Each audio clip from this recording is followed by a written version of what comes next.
Tonight we embark on the monumental journey of the ancient pyramids of Egypt, structures that have stood the test of time and continue to capture the imagination of people worldwide. Their story is one of engineering marvel, religious significance, and a deep connection to the power of the pharaohs. So before we begin, take a moment to like the video and subscribe to the channel. Also, let me know where you're watching from and what time it is. Over 5,000 years ago, along the fertile banks of the Nile River, one of the earliest and most remarkable civilizations in human history began to take shape. This land, later known as Egypt, was uniquely suited for the growth of complex society thanks to its predictable agricultural cycle, natural geographic defenses, and access to vital trade routes. The Nile's annual flooding deposited rich silt onto the land, making it possible for early communities to flourish in an otherwise arid landscape. As small villages began to develop into powerful city-states, the need for centralized authority and coordinated effort gave rise to the first kings and eventually the pharaohs. By around 3100 BCE, a momentous event took place that would define the identity of Egypt for millennia. The unification of Upper Egypt in the south and Lower Egypt in the north marked the beginning of the early dynastic period and the formation of a single kingdom ruled by a central figure known as the pharaoh. According to tradition, this unification was achieved by a king named Nama, often identified with Menes, who is depicted in the famous Nama palette, wearing the crowns of both regions, symbolizing his dominion over all Egypt. This symbolic act was not just political, it had profound religious and cultural implications. The king was not merely a ruler, but a divine intermediary between the gods and the people, a living embodiment of the sky god Horus, and later associated with Osiris, the god of the afterlife. This divine kingship formed the foundation of the pharaoh's power and helped justify the immense resources allocated to royal building projects, including the pyramids. The pharaoh was seen as essential to maintaining Menat, the ancient Egyptian concept of cosmic balance, justice, and order. Without Menat, the world would descend into chaos. It was the pharaoh's sacred duty to uphold this balance through rituals, temple construction, military campaigns, and administrative governance, because death was not considered an end, but a transition to another realm. The preservation of the pharaoh's body and the assurance of his journey to the afterlife became national priorities. The tomb of the pharaoh was thus not merely a place to bury a body, but a sacred structure designed to assist in the king's resurrection and eternal rule among the gods. The consolidation of power under the early dynastic kings also laid the groundwork for monumental architecture. Innovations in administration, writing, and labor organization allowed for the planning and execution of large-scale projects. Hieroglyphic writing first emerged during this period, primarily for religious and bureaucratic purposes, enabling the state to record offerings, taxes, laws, and decrees. With a growing centralized state, supported by a religious ideology that emphasized eternal life and divine rule, it became both politically feasible and spiritually necessary to build elaborate tombs and temples. As the pharaohs solidified their authority, they commissioned increasingly sophisticated funerary structures. The early tombs, known as mastabas, were flat-roofed rectangular buildings made of mud brick. These would evolve into stepped structures like the Step Pyramid of Djoser and eventually into the true pyramids of Giza. But the motivation for such constructions was rooted deeply in the culture of divine kingship established during the early days of Egyptian civilization. The king was more than a man, he was a god in human form, and the land he ruled was not merely a kingdom, but a sacred reflection of the cosmos. The unification of Egypt also led to standardized religious practices, monumental art styles, and a shared cultural identity that extended from the Mediterranean coast to the Nubian border. Local deities were incorporated into a national pantheon, often centered around the sun god Ra and Osiris, the ruler of the afterlife. Temples and rituals reinforced the divine status of the pharaoh, while also serving as economic and political centers. This fusion of religion and state power was unparalleled and gave Egypt a level of stability that would endure for centuries. Trade flourished under this centralized rule, allowing Egypt to acquire materials such as cedar from Lebanon, gold from Nubia, and lapis lazuli from Afghanistan. These exotic goods were not only signs of wealth, but were vital components in temple and tomb construction and in the elaborate funerary rituals that accompanied royal burials. The rise of the pharaohs was not an isolated political phenomenon, but part of a broader system in which belief, economy, and social hierarchy were all intertwined to support the divine mission of the king. By the dawn of the Old Kingdom, the stage was set for the era of pyramid building. The unification of Egypt and the emergence of the god-king pharaoh provided the necessary ideological and administrative framework for the vast undertakings that would follow. The pyramids were not simply grand tombs, they were expressions of a world-view in which the afterlife was real, the pharaoh was divine, and eternity could be built in stone. With the foundation of Egyptian civilization firmly established, the world was about to witness the construction of some of the most extraordinary monuments ever built by human hands. In the early stages of Egyptian civilization, the concept of burial and the construction of tombs evolved gradually. The first tombs were relatively simple structures designed to protect the deceased and their possessions in the afterlife. These early tombs, known as mastabas, were rectangular, flat-roofed buildings made primarily of mud brick or stone. The mastaba was an essential feature of early Egyptian burial practices, and it served as a precursor to the monumental pyramid structures that would later define the landscape of Egypt. The word mastaba itself comes from the Arabic term for bench, describing the flat-topped shape of the tombs. Mastabas were typically constructed for the elites, particularly high-ranking officials and nobles, who were considered worthy of such a significant burial. They were often filled with various offerings for the deceased, such as food, furniture, and statues, to ensure comfort in the afterlife.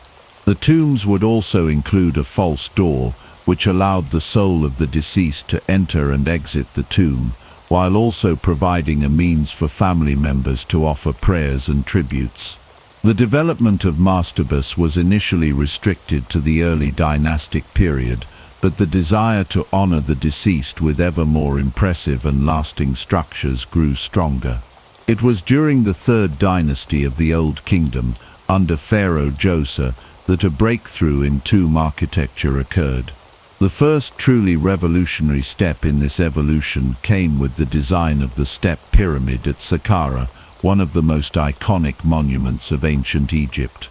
Imhotep, the vizier and architect of Pharaoh Djoser, is credited with the design and construction of this groundbreaking structure.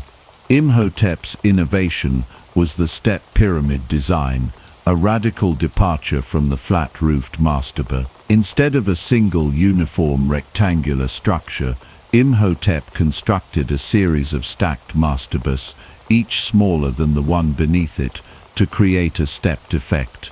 This new form not only represented a more complex and ambitious approach to burial architecture, but also symbolized the divine connection between the pharaoh and the gods.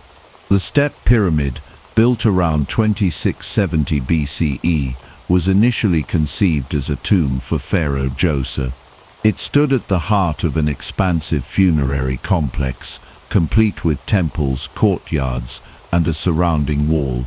The pyramid itself was composed of 6 stepped layers, each of which was smaller than the one beneath it, creating a towering effect.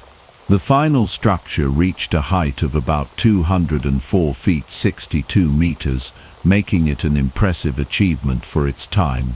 The step pyramid represented not only a monumental leap in architectural design, but also reflected the changing religious and cultural beliefs of ancient Egypt. The pyramid's design mirrored the cosmic order and symbolized the pharaoh's ascent to the afterlife. The stacked mastebas were seen as steps that allowed the pharaoh to ascend to the heavens, joining the gods in eternity. This celestial symbolism would remain a central theme in Egyptian pyramid design for centuries to come. The pyramid complex at Saqqara also marked a significant shift in the purpose of tombs. Previously, tombs were relatively simple structures meant only to house the deceased. With the construction of the step pyramid, tombs became grand, multifunctional sites that combined both the burial of the pharaoh and the performance of religious rituals. The complex was designed as a vast ceremonial center with temples, altars, and even sacred spaces where offerings could be made to honor the gods and ensure the pharaoh's successful journey to the afterlife. The construction of the step pyramid also required a high degree of innovation in engineering and logistics. Thousands of workers were employed to quarry and transport the stone blocks, which were cut from the local limestone at Tura. The immense scale of the project required careful planning and organization, with skilled artisans, laborers and architects working in concert. The sheer scale of the pyramid, combined with the ingenuity required for its construction, cemented Imhotep's reputation as one of the greatest architects in history. Following the completion of the step pyramid, the idea of stacked mastebas continued to inspire future pharaohs, although it was not long before the design evolved further. While the step pyramid itself was a monumental achievement, it was not the final word in pyramid construction. Over time, subsequent pharaohs, including those from the 4th dynasty, began to refine the concept and experiment with more advanced designs. The step pyramid served as the foundation for the future development of the true pyramid shape. This evolution would culminate with the construction of the smooth-sided pyramids at Giza, most notably the Great Pyramid of Khufu, which would become one of the 7 wonders of the ancient world. However, the step pyramid's significance cannot be overstated.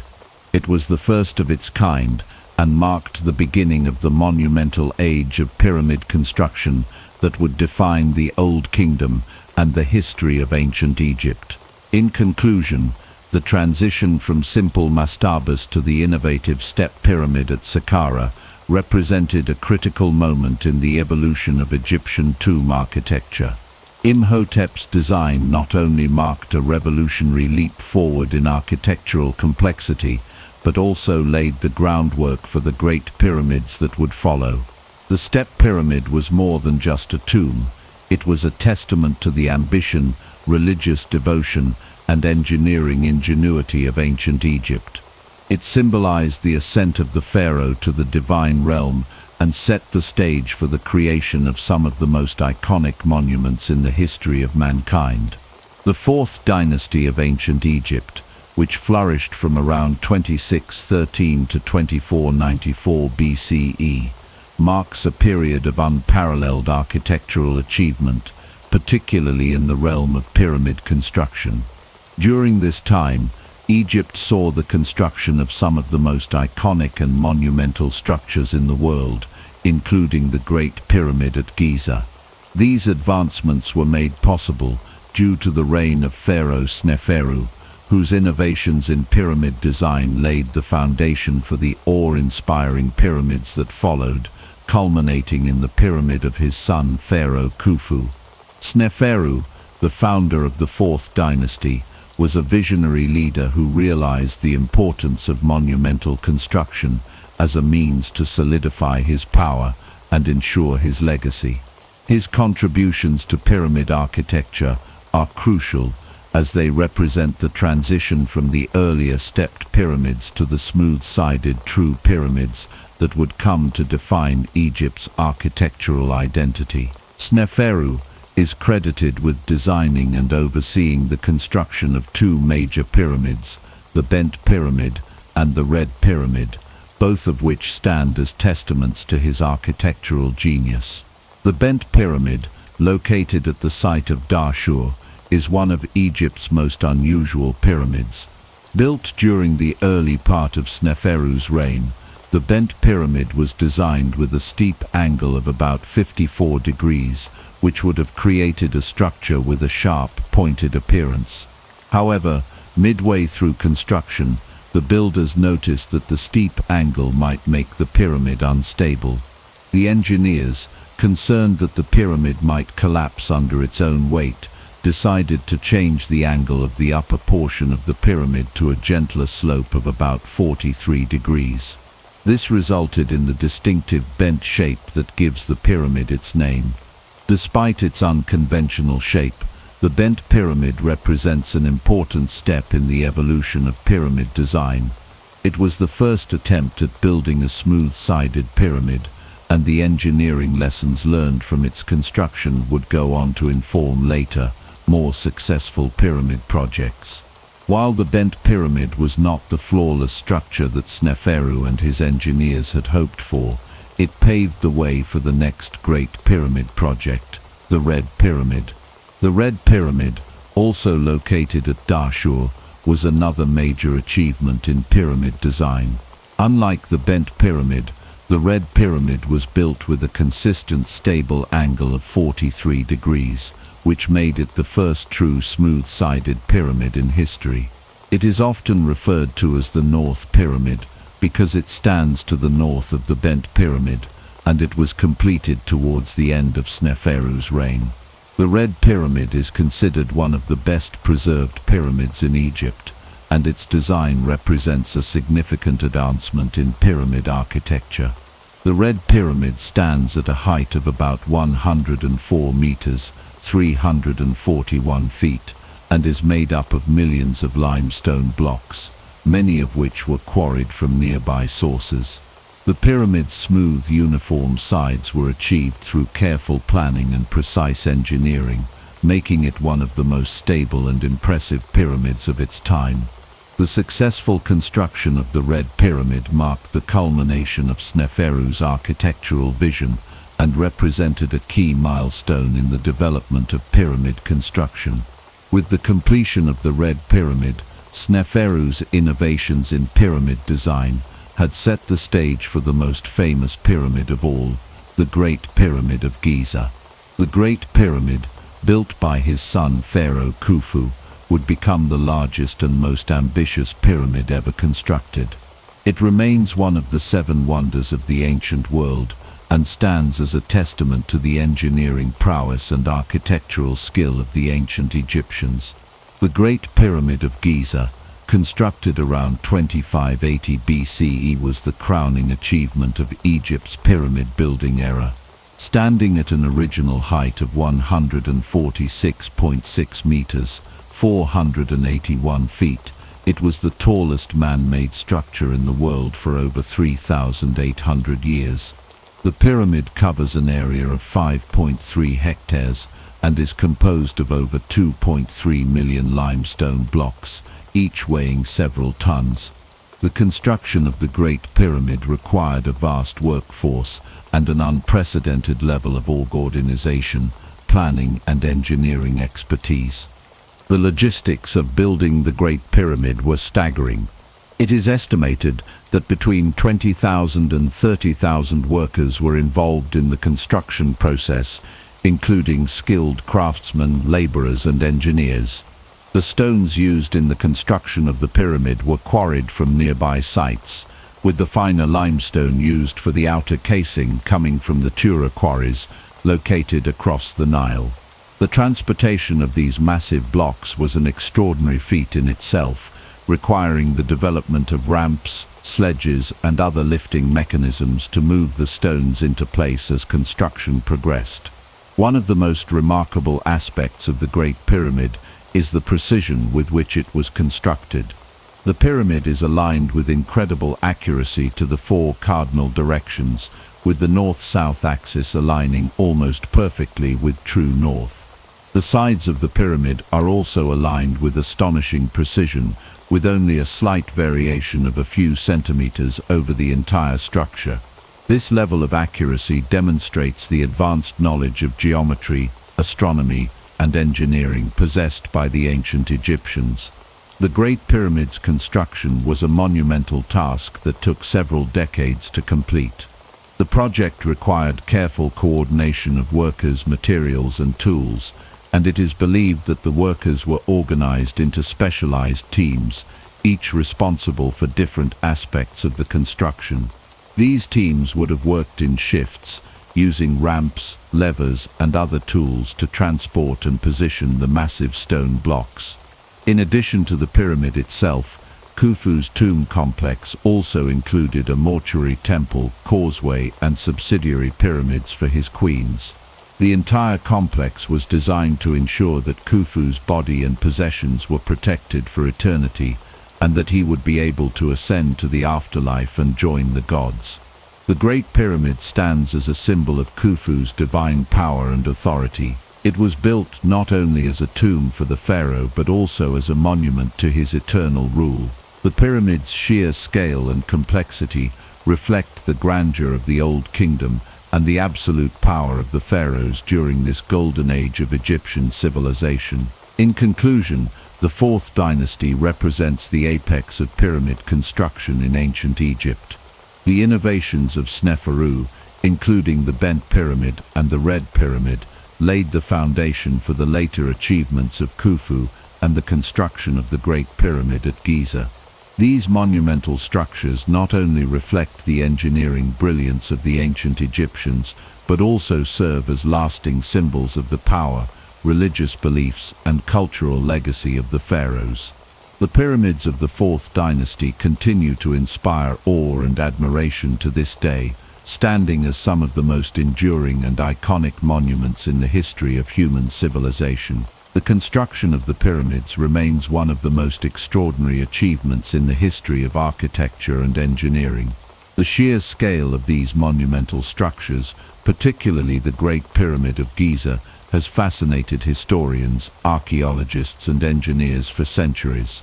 Despite the absence of modern technology, the ancient Egyptians successfully built these massive stone structures using a combination of skilled labor, sophisticated tools, and ingenious techniques.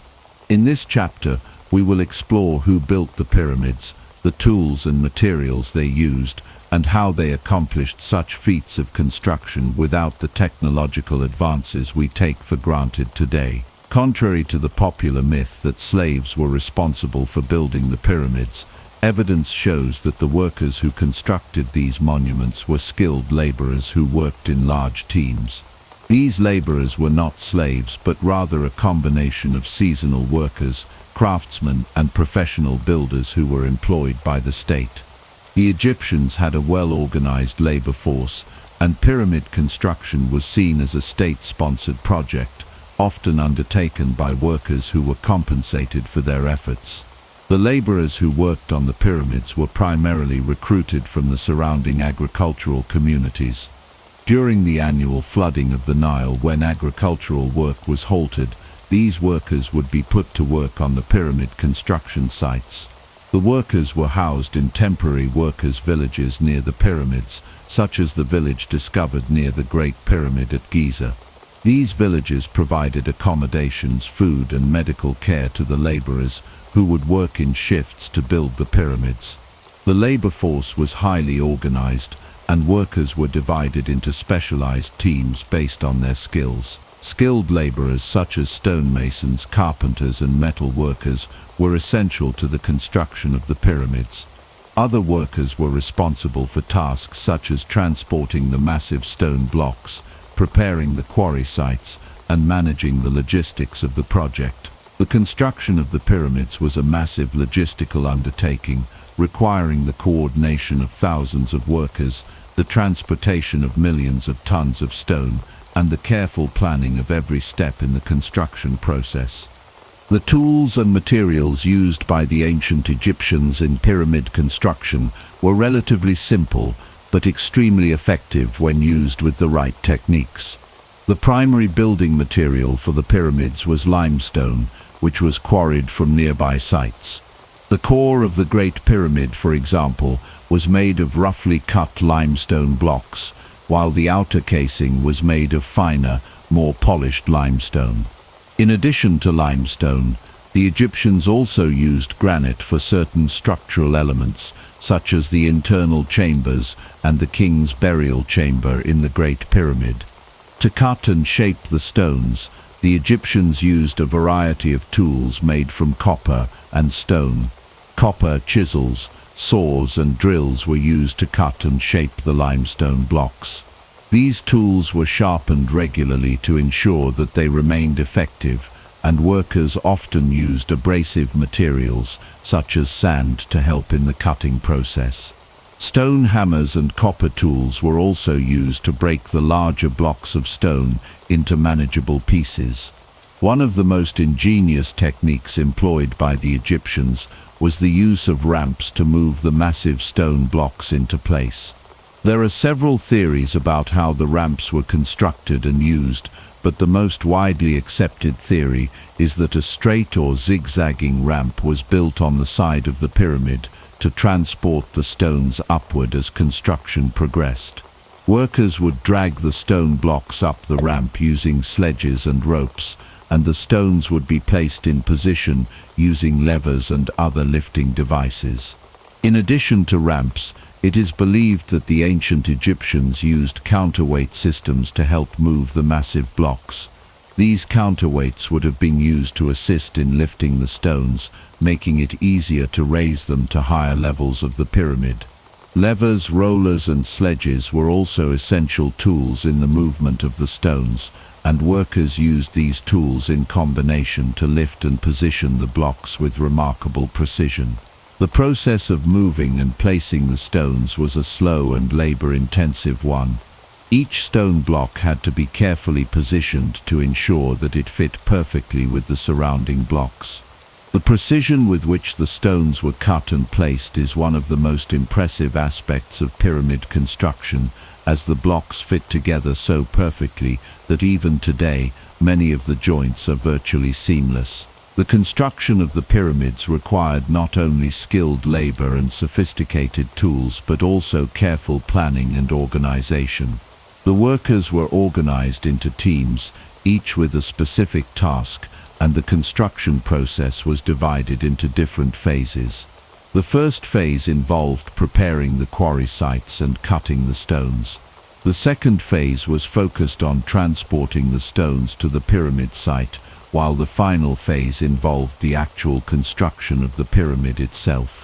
The pyramid building project would have been overseen by a team of architects, engineers and supervisors who ensured that everything was done according to plan. These supervisors would have coordinated the various teams of workers and ensured that the construction process was carried out efficiently and without delays. The ability to organize such a massive workforce and oversee such a complex construction project speaks to the advanced administrative skills of the ancient Egyptians. In addition to the logistical challenges, the construction of the pyramids also required advanced knowledge of engineering and mathematics. The Egyptians used a system of geometry to ensure that the pyramids were constructed with precise measurements and angles.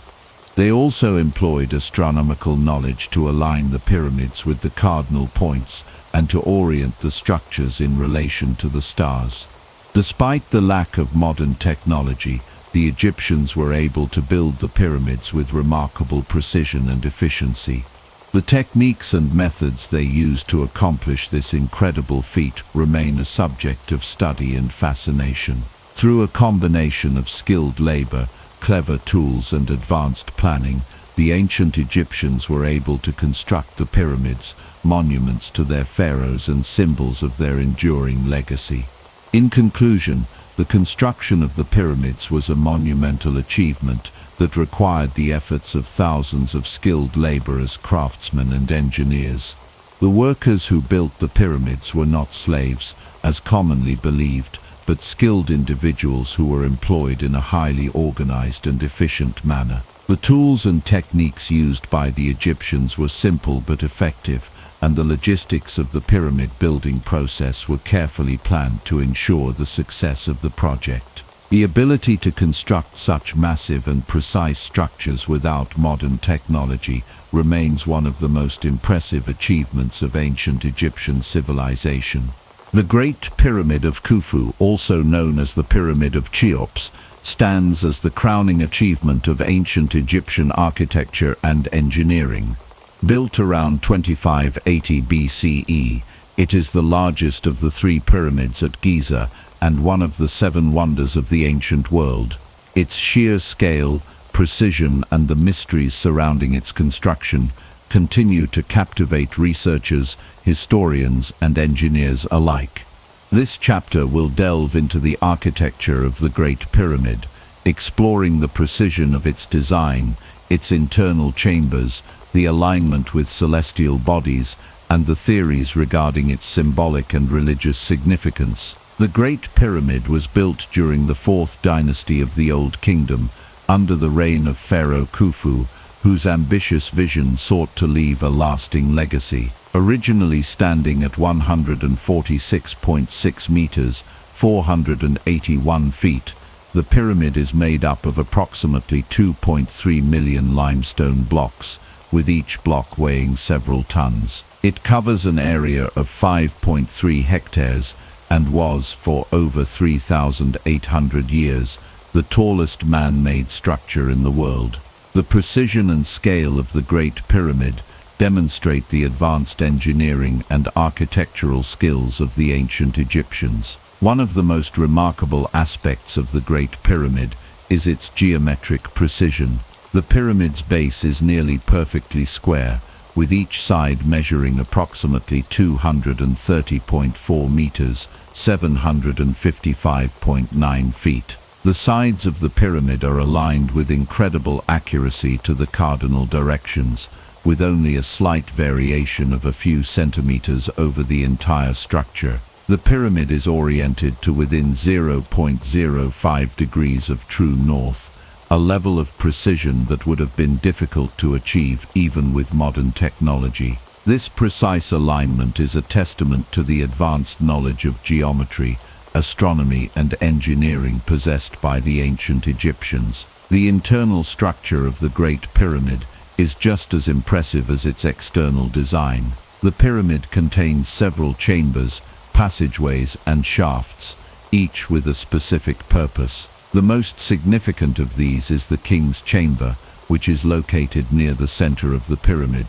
The King's Chamber is constructed entirely of massive granite blocks, which were transported from quarries in Aswan, located more than 800 kilometers 500 miles to the south. The chamber is also aligned with incredible precision, with the walls and ceiling being perfectly level and parallel. The burial sarcophagus of Khufu, made of red granite, lies within the chamber, though the king's body is believed to have been removed long ago. One of the most puzzling features of the Great Pyramid is the system of narrow shafts that run through the pyramid structure. These shafts are angled at precise inclinations and extend from the King's Chamber and Queen's Chamber out to the exterior of the pyramid. The purpose of these shafts has long been a subject of speculation. Some scholars believe that they were intended to align with certain stars or constellations, possibly related to the pharaoh's journey to the afterlife. Others suggest that the shafts may have had a symbolic or ritualistic function, serving to facilitate communication between the king and the gods. In addition to the internal chambers and shafts, the Great Pyramid's alignment with celestial bodies is another fascinating aspect of its design. The pyramid is oriented in a way that aligns with the stars, specifically with the constellation of Orion, which was associated with Osiris, the god of the afterlife. The alignment with Orion reflects the religious beliefs of the ancient Egyptians, who believed that the pharaohs were divine beings and that their pyramids served as a means of connecting with the gods and the afterlife.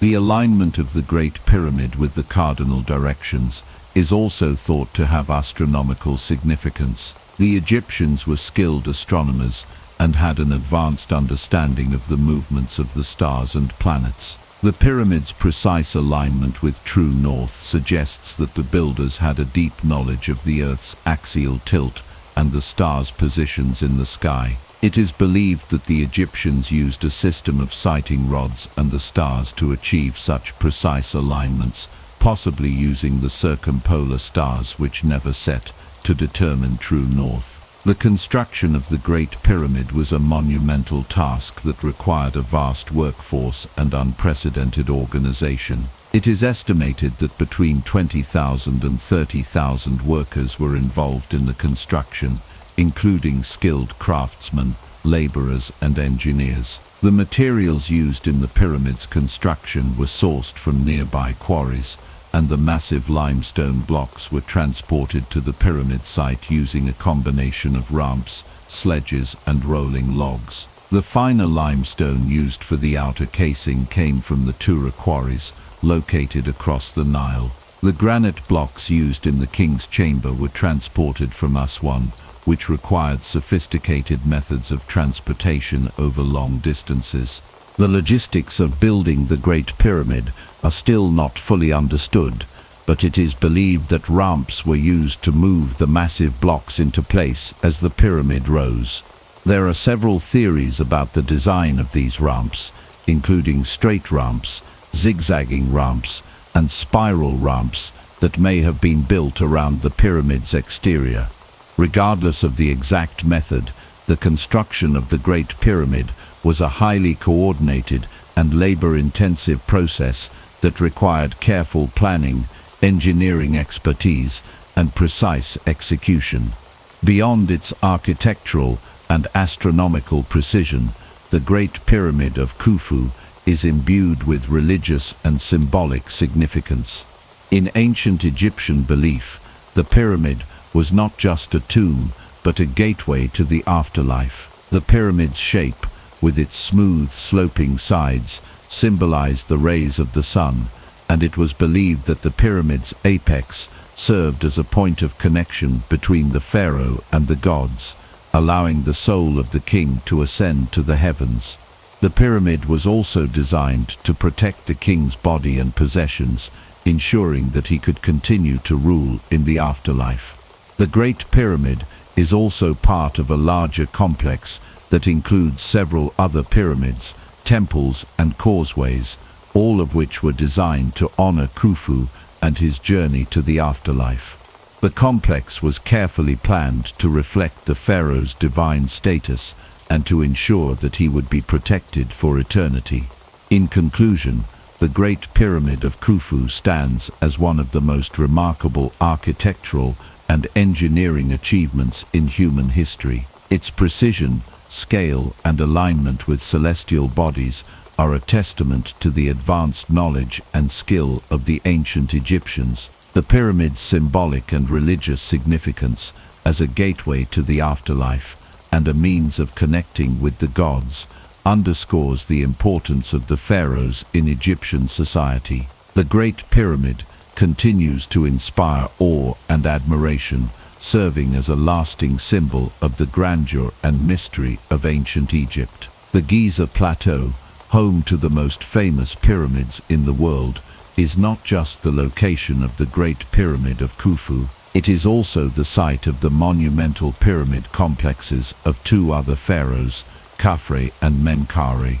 These two pyramids, while smaller than Khufu's Great Pyramid, are no less impressive and play a significant role in the overall religious and architectural significance of the Giza complex. In this chapter, we will explore the pyramid complexes of Khafre and Menkaure, their temples, the Great Sphinx, and the religious meanings embedded in the layout of the entire complex. Khafre, the son of Khufu, built his pyramid slightly smaller than his father's, but it is still a massive and awe-inspiring structure.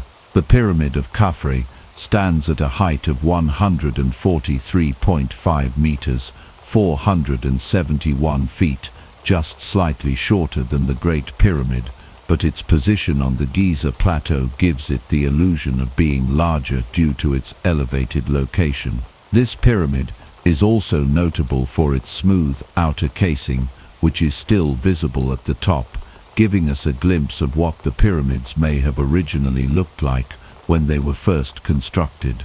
The pyramid complex of Khafre is distinct in several ways. It is surrounded by a large mortuary temple, which was designed to honor the pharaoh and to facilitate his transition to the afterlife. The mortuary temple was connected to a long causeway that led to a valley temple located at the foot of the pyramid. The valley temple was an important part of the pyramid complex, as it served as the place where the pharaoh's body would have been prepared and embalmed before being placed in the tomb.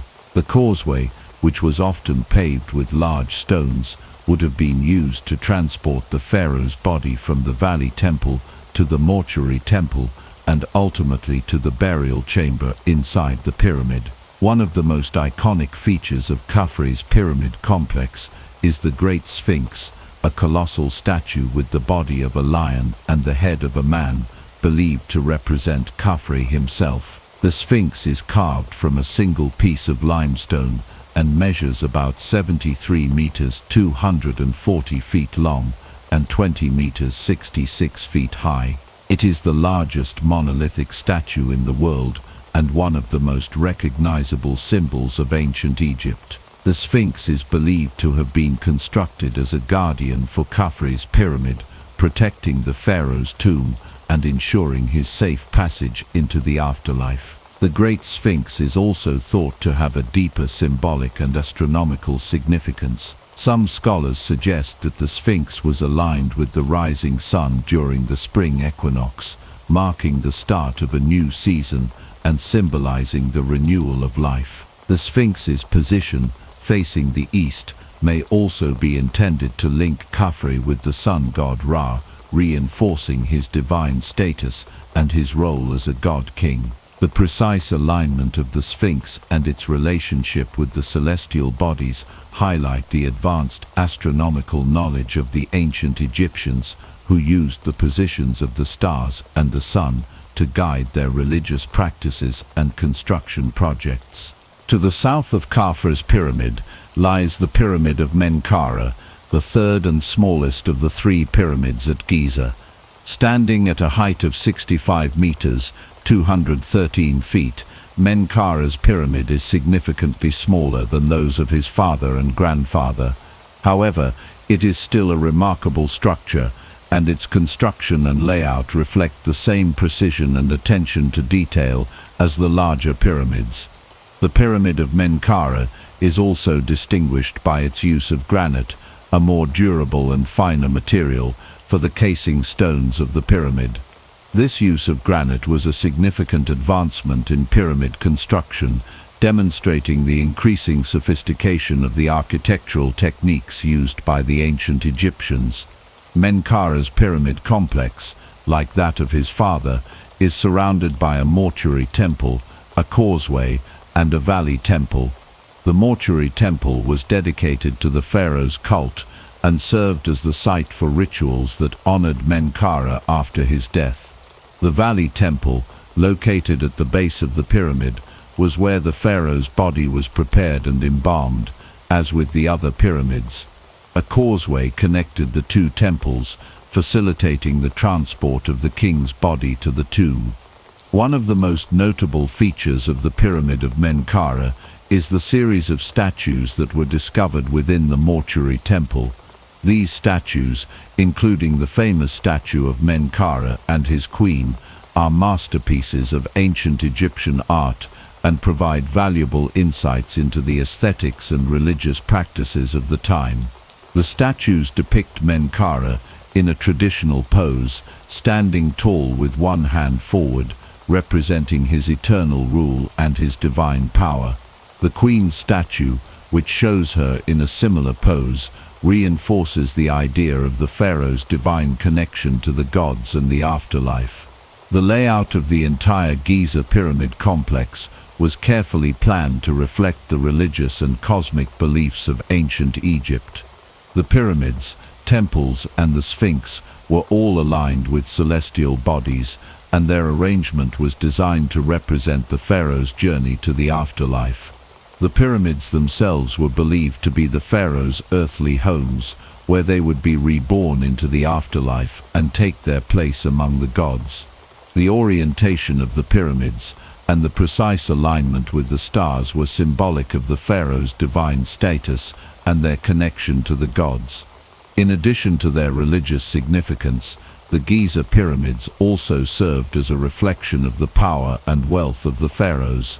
The construction of these monumental structures required vast resources, skilled labor, and advanced engineering techniques. The pyramid complexes were not just tombs, they were grand statements of the pharaoh's absolute power, their ability to control vast resources, and their divine right to rule. In conclusion, the pyramid complexes of Khafre and Menkaure, like the Great Pyramid of Khufu, are masterpieces of ancient Egyptian architecture and engineering. The precision of their construction, the use of advanced materials, and the careful alignment with celestial bodies reflect the religious and cultural significance of the pharaohs and their connection to the divine. The Great Sphinx, standing watch over Khafre's pyramid, remains one of the most iconic symbols of ancient Egypt, embodying the strength, power, and mystery of the civilization that built these awe-inspiring monuments. The Giza Plateau continues to be a testament to the ingenuity, vision, and enduring legacy of the ancient Egyptians. The history of pyramid construction in ancient Egypt spans a period of several centuries, during which time these monumental structures evolved from simple, stepped pyramids to the grandiose stone tombs of the Fourth Dynasty. However, by the end of the Old Kingdom, pyramid construction began to decline, and the focus of royal tomb construction shifted away from the monumental pyramids of Giza. This transition marks the end of an era in Egyptian history, with the decline of pyramid building driven by a combination of economic, political, and religious factors. In this chapter, we will explore why large pyramids fell out of favor and the subsequent shift to rock-cut tombs in the Valley of the Kings during the New Kingdom. The end of the Old Kingdom, c. 2181 BCE, saw a period of political instability, economic decline, and social upheaval in Egypt. This period, known as the First Intermediate Period, was characterized by weak central authority and regional fragmentation.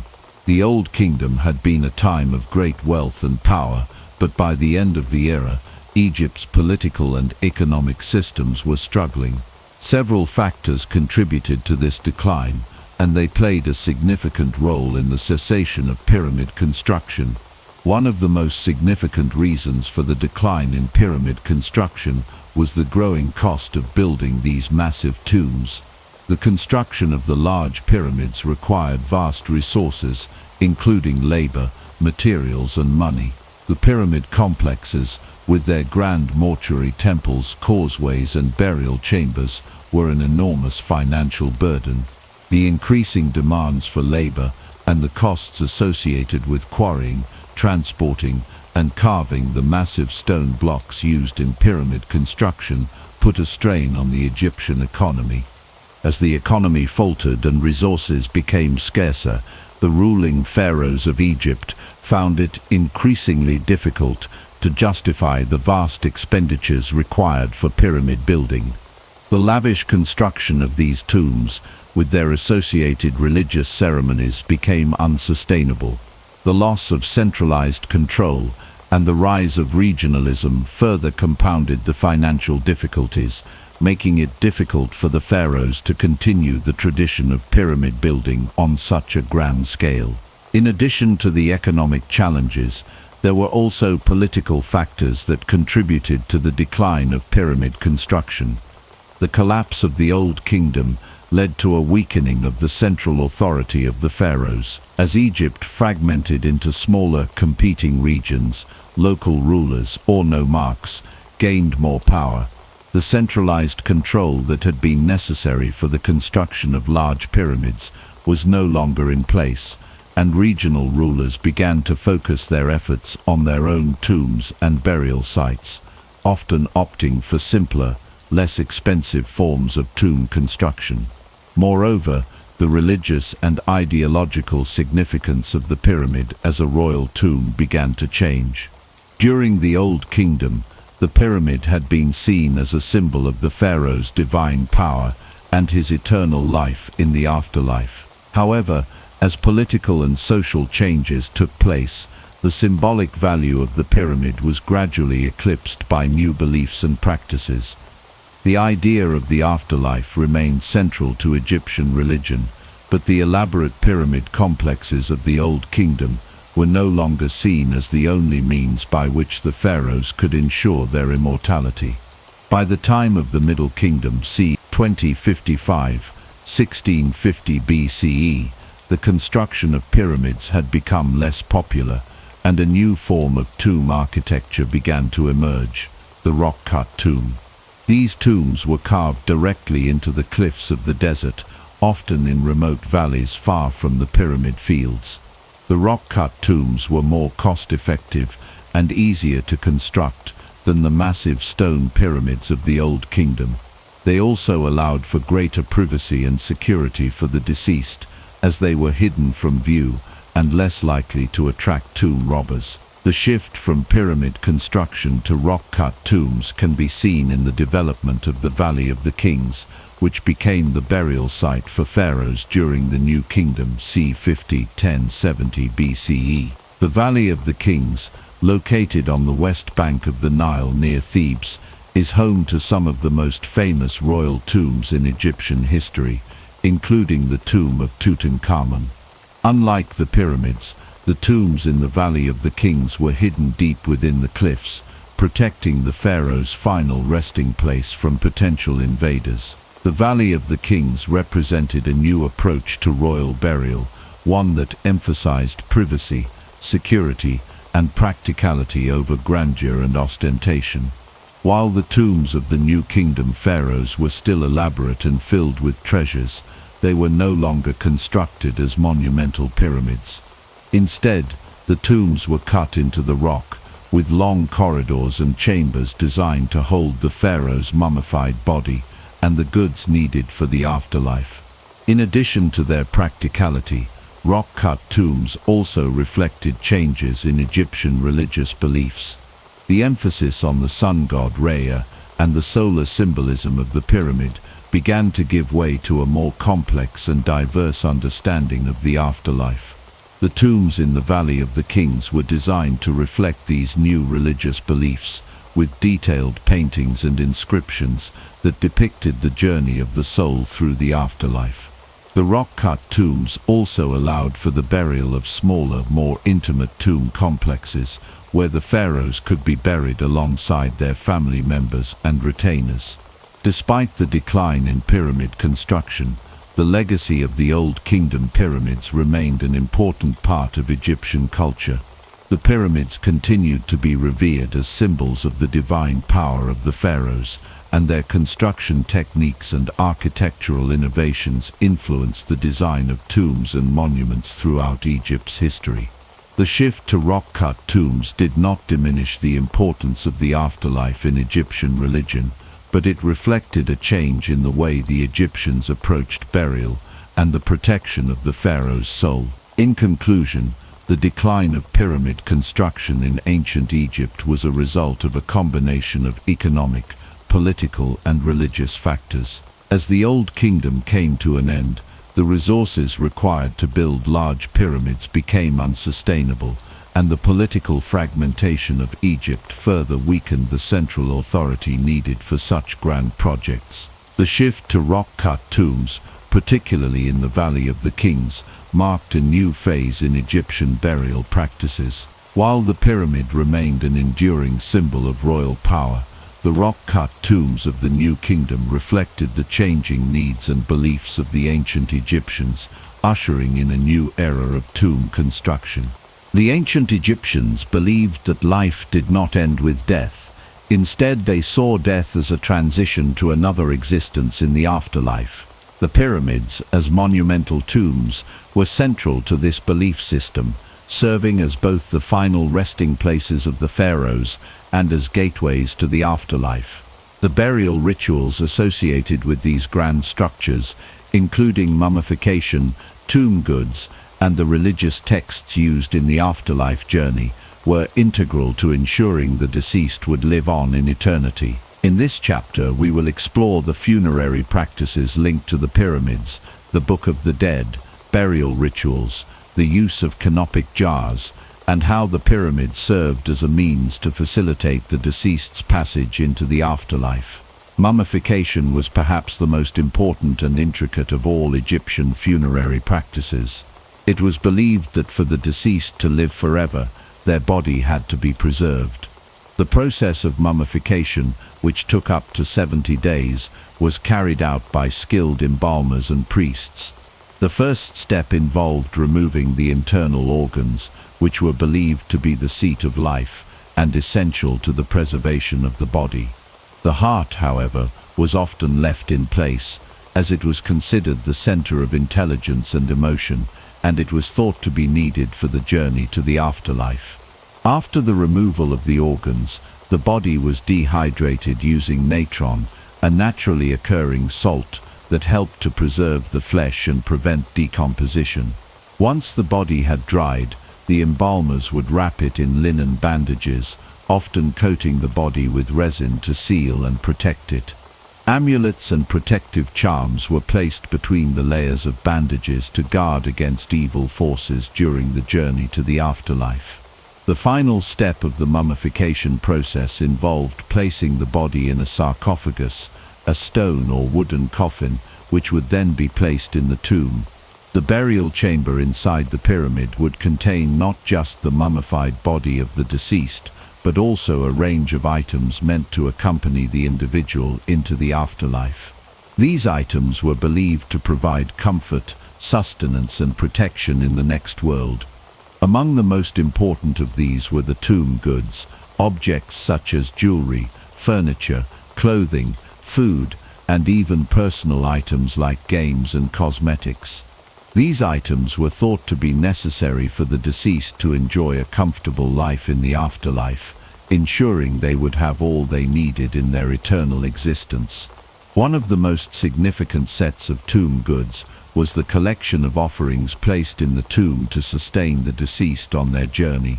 These offerings were often food and drink, as well as other material items such as incense and perfumes, which were believed to please the gods and provide the deceased with comfort in the afterlife. It was common for these offerings to be left in small chambers near the burial chamber, sometimes arranged in elaborate displays to ensure that the deceased would be well cared for in the afterlife.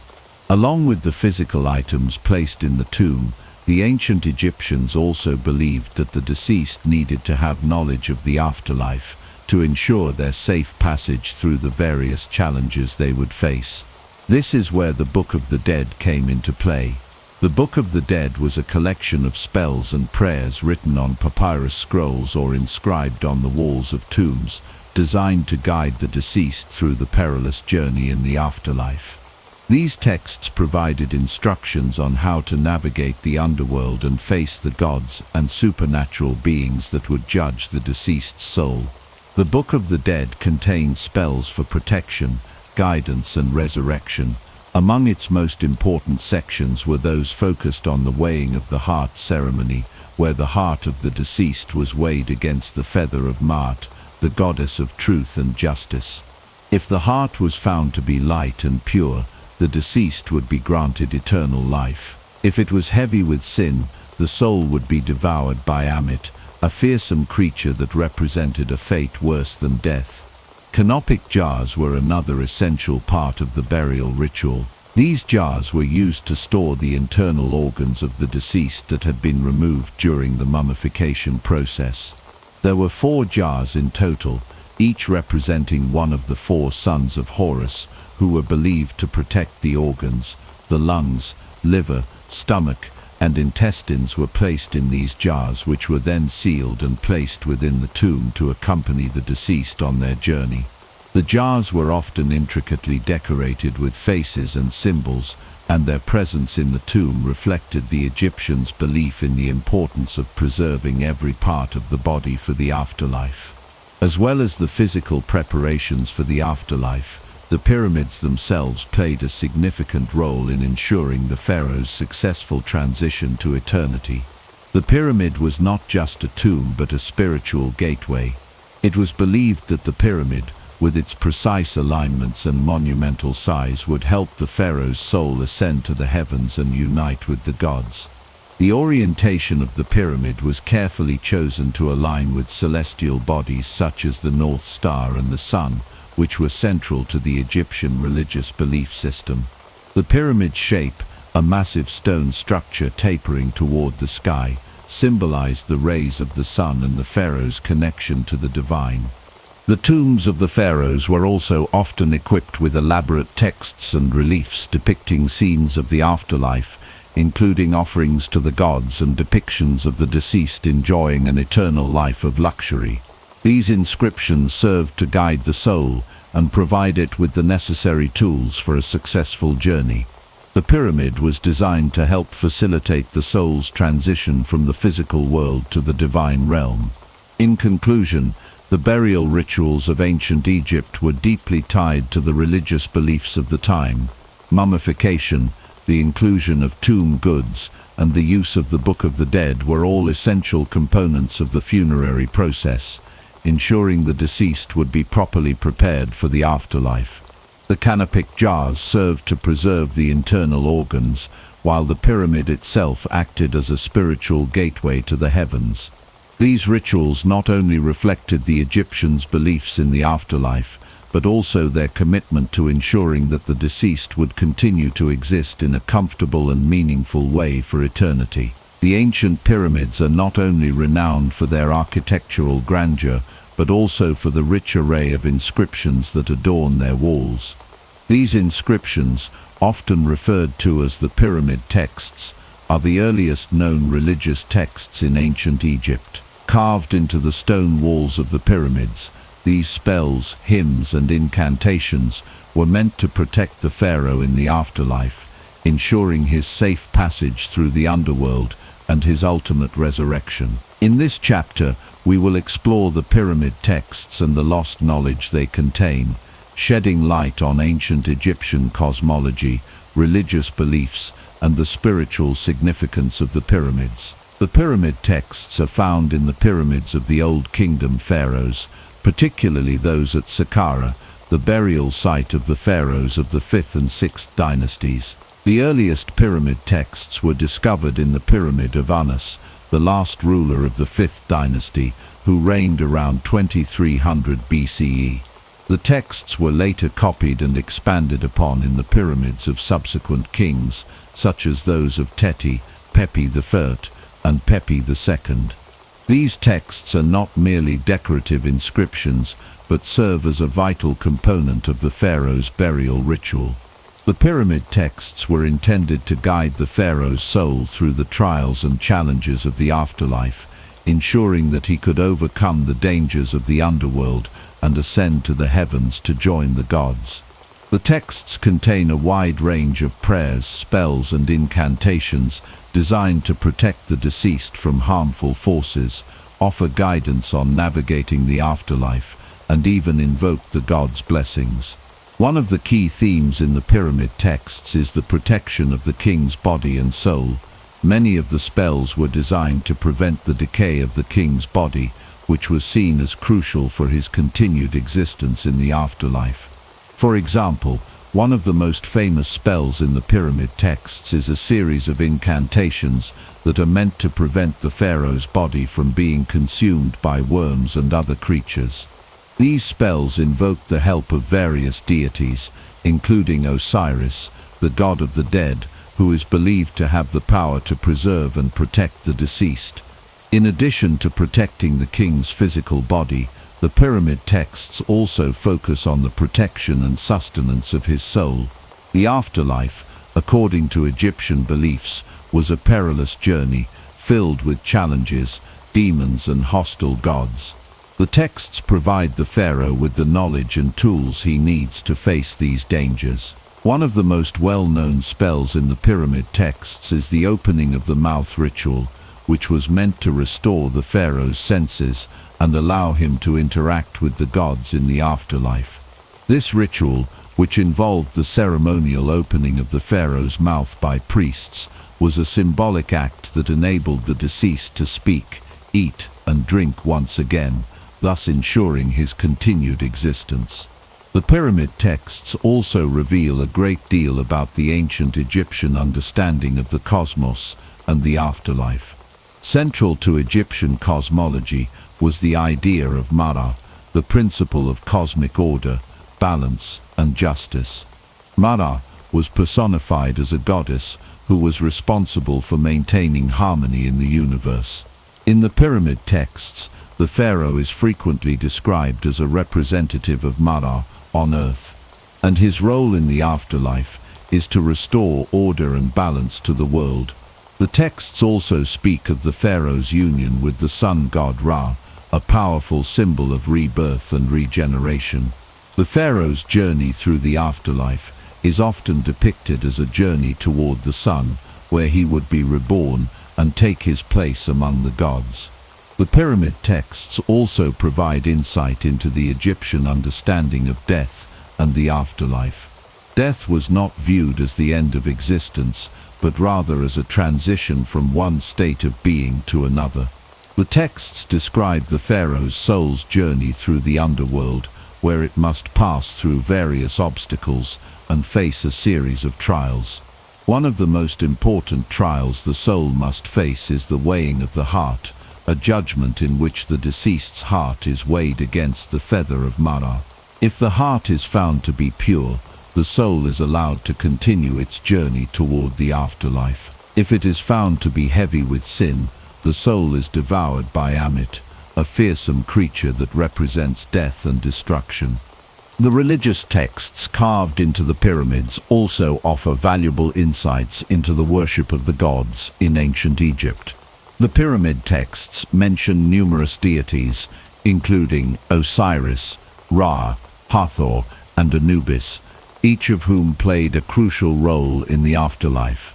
Osiris, in particular, is frequently invoked as the god of the dead, and his resurrection is seen as the model for the pharaoh's own rebirth. Ra, the sun god, is also an important figure in the texts, as the pharaoh's journey to the sun symbolizes his spiritual ascent to the divine realm. In addition to the religious themes present in the pyramid texts, there are also references to the king's role as a divine ruler on earth. The pharaoh was not simply a political leader, but a god-king, believed to be the living embodiment of Horus, the god of kingship.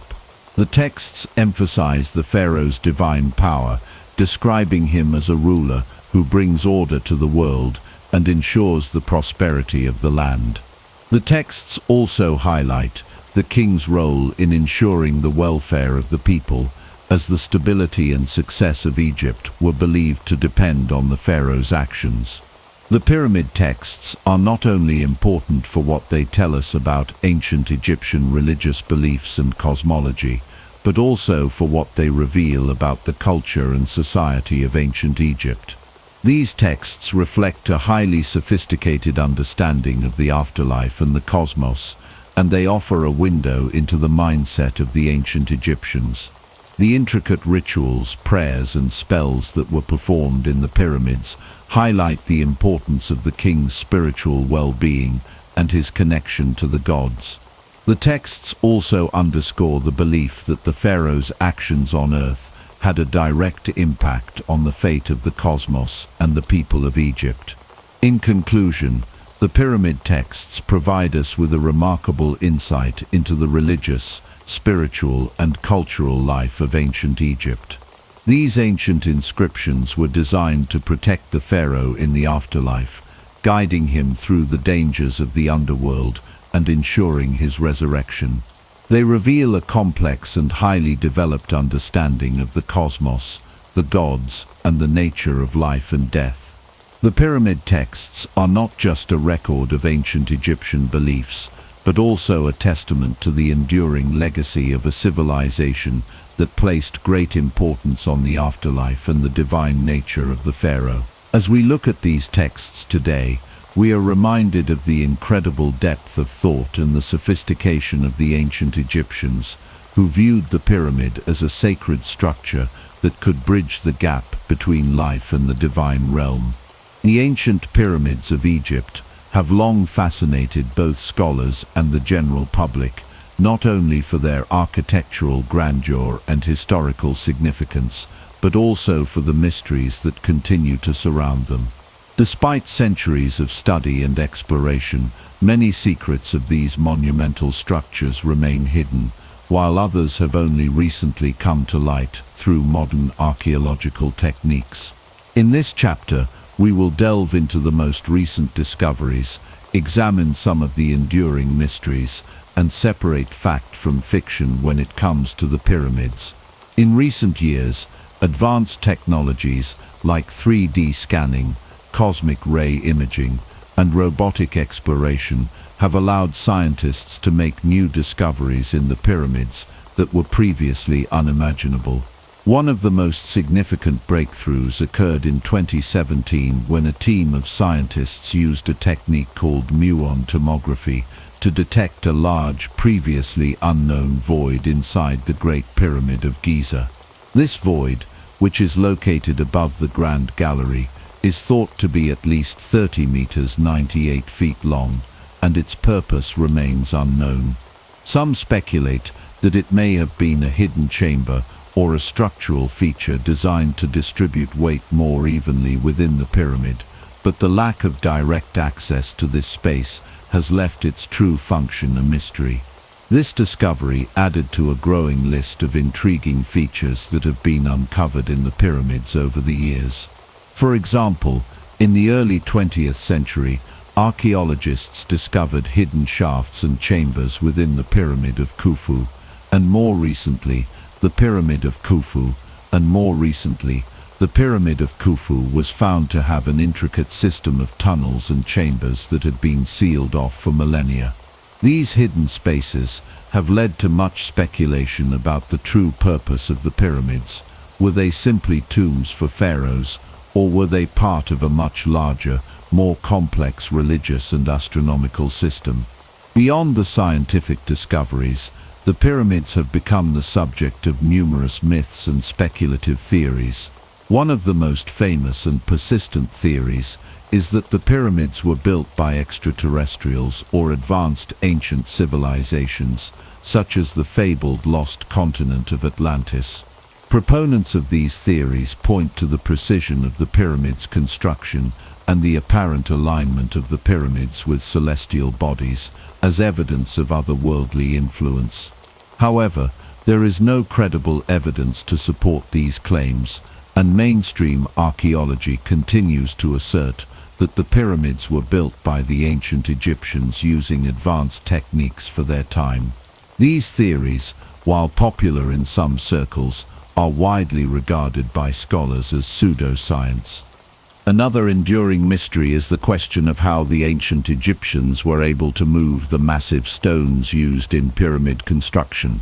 Some estimates suggest that the Great Pyramid of Khufu contains around 2.3 million blocks, each weighing several tons, and the methods by which these stones were transported from the quarries to the construction site have long been a subject of debate. Recent studies have proposed several possible methods, including the use of ramps, cranes, and levers, but the exact process remains elusive. The lack of definitive evidence has fueled a variety of theories, including some that suggest the use of advanced technologies that have since been lost to history. The alignment of the pyramids with celestial bodies also continues to fascinate researchers. The Great Pyramid, for example, is aligned almost perfectly with the cardinal points, with its sides facing north, south, east, and west.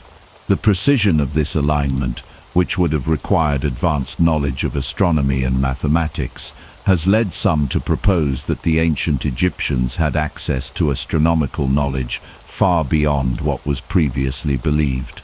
Some theories even suggest that the pyramids may have been designed to serve as a form of calendar, or that they were built to mark the position of specific stars or constellations in the sky. While these ideas remain speculative, they highlight the extraordinary level of understanding the ancient Egyptians had of the cosmos. One of the most intriguing aspects of the pyramids is the role they played in ancient Egyptian cosmology and religion. The pyramids were not merely tombs, they were believed to be part of a cosmic system designed to ensure the pharaoh's safe passage to the afterlife and his eventual resurrection as a divine being. The alignment of the pyramids with the stars, the use of pyramid texts, and the emphasis on the pharaoh's connection to the gods all point to a deeply spiritual purpose behind the construction of these monumental structures. The pyramids were meant to be more than just tombs. They were designed to facilitate the pharaoh's ascent to the heavens and his transformation into a god. Despite the many discoveries made in recent years, there is still much that remains unknown about the pyramids. Some questions may never be fully answered, and new mysteries may continue to surface as technology advances. However, the enduring fascination with these ancient structures is a testament to their significance and the ingenuity of the ancient Egyptians who built them. Whether it is through the latest archaeological discoveries or through the myths and legends that have been passed down through generations, the pyramids will continue to captivate the imagination of people around the world for centuries to come. In conclusion, the modern discoveries and enduring mysteries of the pyramids reflect the ongoing quest to understand the ancient world. While much has been learned about how the pyramids were built and the purpose they served, many questions remain unanswered. Theories about extraterrestrial involvement and lost technologies continue to capture the popular imagination, but the scientific evidence overwhelmingly supports the idea that the pyramids were constructed by the ancient Egyptians using the knowledge and techniques available to them at the time. As new technologies and methods of exploration emerge, it is likely that more secrets of the pyramids will be uncovered, further enriching our understanding of one of the most extraordinary civilizations in history. The American Civil War did not erupt suddenly. It was the culmination of decades of tensions between the North and the South. These tensions were deeply rooted in economic, political, and social differences, with slavery at the core of the conflict. The road to war was long and complex, shaped by a series of events that widened the divide between the two regions. This chapter explores the causes and rising tensions that ultimately led to the outbreak of war in 1861. Slavery was the defining issue of the Civil War. The Southern economy was heavily dependent on agriculture, particularly cotton, which required a vast labor force. Enslaved people provided the backbone of this system, and any threat to slavery was seen as a threat to the Southern way of life. In contrast, the North had a more industrialized economy and a growing abolitionist movement that opposed slavery on moral and economic grounds. While not all Northerners were abolitionists, many believed that slavery should not expand into new territories and states. Several legislative measures attempted to address the growing conflict. The Missouri Compromise of 1820 was an early attempt to maintain balance between free and slave states. It allowed Missouri to enter as a slave state and Maine as a free state, while prohibiting slavery in the Louisiana Territory north of the 36°30 parallel. However, this compromise only provided temporary relief. The Compromise of 1850 was another effort to ease tensions. It admitted California as a free state, allowed popular sovereignty in the Utah and New Mexico territories, letting residents decide on slavery, and enacted a stricter Fugitive Slave Act, which angered many in the North. This act required citizens to assist in capturing escaped enslaved people and penalized those who aided them.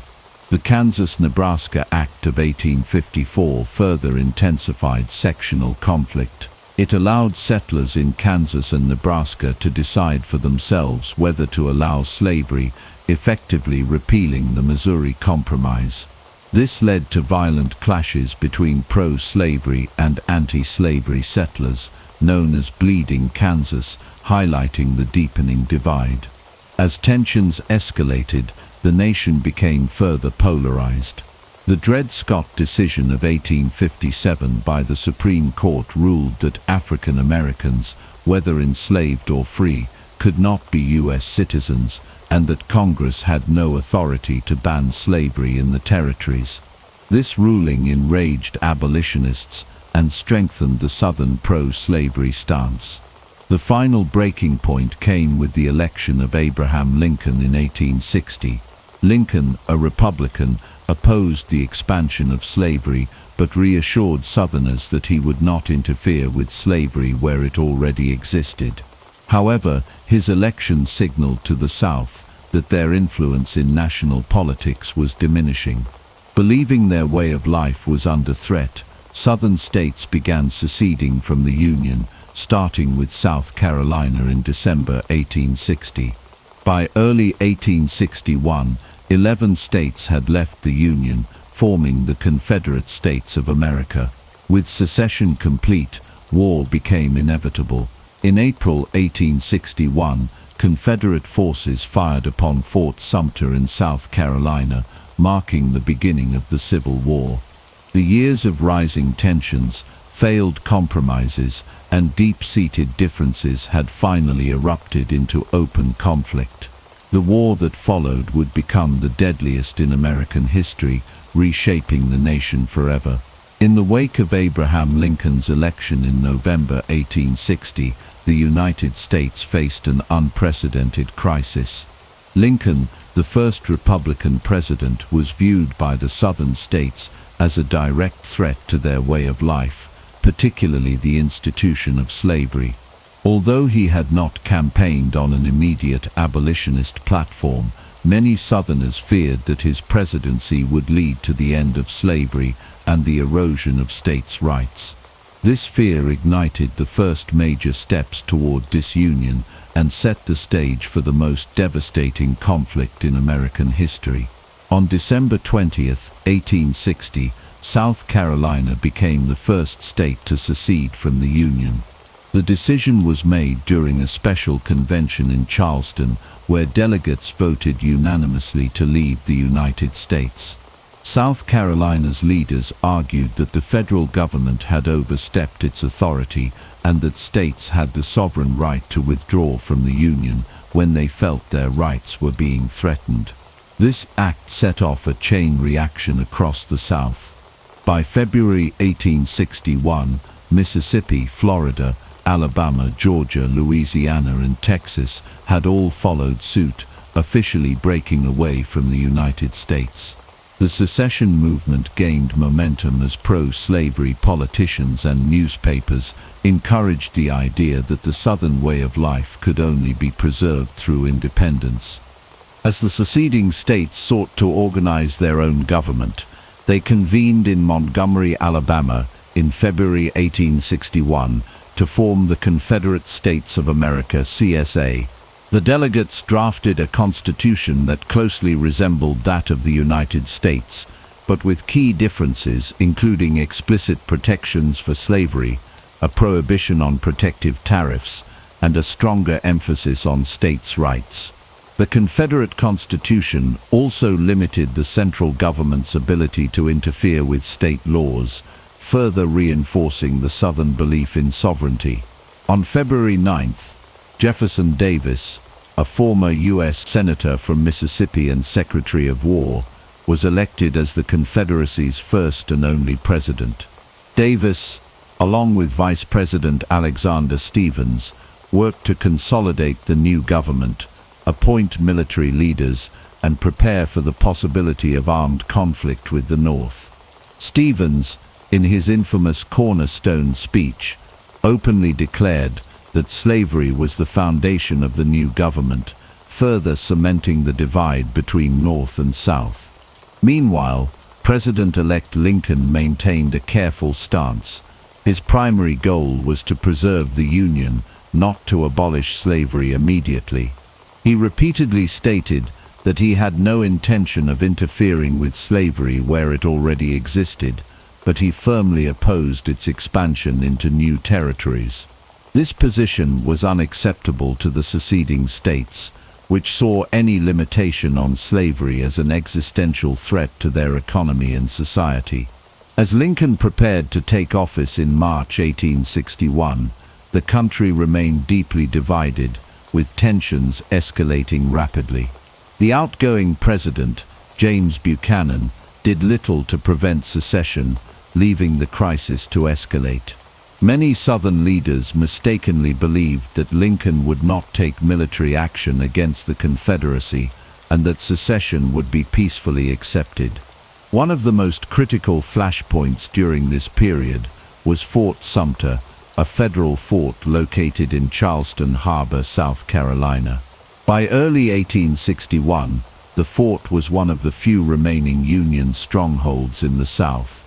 The Confederate government demanded its surrender, but Major Robert Anderson, the Union officer in command, refused to comply.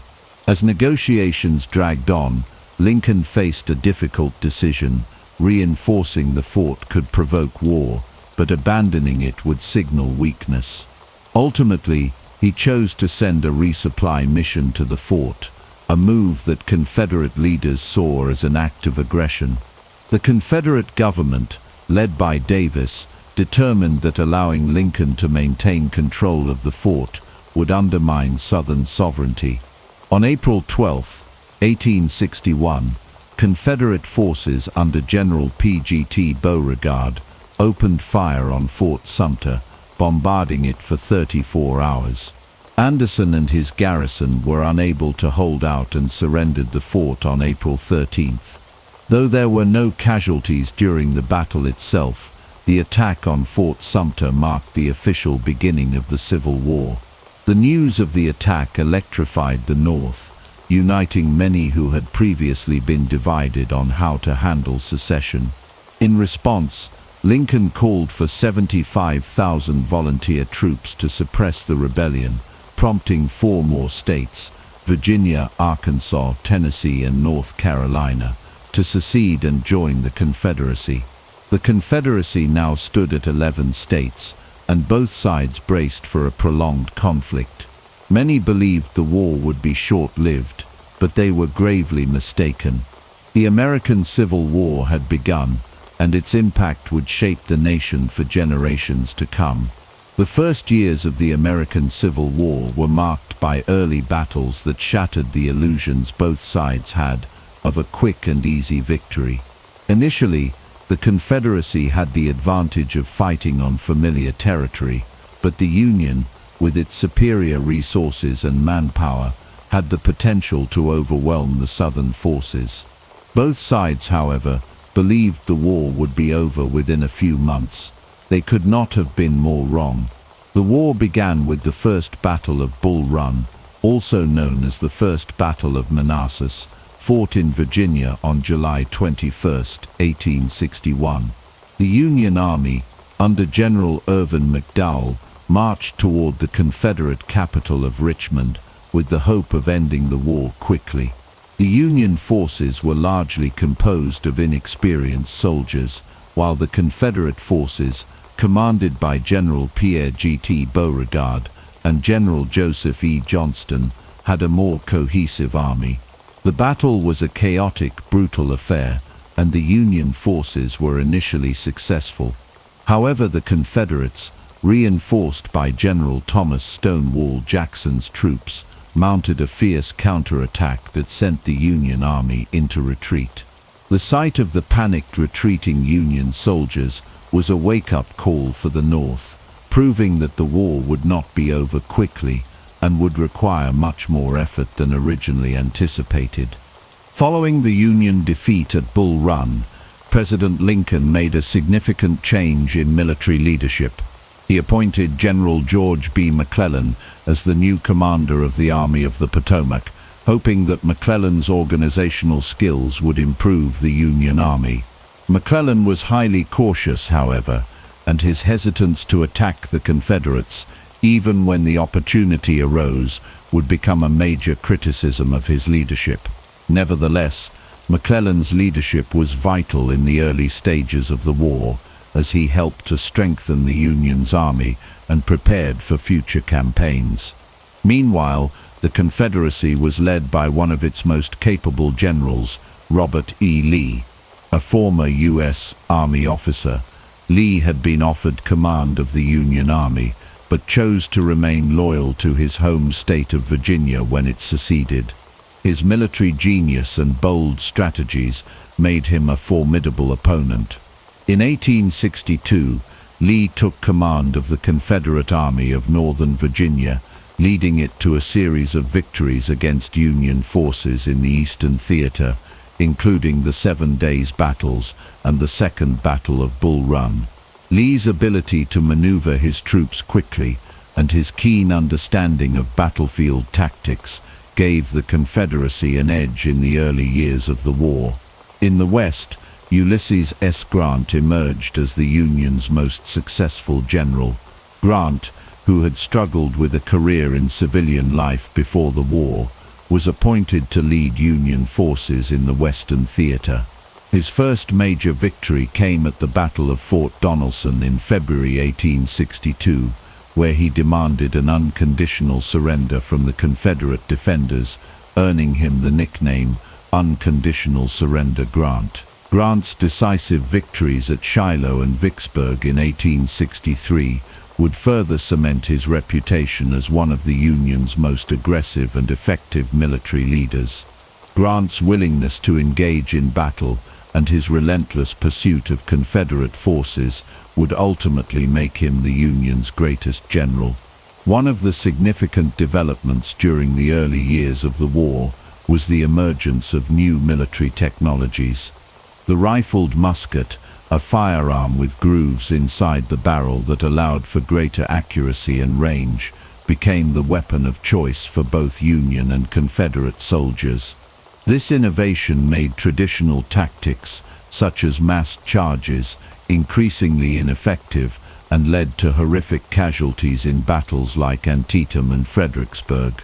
The use of railroads also revolutionized the logistics of war. Both sides quickly understood the importance of transporting troops and supplies efficiently, leading to the rapid development of railroad networks to support their armies. The telegraph, which allowed for near-instantaneous communication over long distances, became another key tool for both sides. It enabled military leaders to send orders quickly and stay in contact with their troops, even during large-scale battles. In addition to these technological advancements, the war at sea became a focal point of the conflict. The Union Navy implemented a naval blockade of southern ports, which aimed to cut off the Confederacy's access to foreign supplies and trade. The blockade was not immediately effective, but as the war went on, it began to take its toll on the South's economy. The Confederacy, in response, built its own ironclad warships. The most famous of these was the CSS Virginia, which was built from the remains of the scuttled USS Merrimack. The Union responded with the USS Monitor, a revolutionary ironclad ship that had a revolving turret. The two ironclads met in the Battle of Hampton Roads on March 9, 1862. Although the battle ended in a draw, it marked the first meeting of ironclad warships in combat and signaled the future of naval warfare, rendering wooden warships obsolete. As the war raged on, both sides learned the brutal reality of the conflict. The expectation of a quick victory had vanished, and the war would continue for years, claiming the lives of hundreds of thousands. The early battles of the Civil War set the stage for the long and bloody conflict that would follow, with both sides committed to their causes and unwilling to back down. By 1863, the American Civil War had already claimed hundreds of thousands of lives, and its course was far from predictable. At the outset of the conflict, the Union's primary goal was to preserve the nation and restore it to its former state.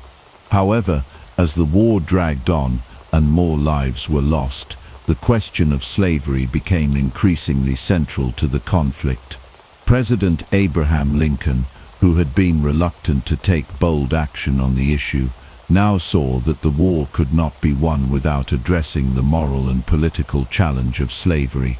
This shift led to one of the most significant acts in American history, the Emancipation Proclamation. On January 1, 1863, Lincoln issued the Emancipation Proclamation, a wartime executive order that declared all enslaved people in Confederate-held territory to be free. While the proclamation did not immediately free all enslaved individuals, since it applied only to the states in rebellion, it signaled a fundamental shift in the Union's war aims. What had been a war to preserve the Union was now, for all practical purposes, a war to end slavery. Lincoln's decision to issue the proclamation was both a moral and a strategic one. He understood that the Union could not fully defeat the Confederacy without addressing the root cause of the conflict. Furthermore, he hoped that the proclamation would weaken the Southern war effort by encouraging enslaved people to escape, undermining the South's economic and military resources. The impact of the Emancipation Proclamation on enslaved people was profound. Though the proclamation did not immediately free every enslaved person, its effects were limited by the Union's ability to enforce it. It gave hope to millions of enslaved individuals. Many ran away from their Confederate masters, seeking refuge in Union-held territories. In addition, the proclamation provided a new sense of purpose to the Union cause, energizing both soldiers and civilians.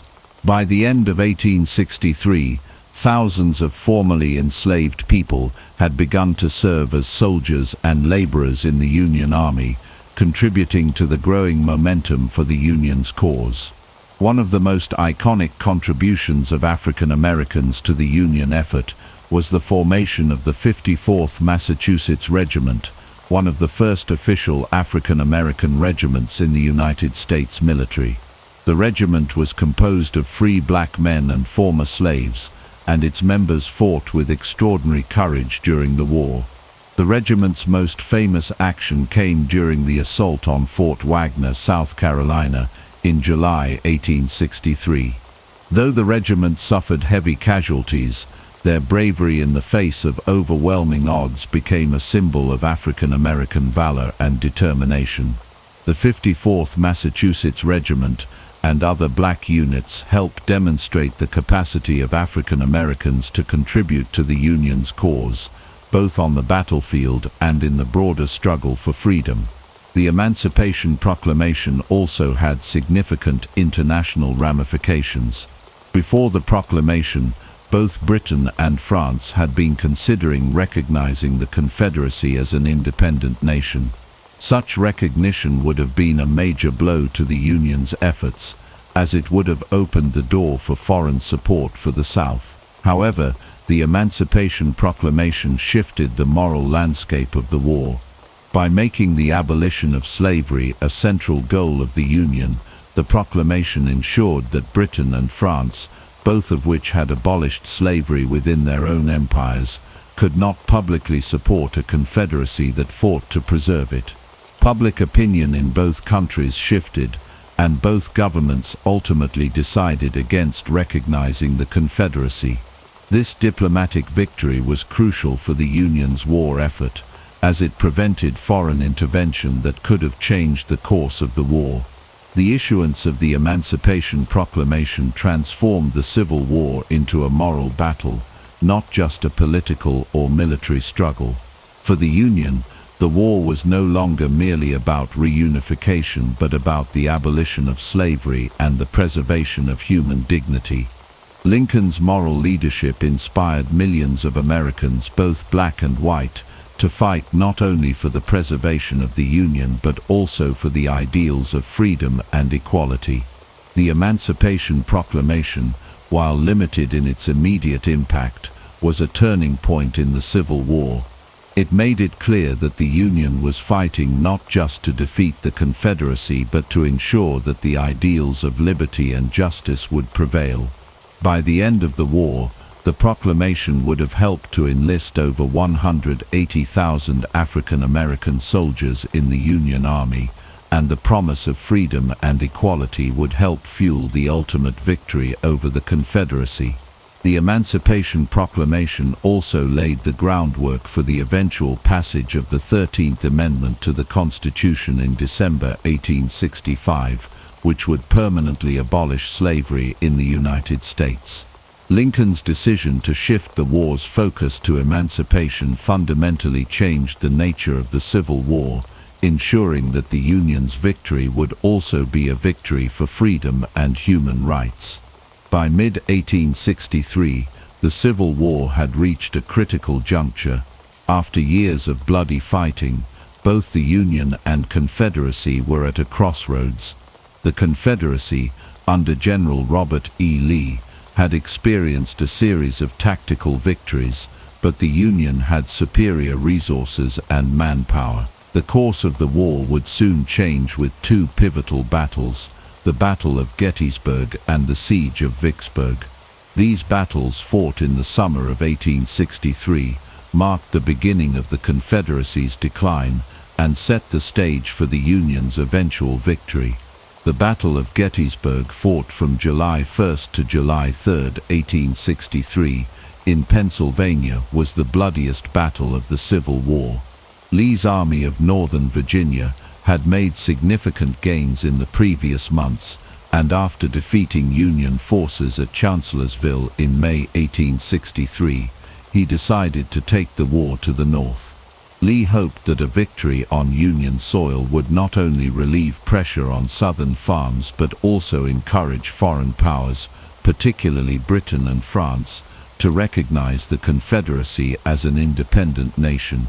The Union Army, under General George G.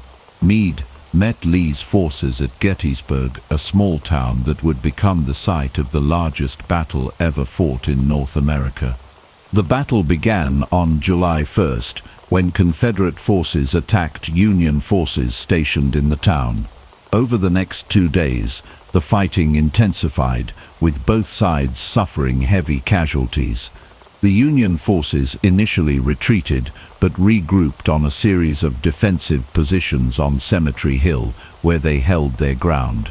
Lee, determined to break the Union line, ordered a series of attacks, including the infamous Pickett's Charge on July 3rd. Confederate forces attempted to break through the center of the Union line, but were repelled with heavy losses. By the end of the third day, Lee realized that his army could not win the battle and began a retreat back to the south. The Union victory at Gettysburg ended Lee's invasion of the North and marked a turning point in the war. The Confederacy had lost its best chance at securing foreign recognition and potentially forcing the Union to negotiate for peace. The Battle of Gettysburg was a crushing blow to the Confederacy, but the Union also faced a crucial challenge in the West. For much of the war, the Confederacy controlled the Mississippi River, which was a vital route for transportation and supply. The Union, under General Ulysses S. Grant, had made several attempts to take control of the river, but had been thwarted by Confederate forces. In 1863, Grant turned his attention to Vicksburg, Mississippi, the last major Confederate stronghold on the river. Grant's campaign to capture Vicksburg was one of the most significant military achievements of the war. The siege of Vicksburg began in May 1863 and lasted for more than a month. Grant, unable to directly assault the heavily fortified city, instead surrounded it and cut off Confederate supplies. As the siege dragged on, the residents and Confederate defenders endured extreme hardships. The Union forces bombarded the city and starved its inhabitants, forcing Confederate General John C. Pemberton to surrender on July 4, 1863.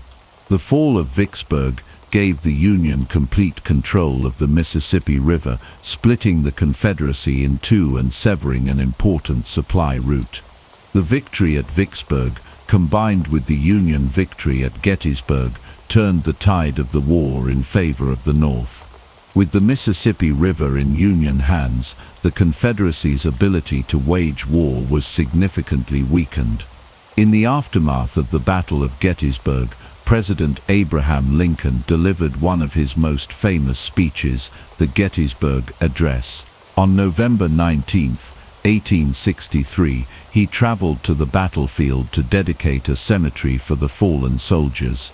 In his brief but powerful address, Lincoln redefined the war's purpose, emphasizing that the struggle was not only for the preservation of the Union, but also for the principle of equality. He declared that the nation was conceived in liberty and dedicated to the proposition that all men are created equal. Lincoln's words helped to transform the war from a fight for the Union into a battle for freedom and human dignity.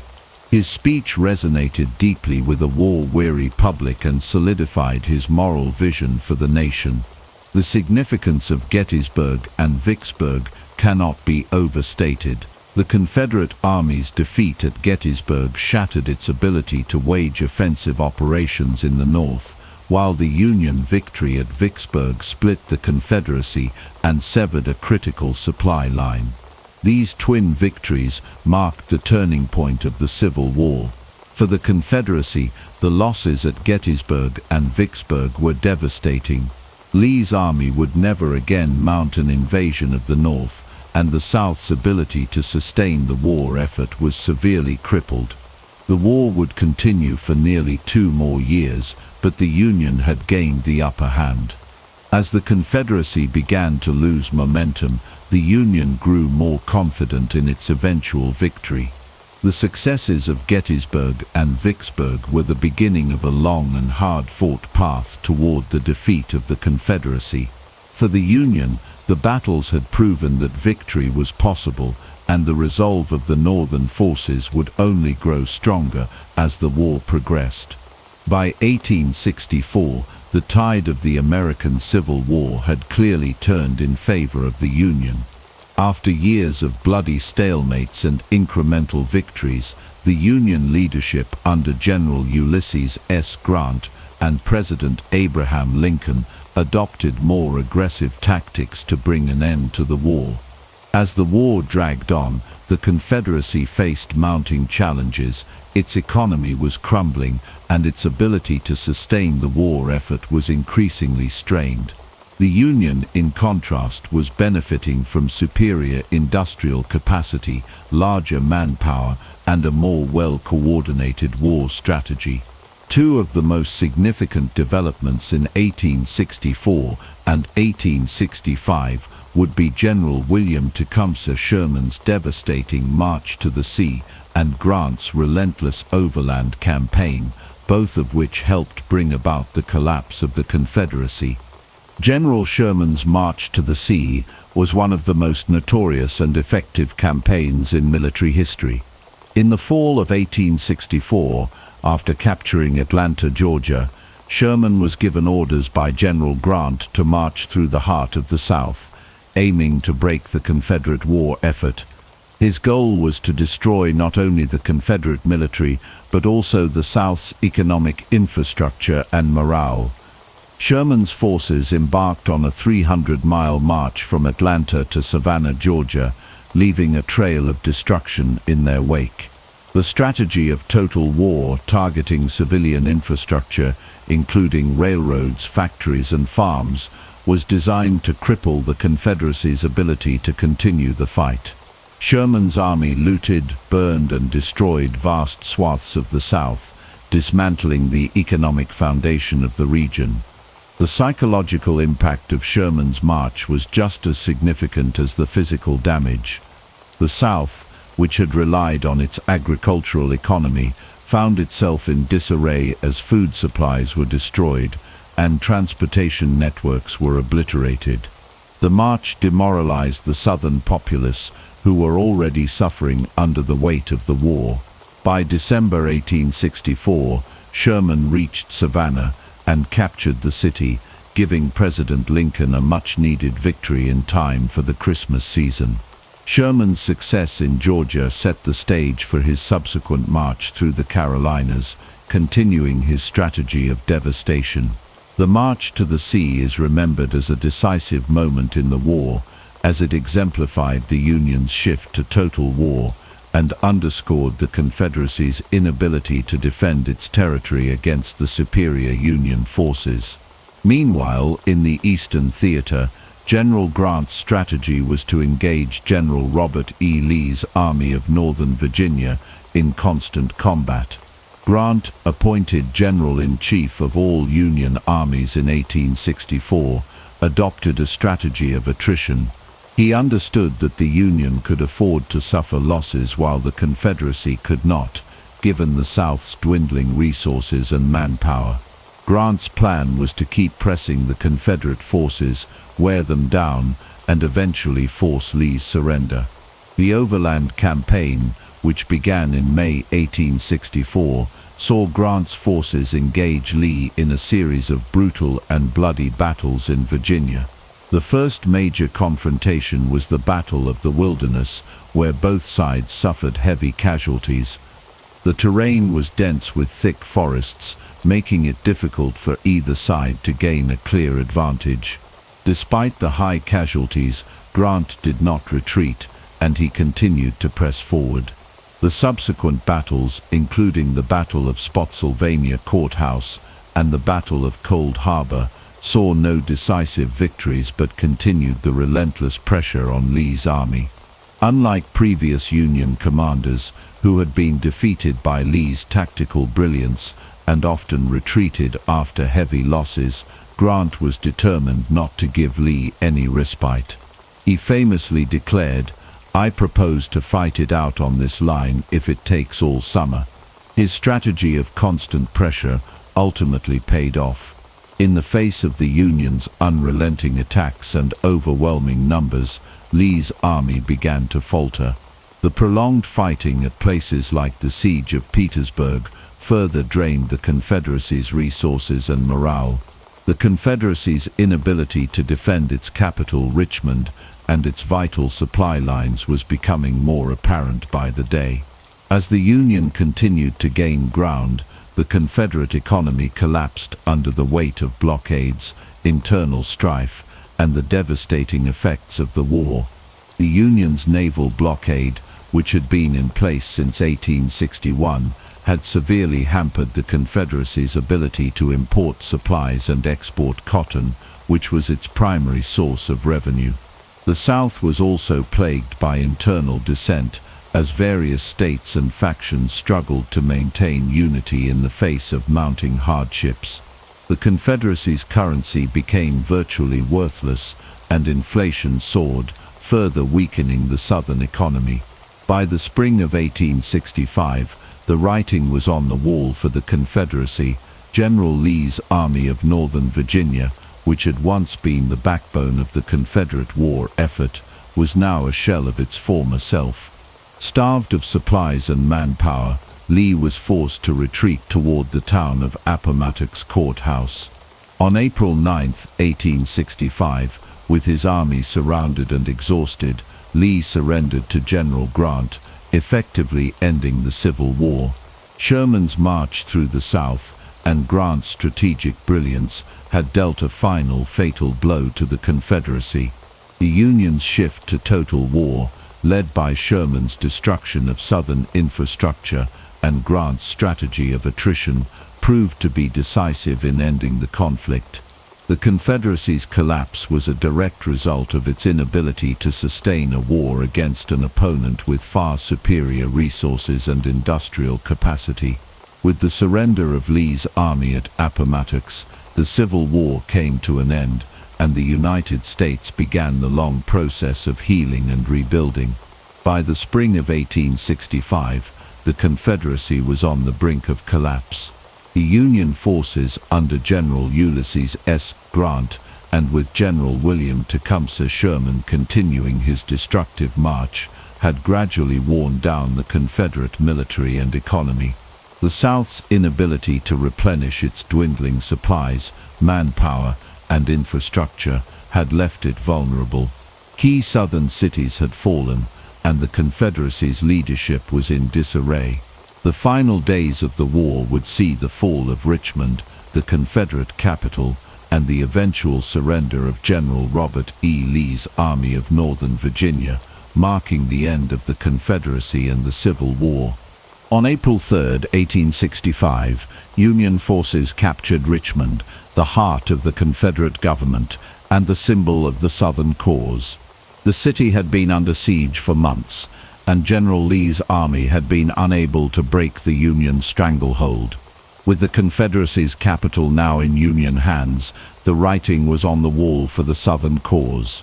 Richmond had been the center of Confederate industry, and its loss was a devastating blow. As the Union forces entered the city, they found it in chaos. Confederate officials had evacuated the city, and the Confederate treasury had been moved. The fall of Richmond symbolized the collapse of the Confederacy's ability to sustain the war effort. While the fall of Richmond was a significant blow, the war was not over yet. General Lee's Army of Northern Virginia, though severely weakened, was still fighting in the field. Lee's forces had been retreating for months, trying to evade total defeat while attempting to regroup and maintain a semblance of Confederate resistance. However, Lee's options were running out.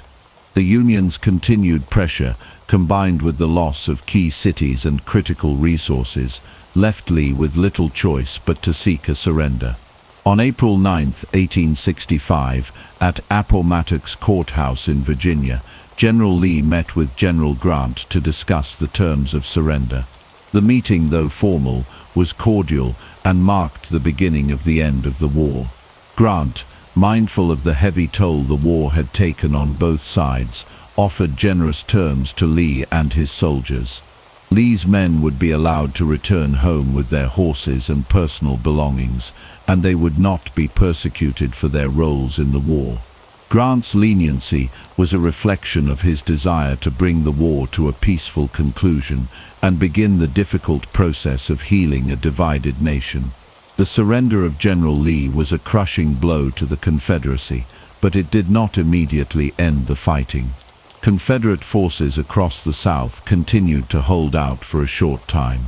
However, Lee's surrender was a clear signal that the Confederate cause was lost. In the days and weeks following Lee's surrender, other Confederate commanders also surrendered their forces. General Joseph E. Johnston, who had been in command of the Confederate forces in the Carolinas, surrendered to General Sherman on April 26, 1865. By the end of May 1865, all major Confederate armies had surrendered, and the war was officially over. The surrender of the Confederate forces left the United States with a daunting challenge. What happens to the Southern states now? The Union victory had preserved the United States, but the question of how to reintegrate the Southern states into the Union was fraught with political, social, and economic complexities. The question of slavery, which had been the central issue of the war, still loomed large. Though slavery had been abolished by the Emancipation Proclamation and the passage of the 13th Amendment, the South's racial and social system had been deeply affected by the war. The issue of how to rebuild the Southern economy, address the needs of the freedmen, and ensure civil rights for African Americans would become the central issues of the Reconstruction era. In the immediate aftermath of the war, the nation faced the monumental task of healing the wounds of a brutal conflict. With the assassination of President Abraham Lincoln on April 14, 1865, Vice President Andrew Johnson assumed the presidency. Johnson, who was from Tennessee, had been a staunch Unionist throughout the war, but his approach to Reconstruction would be controversial. The South, still reeling from defeat, had to rebuild its shattered infrastructure, economy, and social order. At the same time, former slaves were now free citizens, and their path to equality and full participation in American society would be a difficult and often violent struggle. The fall of Richmond and the surrender of Robert E. Lee marked the end of the Confederacy, but it also marked the beginning of a new chapter in American history. The Civil War had preserved the Union, but the challenges of Reconstruction, racial equality, and national reconciliation were just beginning. As the Southern states were reintegrated into the Union, the United States would have to confront the deep divisions that the war had exposed and work to heal the scars of a conflict that had torn the nation apart. On April 14, 1865, just days after the surrender of Confederate General Robert E. Lee, the United States was struck by a tragedy that would forever alter the course of its history. President Abraham Lincoln, the man who had steered the nation through the Civil War and had just achieved victory, was assassinated by John Wilkes Booth, an actor and Confederate sympathizer. The assassination, carried out at Ford's Theater in Washington, D.C., shocked the nation and left the country in a state of mourning and uncertainty. Lincoln's death marked the loss of one of the most revered and effective leaders in American history, and it also raised serious questions about the future of the Reconstruction process. On the evening of April 14, 1865, President Lincoln and his wife Mary Todd Lincoln attended a performance of the play Our American Cousin at Ford's Theater. As Lincoln sat in the state box, Booth, who had planned the assassination meticulously, slipped into the box and shot the president in the back of the head with a pistol.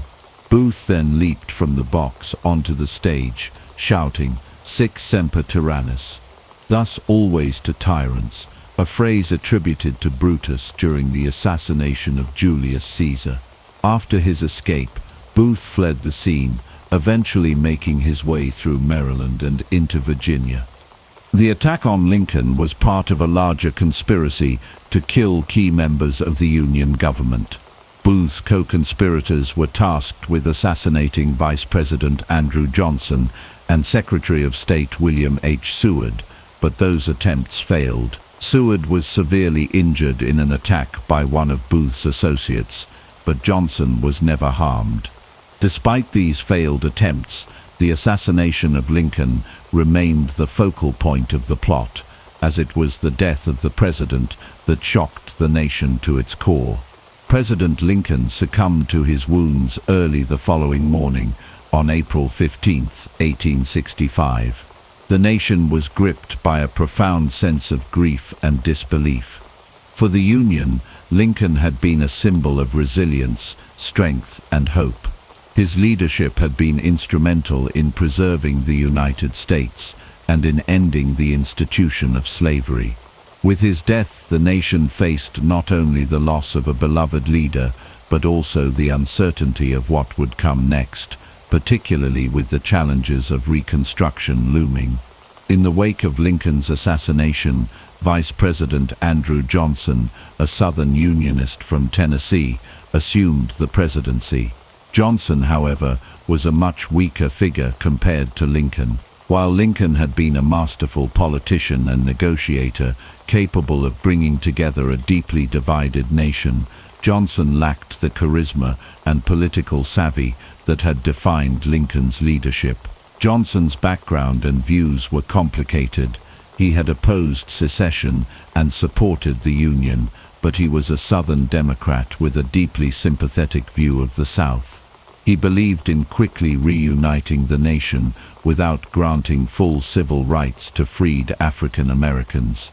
Johnson's approach to Reconstruction, which he implemented in the aftermath of the war, was controversial and faced opposition from both the radical Republicans in Congress and many in the northern states. Johnson's plan offered pardons to former Confederates who swore loyalty to the Union, and he allowed Southern states to re-enter the Union quickly without imposing strong protections for African Americans. This leniency angered many in the North who had fought to end slavery, and it alienated the radical Republicans who pushed for a much more stringent and far-reaching approach to Reconstruction. The assassination of Abraham Lincoln not only left the nation in mourning, but also set the stage for the difficult and contentious years that would follow. Johnson's inability to unite the country and his lenient policies toward the South led to fierce struggles over the direction of Reconstruction. The legacy of Lincoln's leadership was one of preservation and healing, but with his untimely death, the nation faced a challenging road ahead in its efforts to rebuild and address the issues of slavery, racial equality, and Southern reintegration. John Wilkes Booth's assassination of President Lincoln remains one of the most significant and tragic events in American history. Lincoln had steered the nation through its darkest hour, and his vision for the nation's future, one of reconciliation and unity, was cut short by an act of violence. The nation would never be the same again, and the period following Lincoln's death would be marked by political conflict and struggles for civil rights that would extend far beyond the Civil War itself. The period of Reconstruction, spanning from 1865 to 1877, was a time of immense transformation and conflict in the United States. Following the Civil War, the southern states were left in ruins, and the nation faced the daunting task of rebuilding both the South's physical infrastructure and its social and political systems. The federal government, under the leadership of Presidents Andrew Johnson and later Ulysses S. Grant, worked to reintegrate the southern states into the Union, while also addressing the pressing question of what freedoms and rights would be granted to the newly freed African Americans. One of the first steps toward addressing the institution of slavery was the ratification of the 13th Amendment in 1865. This amendment officially abolished slavery in the United States, ensuring that neither slavery nor involuntary servitude, except as punishment for a crime, would exist in the country. This was a monumental victory for the abolitionist movement and for the millions of African Americans who had endured centuries of enslavement. However, while the amendment abolished slavery, it left many important questions about the status and rights of freedmen unanswered.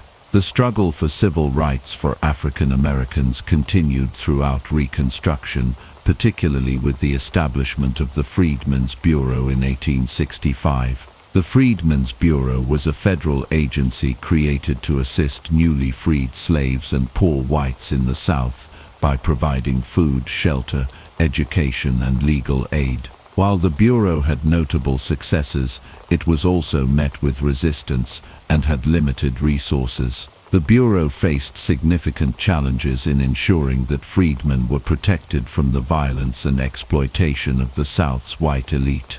As part of the broader effort to secure civil rights for African Americans, Congress passed the 14th and 15th Amendments. The 14th Amendment, ratified in 1868, granted citizenship to anyone born or naturalized in the United States, and guaranteed equal protection under the law for all citizens, regardless of race. The 15th Amendment, ratified in 1870, extended voting rights to African American men, ensuring that the right to vote could not be denied based on race, color, or previous condition of servitude. These amendments were groundbreaking achievements in the fight for racial equality, but their full implementation would prove difficult in the face of Southern resistance. In the South, resistance to Reconstruction was fierce. White Southerners, many of whom had supported the Confederacy, sought to reassert their dominance over African Americans and prevent them from enjoying the full rights of citizenship. One of the most violent and prominent groups to emerge during this period was the Ku Klux Klan, KKK, founded in 1865. The KKK sought to intimidate, terrorize, and ultimately suppress African American participation in political and social life. Their violent tactics, which included lynching, arson, and murder, aimed to maintain white supremacy and undermine the Reconstruction government. Despite federal efforts to combat the Klan, including the passage of the Ku Klux Klan Act in 1871, the group remained a powerful force of resistance throughout the South. Another major obstacle to African American rights in the South was the introduction of black codes, laws designed to restrict the freedom of African Americans and maintain a system of racial control. These codes varied from state to state, but they generally sought to limit African Americans' ability to own property, work for fair wages, and move freely. In many ways, the Black Codes were a continuation of the pre-Civil War system of racial subjugation, disguised under the banner of legal restrictions. In response to the Black Codes and other forms of Southern resistance, the federal government pushed for more sweeping civil rights protections and sought to enforce the 14th and 15th Amendments through military occupation and the presence of federal troops in the South. While there were significant gains for African Americans during the early years of Reconstruction, the period also saw the rise of segregation and the institution of Jim Crow laws. These laws, which emerged in the late 19th century, were a systematic set of state and local laws that enforced racial segregation and disenfranchised African Americans. The legal framework of Jim Crow laws would continue to oppress African Americans well into the 20th century, undermining the progress made during Reconstruction. The end of Reconstruction came in 1877, after the contested election of 1876. In a political compromise known as the Compromise of 1877, Republican Rutherford B. Hayes was awarded the presidency in exchange for the withdrawal of federal troops from the South. This marked the end of federal intervention in Southern politics and allowed the white supremacist Democrats to regain control of the Southern states. As a result, many of the gains made during Reconstruction were reversed, and African Americans in the South were left to face an environment of intense racial discrimination and violence. Reconstruction remains one of the most complex and contentious periods in American history. While it achieved important milestones, such as the abolition of slavery and the granting of civil rights to African Americans, the era also revealed the deep racial divisions and tensions that would persist for many decades. The legacy of Reconstruction is marked by the unfinished struggle for equality, as the promises of freedom and civil rights made during the period would be denied for many African Americans for generations to come. The legacy of the American Civil War is far-reaching and has had profound effects on the United States, both in the years immediately following the conflict and in the centuries since. The war not only shaped the course of American history, but it also influenced military strategy, technology, and the global balance of power. As we reflect on the impact of the war, it is clear that the Civil War played a crucial role in defining modern America and continues to resonate in contemporary debates on race, federalism, and national unity. One of the most significant and lasting consequences of the Civil War was the transformation of federal power. Prior to the war, the United States operated with a more decentralized system where states retained significant autonomy. However, the war fundamentally changed the relationship between the states and the federal government. The Union's victory reinforced the idea of a strong centralized federal government with authority over issues such as civil rights, national defense, and economic policy. The war also affirmed the supremacy of the federal government over state sovereignty, a concept that has shaped the political landscape of the United States ever since. In terms of civil rights, the Civil War was a turning point in American history. The abolition of slavery through the 13th Amendment was a monumental achievement, but the war also laid the foundation for future civil rights movements. The struggle for racial equality did not end with the Emancipation Proclamation or the ratification of the 13th, 14th, and 15th Amendments. Rather, these events were the beginning of an ongoing battle for African Americans' full rights as citizens. While Reconstruction failed to deliver lasting change in the South, the fight for civil rights would continue in earnest throughout the 20th century, culminating in landmark legislation such as the Civil Rights Act of 1964 and the Voting Rights Act of 1965. The Civil War's legacy in shaping modern race relations is undeniable, as the war forced the nation to confront the deeply embedded issue of slavery and racism. The Civil War also had a profound impact on military strategy, technology, and warfare. The conflict introduced new tactics and technologies that would shape future wars both in the United States and abroad. The war saw the first large-scale use of rifled muskets, which allowed for more accurate and deadly long-range fire. It also marked the beginning of modern warfare, with the introduction of railroads and telegraphs, which revolutionized the speed and communication of military operations. Additionally, the Civil War was the first conflict to feature ironclad warships, which would change the nature of naval combat. These technological advancements would influence military strategies and warfare for decades to come, including in future conflicts such as World War I and World War II. The cultural legacy of the Civil War is also significant. The war has been the subject of countless books, films, and monuments, and its impact on American culture cannot be overstated. From the classic works of literature, such as Uncle Tom's Cabin by Harriet Beecher Stowe, to films like Gone with the Wind and Gettysburg, the Civil War has been portrayed and remembered in a variety of ways. Monuments to the war's battles and soldiers dot the landscape of the South, while the ongoing debates over the display of Confederate symbols and statues show that the war's cultural memory remains contested and divisive.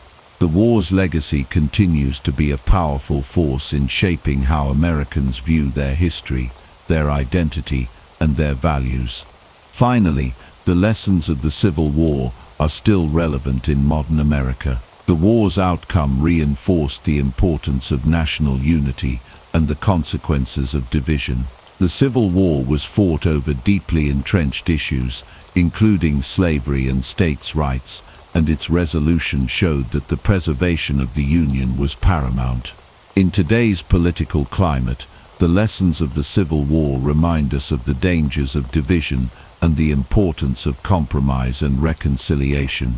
The war demonstrated that the nation must find ways to bridge its differences, uphold the principles of democracy, and ensure that all citizens, regardless of race or background, have an equal place in the American story. In conclusion, the Civil War was not just a pivotal event in American history, it was a turning point in the development of modern society, both in the United States and the wider world. The war reshaped the nation's political, social, and cultural landscape, and its impact continues to be felt today. The Civil War's legacy is a testament to the enduring struggle for freedom, equality, and national unity, and it serves as a reminder of the complexities of building a nation that truly lives up to its ideals.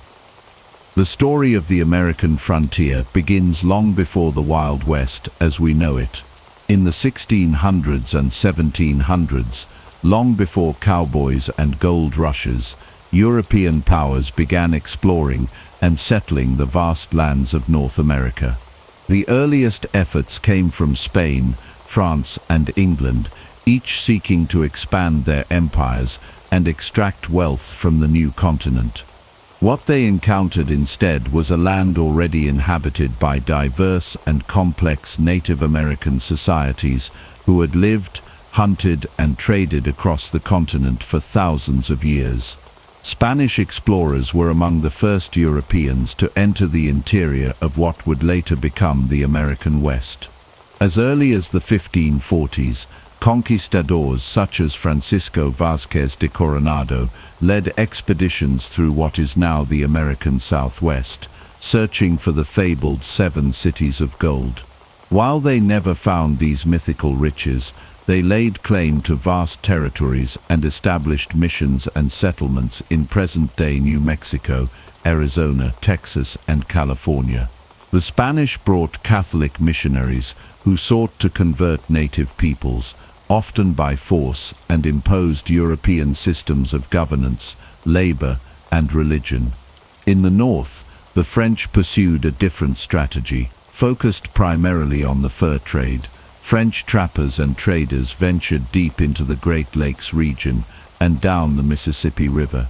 They developed close alliances with tribes such as the Huron and the Algonquin, learning native languages and intermarrying with local communities. French settlements like Detroit and St. Louis began as trading posts, slowly expanding over time.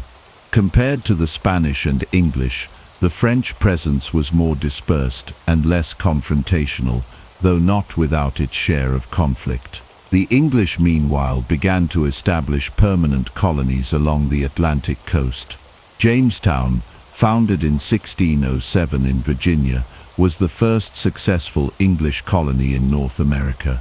The English pushed westward slowly, encountering resistance from native tribes who had no intention of giving up their land. Conflict erupted frequently, including the Powhatan Wars in Virginia and King Philip's War in New England. These early clashes set the tone for centuries of frontier conflict. As European settlements grew, they encroached deeper into indigenous territories. Native tribes were forced to adapt or resist. Some chose to trade and form alliances, while others fought to defend their homelands. Disease brought by Europeans devastated native populations, wiping out entire villages and reducing the ability of tribes to resist colonization. Despite the hardships, Native American cultures remained resilient, preserving traditions and adapting to new realities. Life on the frontier was harsh and unforgiving. Early settlers faced threats not only from hostile encounters, but also from the environment itself.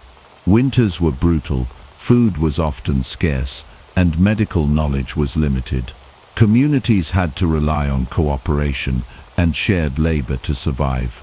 Homes were made from whatever materials were available, wood, sod, or stone, and life revolved around subsistence farming, hunting, and trade. Throughout the 1700s, the frontier continued to move westward. The Appalachian Mountains were a major barrier, but settlers slowly began to cross them in search of new land. The Proclamation of 1763, issued by the British Crown, attempted to halt westward expansion beyond the Appalachians in an effort to stabilize relations with native tribes. This proclamation was largely ignored by settlers eager for land, leading to increased tensions and violence. The French and Indian War, which lasted from 1754 to 1763, was a pivotal conflict in the struggle for control of the North American frontier. The war was part of a global conflict between Britain and France, but on American soil, it involved both European powers and their Native American allies.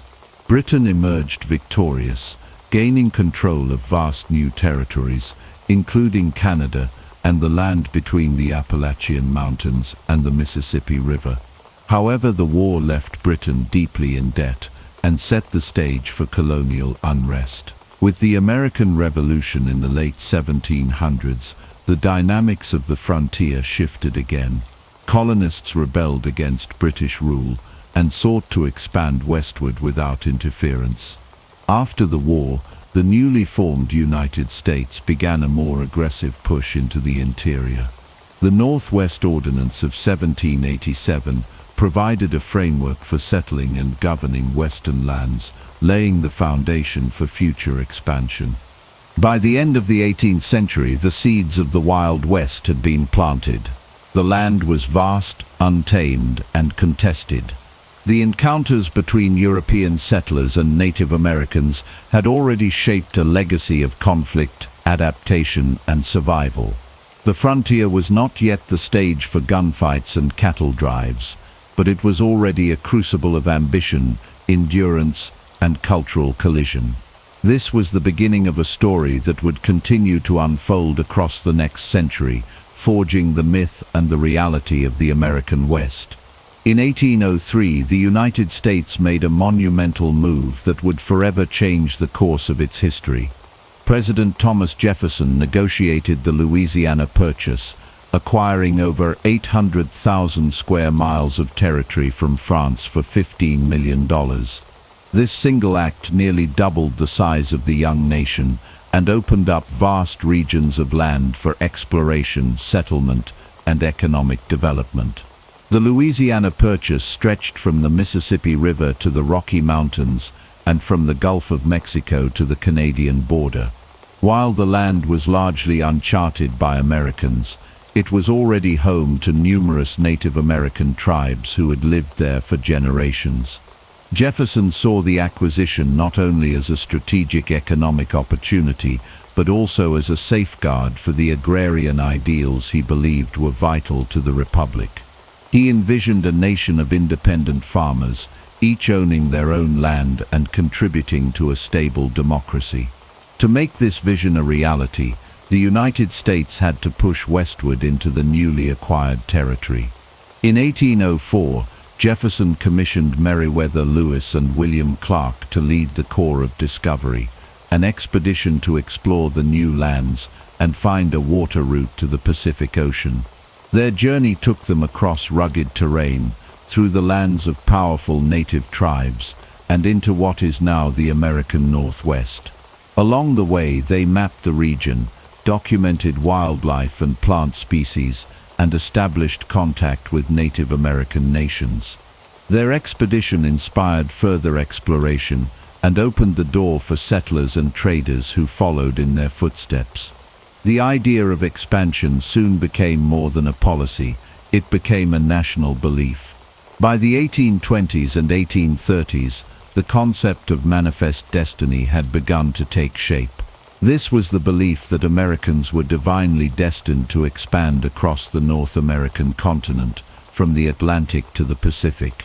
Manifest destiny was not just about geography, it was also tied to a sense of cultural and racial superiority. Many Americans believed it was their duty to bring what they considered civilization, Christianity, and democracy to the western frontier, even if it meant displacing or conquering native peoples. As this ideology gained traction, more and more settlers began moving west. The government encouraged this migration by offering land grants and passing policies that made it easier for individuals and families to claim and settle land.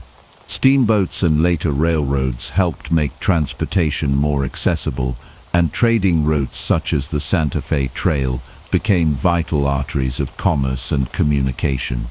The expansion also had a profound impact on Native American tribes. As settlers encroached on their lands, tribes were often forced to move or resist. The government began negotiating treaties, many of which were later broken, to relocate tribes to less desirable lands. These relocations were frequently carried out under threat of violence or through military force.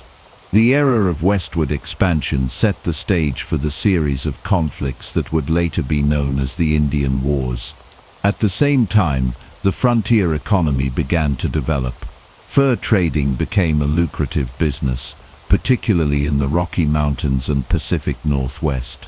Mountain men, independent trappers who braved the wilderness alone or in small groups, played a crucial role in exploring the frontier and establishing trade networks. Figures like Jedediah Smith and Jim Bridger became legends of the early American West, navigating uncharted lands and surviving in harsh conditions. By the 1830s, the push west had become a national movement. Towns and outposts appeared in previously uninhabited regions. The frontier began to take shape as a place of both opportunity and hardship. Pioneers faced isolation, disease, and the constant threat of attack. Yet they were driven by dreams of land ownership, economic success, and the promise of a better life. The Louisiana Purchase and the ideology of Manifest Destiny were foundational in shaping the trajectory of American expansion. They provided the land and the justification for moving westward, setting into motion a series of events that would culminate in the dramatic and often violent era of the Wild West. This chapter of American history was marked by ambition and idealism, but also by displacement, conflict, and the irreversible transformation of a continent. In the 1830s through the 1860s, a new chapter of American expansion took form as thousands of settlers packed their belongings, gathered their families, and set out west along the Oregon Trail. This was the Age of Pioneers, a period defined by migration, endurance, and the drive to forge a new life in the uncharted territories beyond the Mississippi River. The journey was long and perilous, but for many it represented the promise of land, opportunity, and freedom. The Oregon Trail stretched over 2,000 miles from Independence, Missouri, to the fertile Willamette Valley in Oregon. It crossed plains, deserts, rivers, and mountain ranges. The journey typically took 4 to 6 months, depending on weather, terrain, and the health of the travelers. Most migrants traveled in covered wagons, also known as prairie schooners, which were packed with supplies, tools, food, and personal belongings. These wagons were usually pulled by oxen or mules and moved at a slow, steady pace across the rough terrain. Families would begin preparations for the journey months in advance. They needed to gather enough food, clothing, tools, and livestock to survive not just the trip, but also the early months of settlement once they arrived. Emigrants faced many hardships on the trail, including extreme weather, accidents, disease, and the constant wear of travel. Cholera was especially deadly, sweeping through wagon trains with little warning and claiming countless lives. Rivers posed significant dangers, as wagons and animals could be lost during crossings. Despite these challenges, the promise of a better life drove people westward. The U.S. government encouraged settlement of the Oregon Territory through treaties and legislation, including the Donation Land Claim Act of 1850, which offered land to settlers willing to cultivate it. For many, this was the first chance to own property and build something lasting for future generations. The journey also relied heavily on cooperation. Wagon trains, often made up of dozens of families, banded together for protection and mutual aid. Leaders were elected to maintain order, and decisions were made democratically. This sense of community helped many endure the physical and emotional hardships of the trail. At night, wagons were often arranged in a circle to create a protective corral for livestock and to provide shelter from wind and wild animals. The Oregon Trail migration had a profound impact on the American frontier. It brought settlers into direct contact with Native American tribes, whose lands they crossed or settled on. While many encounters were peaceful and involved trade or assistance, others were marked by tension and violence. As more settlers arrived, tribal lands were gradually taken over, leading to growing resentment and conflict. The trail itself evolved over time. Initially marked by mountain men and fur trappers, the route became more established as thousands traveled it. Forts and trading posts sprang up along the way, offering supplies and a measure of safety. Missionaries, merchants, and farmers all made the journey, transforming the West from an unknown wilderness into a land of growing settlements. By the 1860s, the Oregon Trail was at its height. Homesteads began to dot the landscape of the Pacific Northwest. Towns were established, farms were built, and the frontier began to take on a more settled character. However, this migration also intensified the displacement of Native American tribes, who were pushed farther from their ancestral lands. The federal government began to implement more aggressive policies to remove and relocate indigenous peoples, contributing to the long and tragic history of the Indian Wars. The Age of Pioneers helped define the American identity. The stories of families braving the wilderness in search of a better life became part of the national mythology. The covered wagon became a symbol of American perseverance and hope. The hardships endured on the trail and the determination required to complete the journey exemplified the values of self-reliance and resilience. The Oregon Trail was not just a route across the continent, it was a crucible that tested the spirit of those who traveled it. It forged new communities, reshaped the landscape, and forever altered the lives of those who made the journey. In doing so, it laid the groundwork for the westward expansion that would continue into the era of cowboys, outlaws, and lawmen, and helped shape the character of the American frontier. In the decades following the Civil War, from the 1860s to the 1880s, the American West underwent a dramatic transformation as cattle ranching emerged as a dominant economic force. The wide open spaces of the Great Plains and Southwest became the foundation of a booming cattle industry, and at the heart of this transformation was the cowboy. These rugged, skilled laborers became iconic figures of the Wild West, though their real lives were often more grueling and complex than the romantic image portrayed in popular culture. The roots of cattle ranching in the American West trace back to Spanish colonists who introduced longhorn cattle and ranching techniques to what is now Texas and the Southwest. Over time, these herds grew and adapted to the harsh environment, developing into the resilient Texas Longhorn breed. After the Civil War, large numbers of cattle roamed freely across the open range, and their value increased significantly due to growing demand for beef in the industrial cities of the North and East. Railroads played a pivotal role in this emerging economy. As rail lines extended westward, particularly into Kansas, they created access points where cattle could be driven and then shipped to urban markets. The town of Abilene, Kansas, became one of the first major cattle shipping hubs, thanks to entrepreneur Joseph McCoy, who promoted the idea of trailing Texas Longhorns north to the railheads. These long cattle drives, often covering hundreds of miles, became a defining element of the era. Cowboys were responsible for managing the herds during these drives. Most were young men in their teens or 20s, often from diverse backgrounds. African Americans, Mexican vaqueros, and Native Americans made up a significant portion of the cowboy workforce. The work was difficult and dangerous. Cowboys endured long hours in the saddle, extreme weather, and the constant threat of stampedes, predators, and hostile encounters. Their days were filled with dust, heat, and physical labor, while their nights were spent sleeping under the stars. The tools of the cowboy trade included saddles, lassos, spurs, and wide-brimmed hats for sun protection. Their clothing was functional, designed to withstand the rigors of the trail. The cowboy developed a distinct culture, with songs, jargon, and customs that became ingrained in the mythology of the West. Yet behind the romance was a demanding and often underpaid lifestyle. Ranching operations expanded rapidly during this period.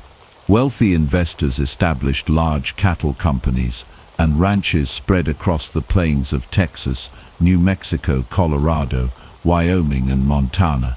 The open range system allowed cattle to graze freely on public lands, but this also led to conflicts over land use and ownership.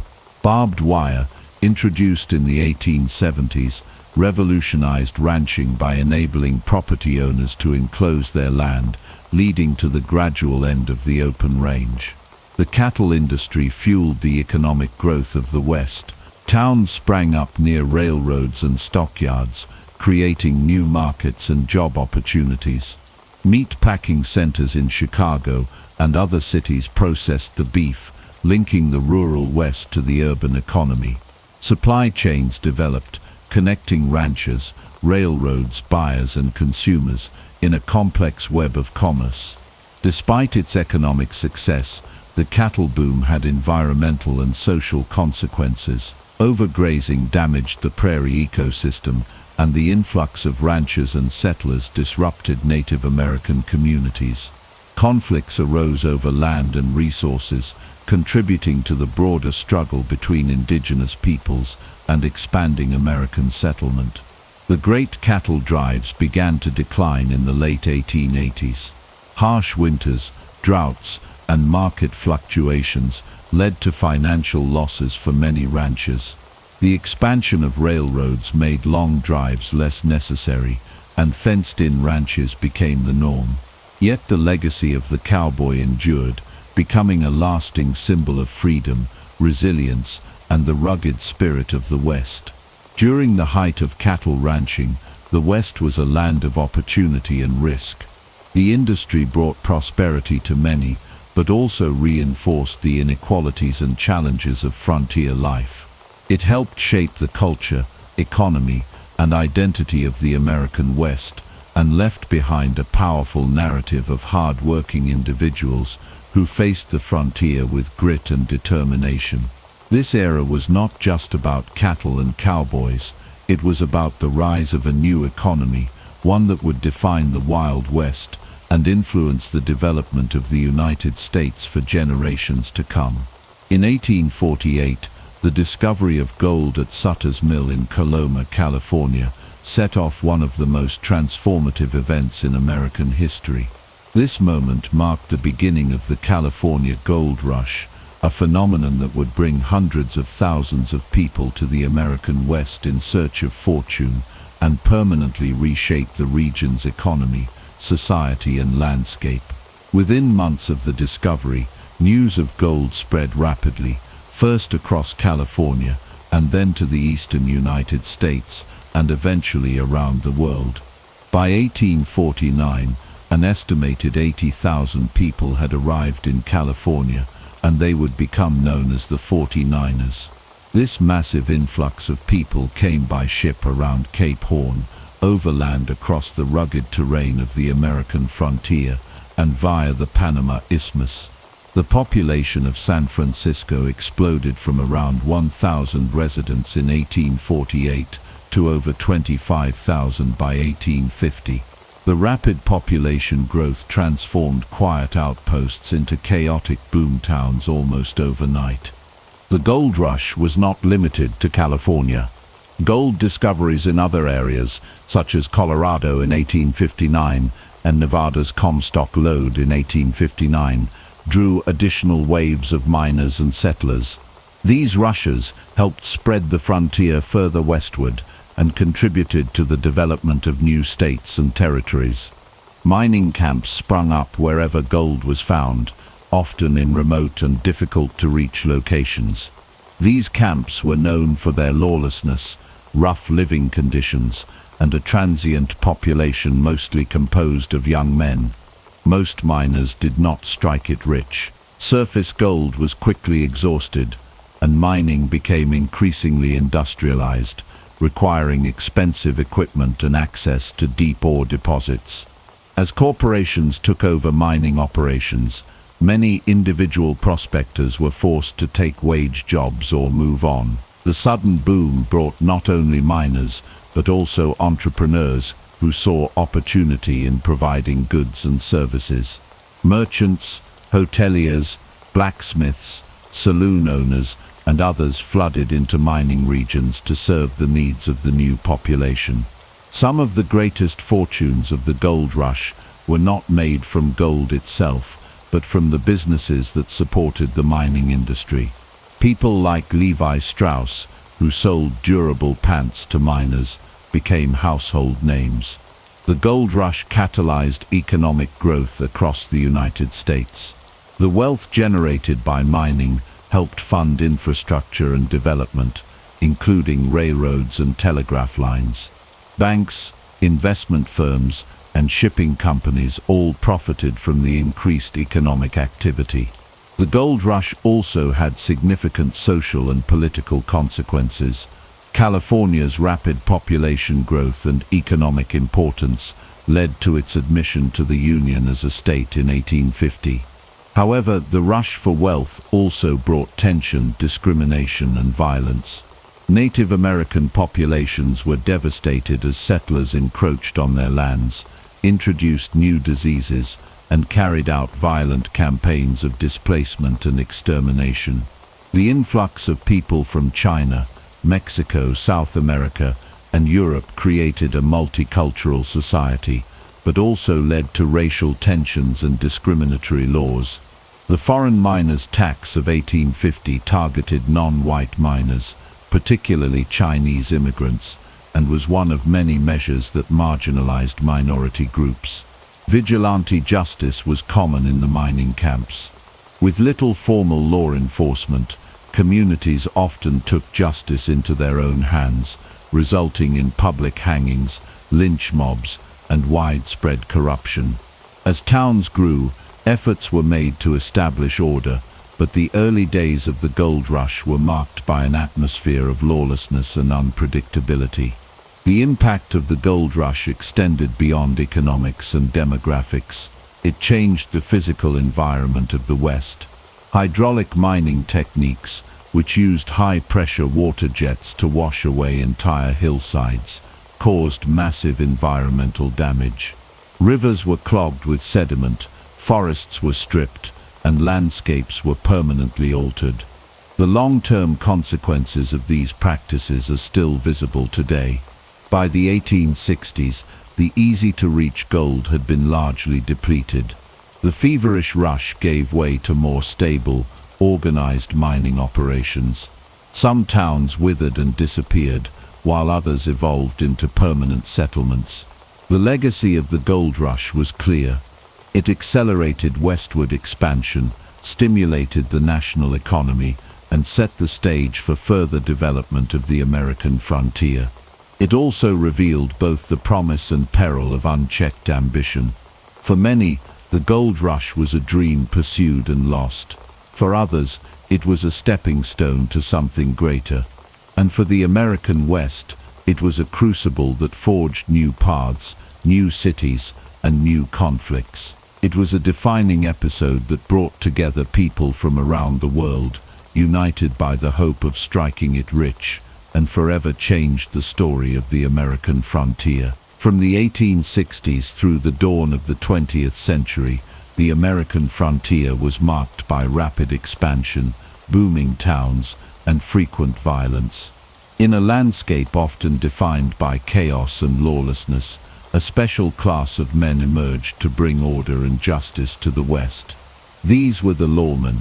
Figures like Wyatt Earp, Bat Masterson, and Wild Bill Hickok became legends of the Wild West, celebrated and sometimes mythologized for their bravery, quick-draw skills, and determination to uphold the law in some of the most dangerous places in the country. Lawmen were often appointed marshals, sheriffs, or deputies in towns that sprung up quickly due to gold strikes, cattle routes, or rail lines. These towns frequently attracted a rough crowd, gamblers, gunslingers, outlaws, and drifters seeking opportunity or escape.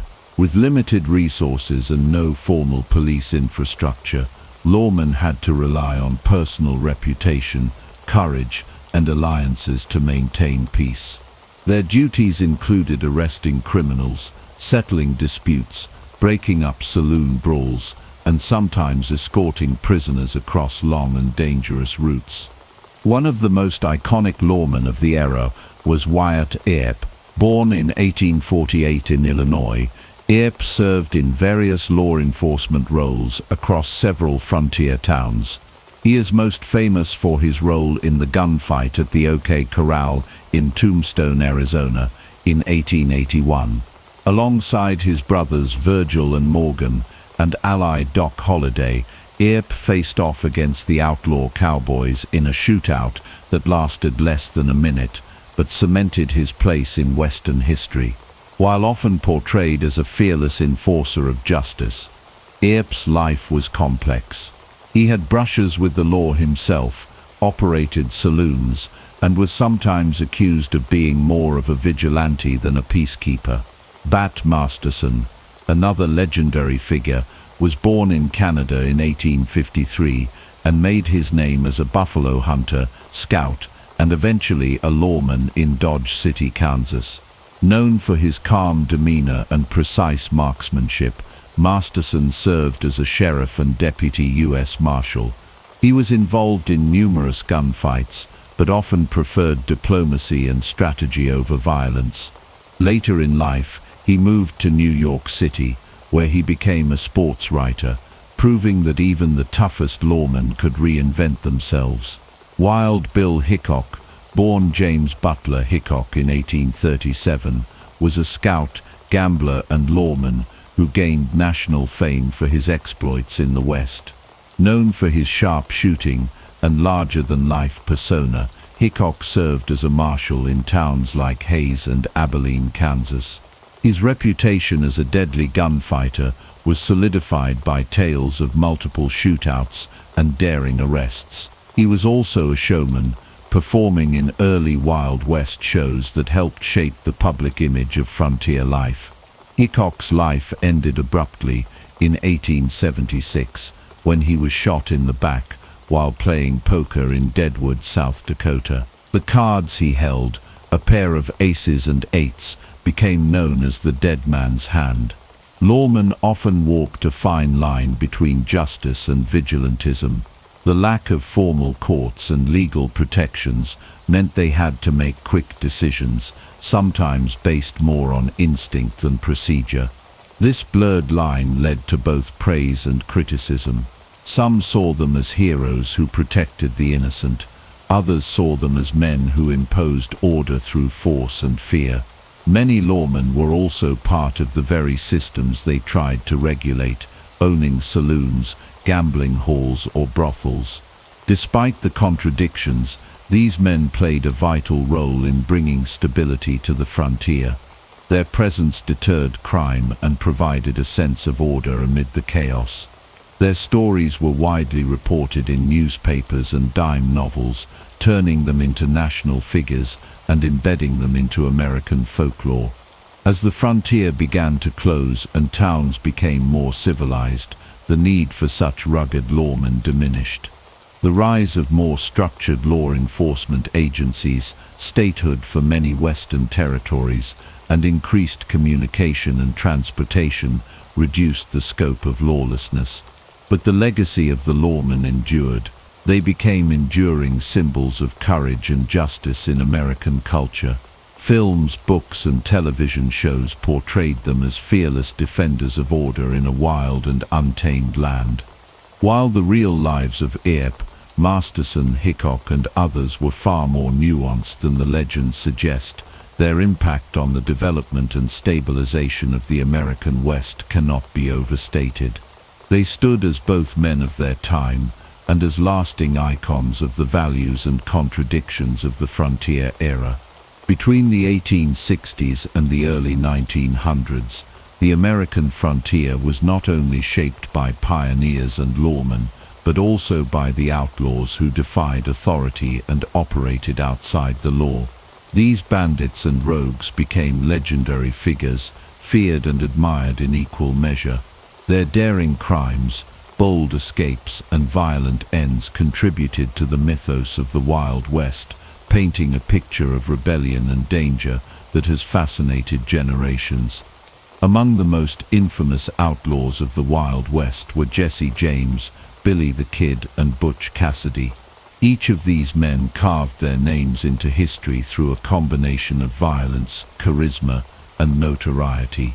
Jesse James, born in Missouri in 1847, began his criminal career as a Confederate guerrilla during the Civil War. He and his brother Frank were part of a group known as Quantrill's Raiders, responsible for brutal attacks against Union forces and sympathizers.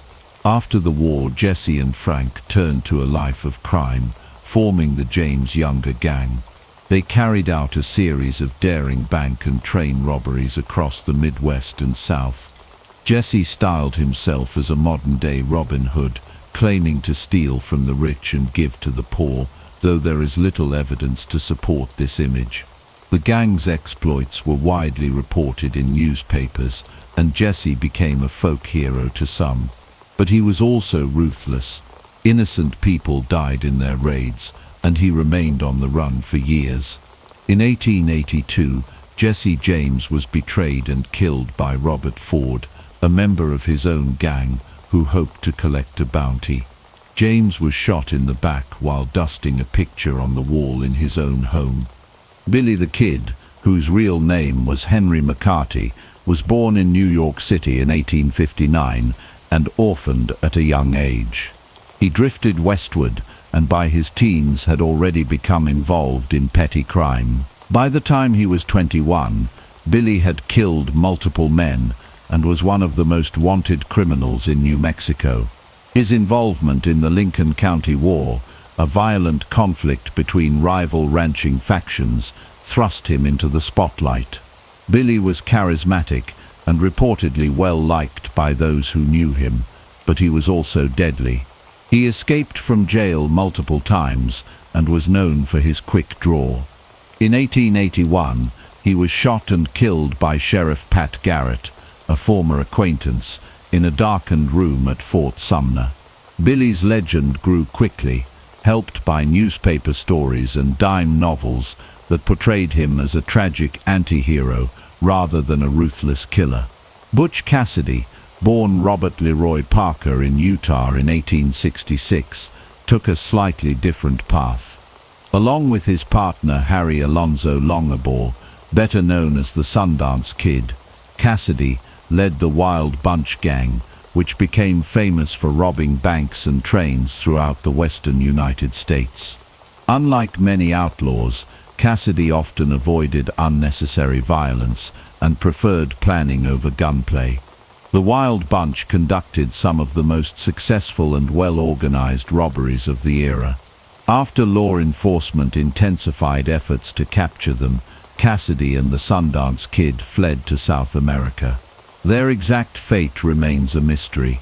Some accounts claim they were killed in a shootout in Bolivia in 1908, while others suggest they escaped and lived under assumed names.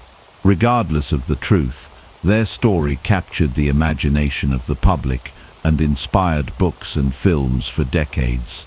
Outlaws of the Wild West were not merely criminals, they became symbols of rebellion during a time of rapid change.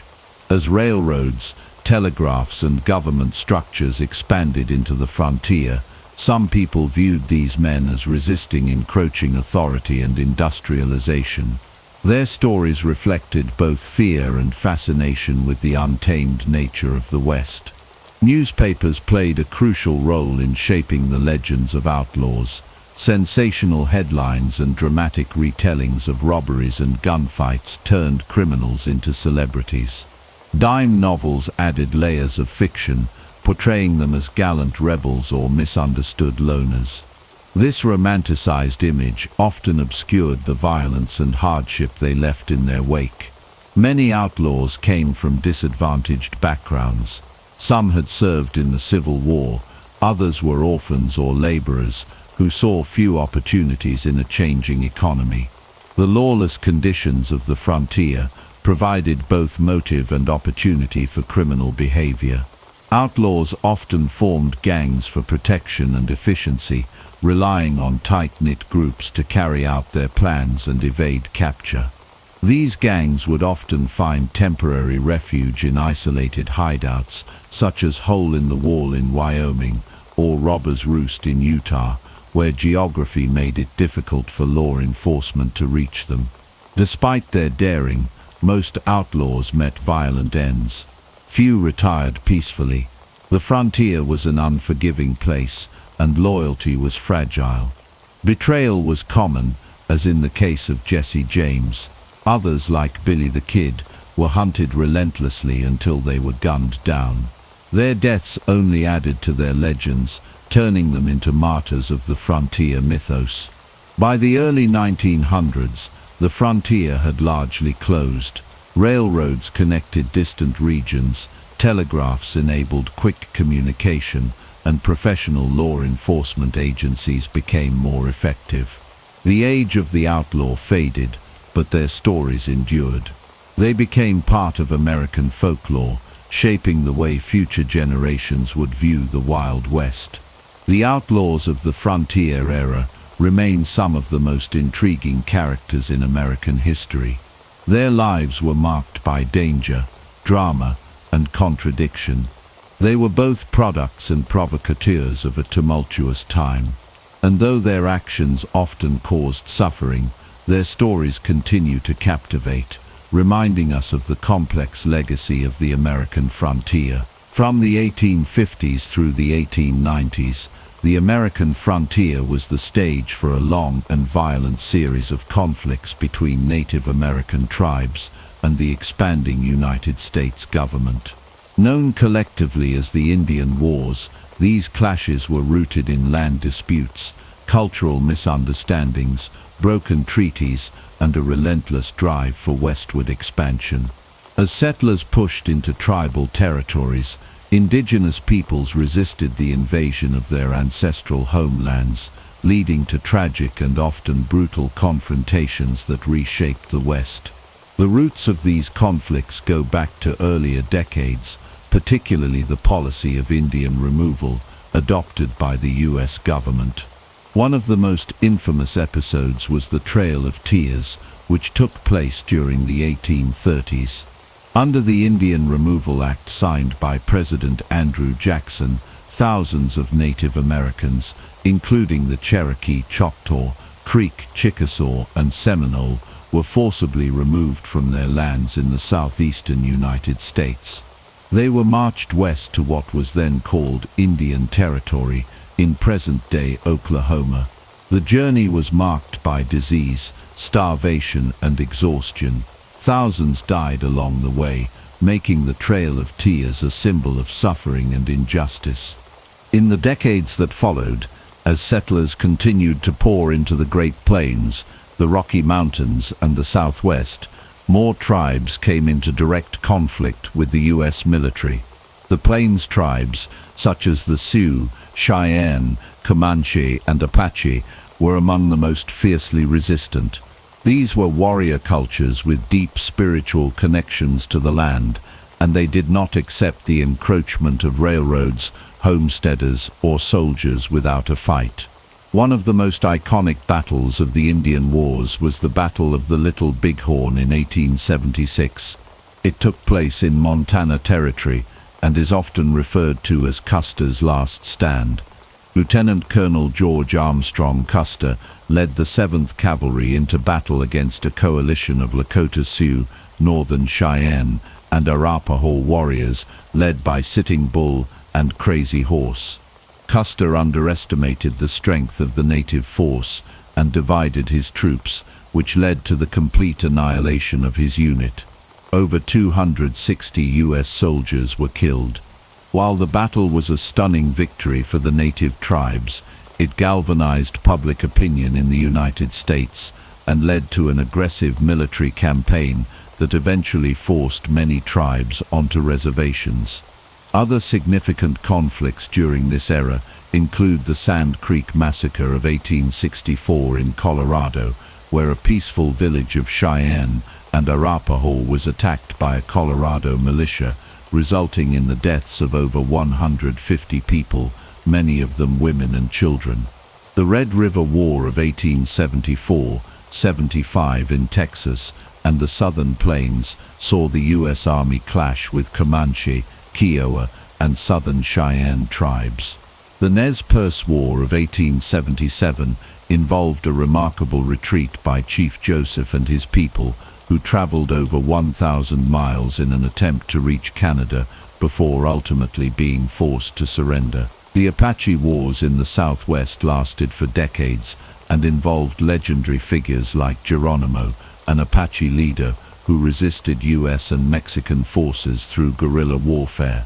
Geronimo's campaign spanned from the 1850s to the 1880s and became symbolic of native resistance. His eventual capture in 1886 marked one of the final chapters in the Indian Wars, The last major conflict is often considered to be the Wounded Knee Massacre of 1890 in South Dakota.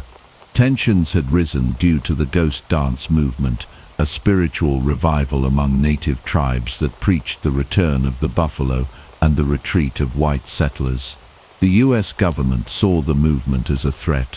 When the 7th Cavalry attempted to disarm a group of Lakota at Wounded Knee Creek, a shot was fired and chaos ensued.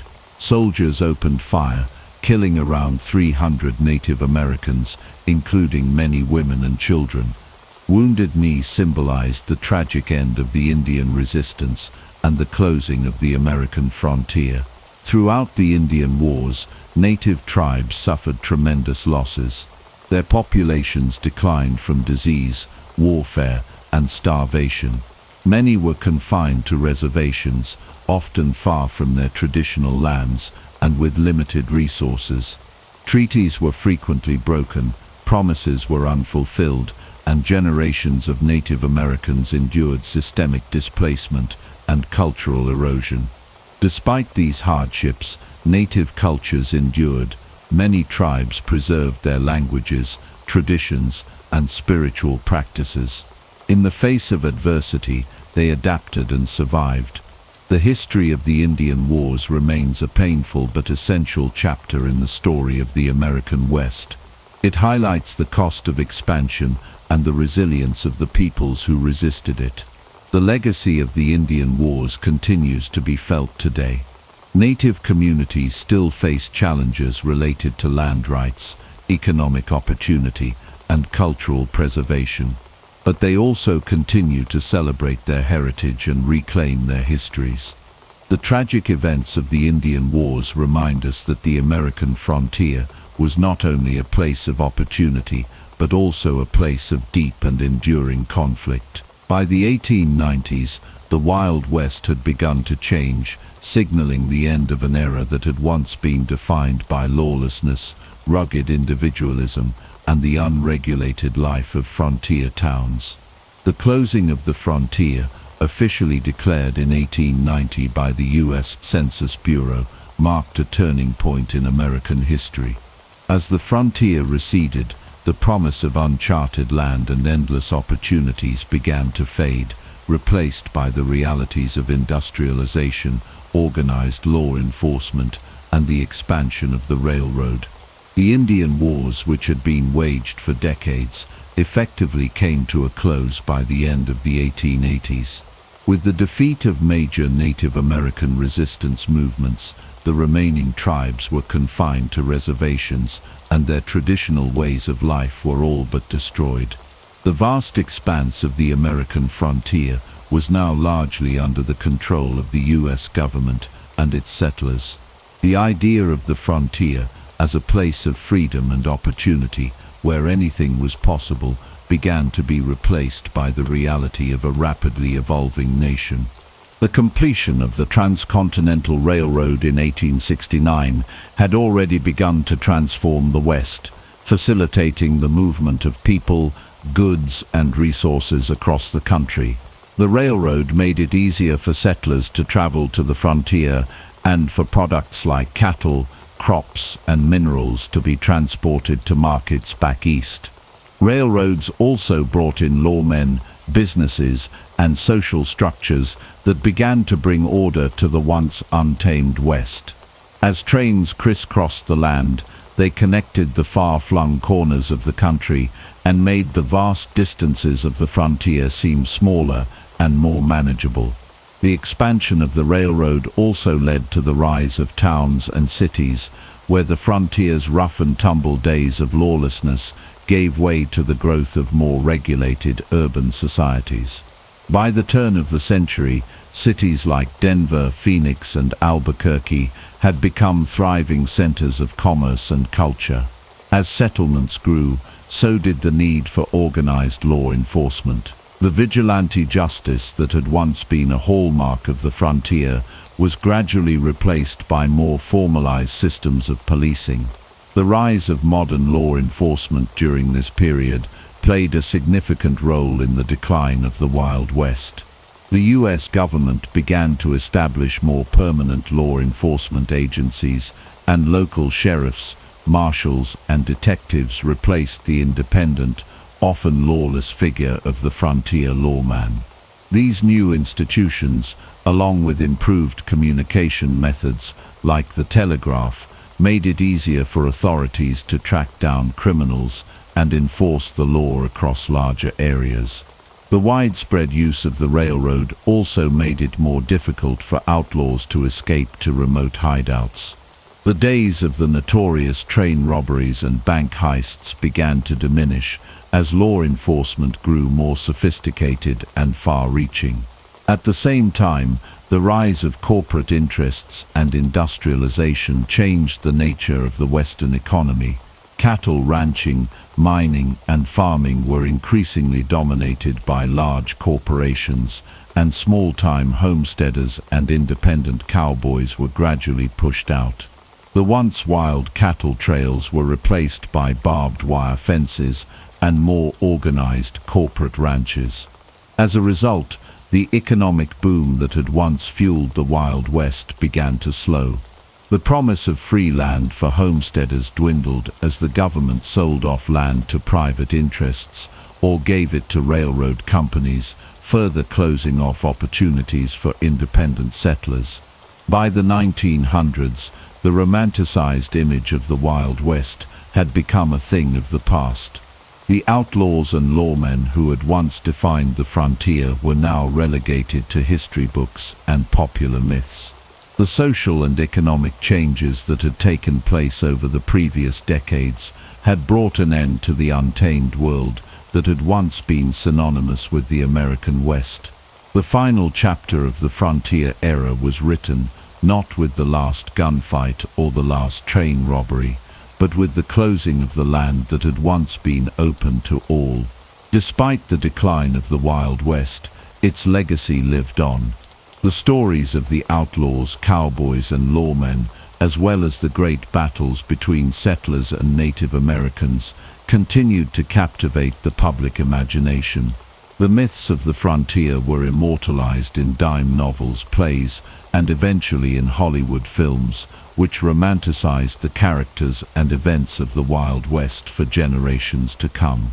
The Wild West became a symbol of American toughness, resilience, and individualism, qualities that were associated with the pioneering spirit and the forging of the nation. The closing of the frontier signaled the end of a specific chapter in American history, but in many ways it marked the beginning of a new era. The lessons and legends of the Wild West continued to influence American culture, politics, and identity for years to come. The frontier may have closed, but the spirit of exploration, the desire for freedom, and the quest for new opportunities would continue to shape the country in the century that followed. The Wild West has long been a symbol of freedom, adventure, and rugged individualism, but much of what we think of as the Wild West today is shaped by myth and legend. From the moment the frontier began to close in the late 19th century, the stories of cowboys, outlaws, lawmen, and the untamed land itself began to evolve. What was once a real and chaotic part of American history gradually became a romanticized vision, exaggerated and idealized in the popular imagination. The myths of the Wild West were not just confined to books and folklore, they were amplified by the emerging movie industry in the early 20th century. Filmmakers eager to tell stories of adventure and heroism found a rich source of material in the legends of the American frontier. Westerns became a genre all their own, with iconic films such as Stagecoach 1939, The Searchers 1956, and High Noon 1952 solidifying the myth of the lone cowboy, battling the forces of chaos and lawlessness. These films often portrayed a stark contrast between the rugged individualism of the cowboy and the encroaching modernity of society. The cowboy, as depicted in these films, was often an anti-hero, a figure who operated outside the law but still maintained a sense of honor and justice. His world was one of adventure, danger, and the fight for freedom, embodying ideals of personal independence that resonated with American audiences, especially during periods of social and economic upheaval. But while the films painted a picture of the West as a place of high drama and moral complexity, they also often glossed over the realities of life on the frontier. The violent conflicts with Native American tribes, the struggles of settlers and homesteaders, and the challenges faced by women and minorities were frequently sidelined in favor of more heroic and romanticized narratives. In the years following World War II, Hollywood westerns reached their peak. Actors like John Wayne, Clint Eastwood, and Gary Cooper became synonymous with the image of the cowboy hero, and their portrayals became the standard by which all westerns were measured. Yet, despite their popularity, these films often failed to accurately depict the true history of the Wild West. They turned the historical complexities of the frontier into a one-dimensional narrative of good versus evil, with cowboys representing the forces of righteousness and outlaws symbolizing chaos. In reality, the Wild West was far more nuanced. The outlaw figures who became legends, like Jesse James, Billy the Kid, and Butch Cassidy, were often romanticized as rebels fighting against oppressive authority. Their robberies and violent actions were portrayed as acts of defiance rather than criminal behavior, turning them into folk heroes in the eyes of many. These stories, sometimes embellished and exaggerated, were passed down through dime novels, newspapers, and later, Hollywood films. But while the outlaws were glamorized, the Native Americans who resisted encroachment on their lands were often demonized as villains or savages. The history of Native American resistance, the forced removal from their ancestral lands, and the lasting impact of the Indian Wars were frequently overshadowed by the myth of the Wild West as a place of heroic struggles and battles between good and evil. Over the years, the romanticized vision of the Wild West continued to influence American popular culture. Television shows like Bonanza, 1959, 1973, and Gunsmoke, 1955, 1975, as well as more recent films like Dances with Wolves, 1990, and True Grit, 2010, kept the spirit of the West alive, even as the country entered the 20th and 21st centuries. The cowboy remained a symbol of rugged masculinity, independence, and a nostalgic yearning for a simpler, more adventurous time. Yet, even as the Wild West has been mythologized in film and television, it has also been subjected to reinterpretation. Modern westerns, like No Country for Old Men, 2007, and The Ballad of Buster Scruggs, 2018, often deconstruct the classic myth, offering more complex portrayals of frontier life. These films explore the harshness of the West, the morality of the characters, and the consequences of violence, presenting a more critical and nuanced view of the American frontier. The legacy of the Wild West remains strong, not just in entertainment, but in how the American frontier is perceived today. The symbols of cowboys, outlaws, and lawmen still evoke a sense of freedom and adventure, despite the fact that much of the mythic history of the Wild West has been distorted or simplified. The romanticized image of the frontier continues to shape American identity, representing a time when the nation was forging its path and expanding its boundaries.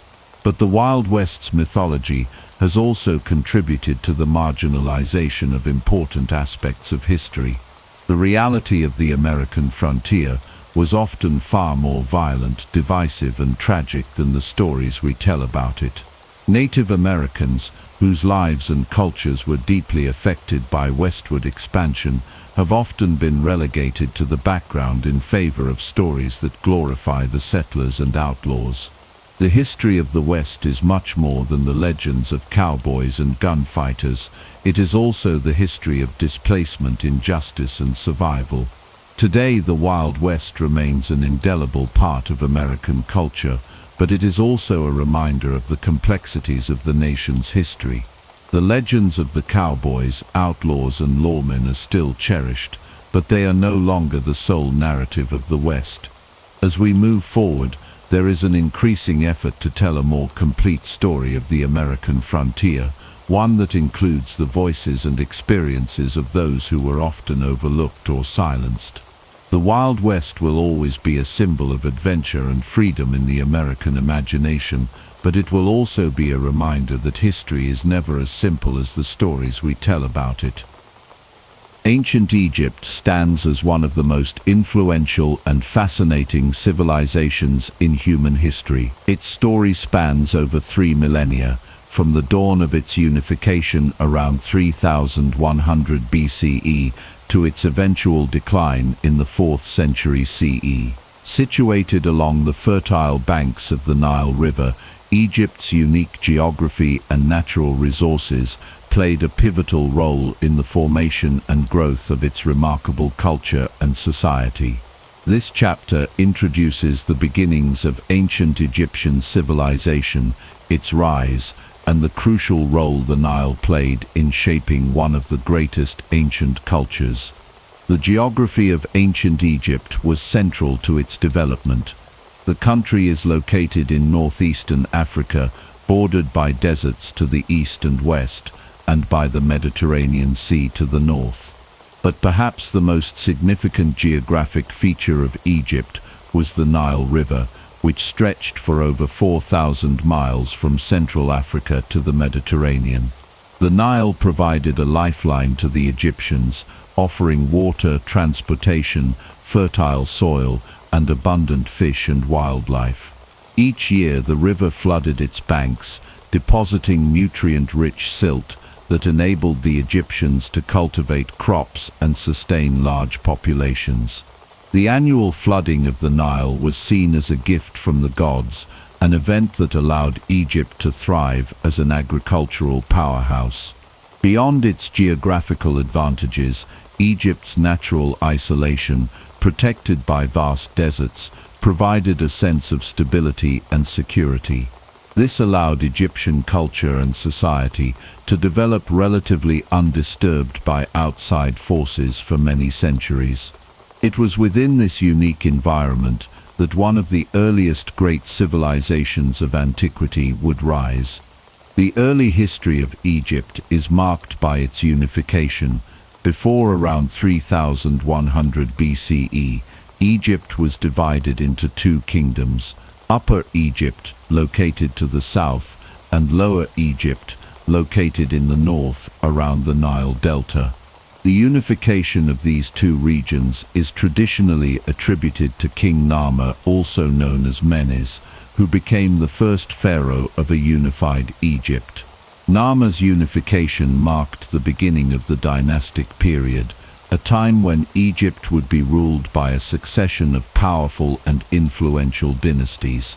With the establishment of the first dynasty around 3100 BCE, Egypt's political and religious structures began to take shape. The pharaoh, viewed as both a divine ruler and the earthly representative of the gods, was central to the government.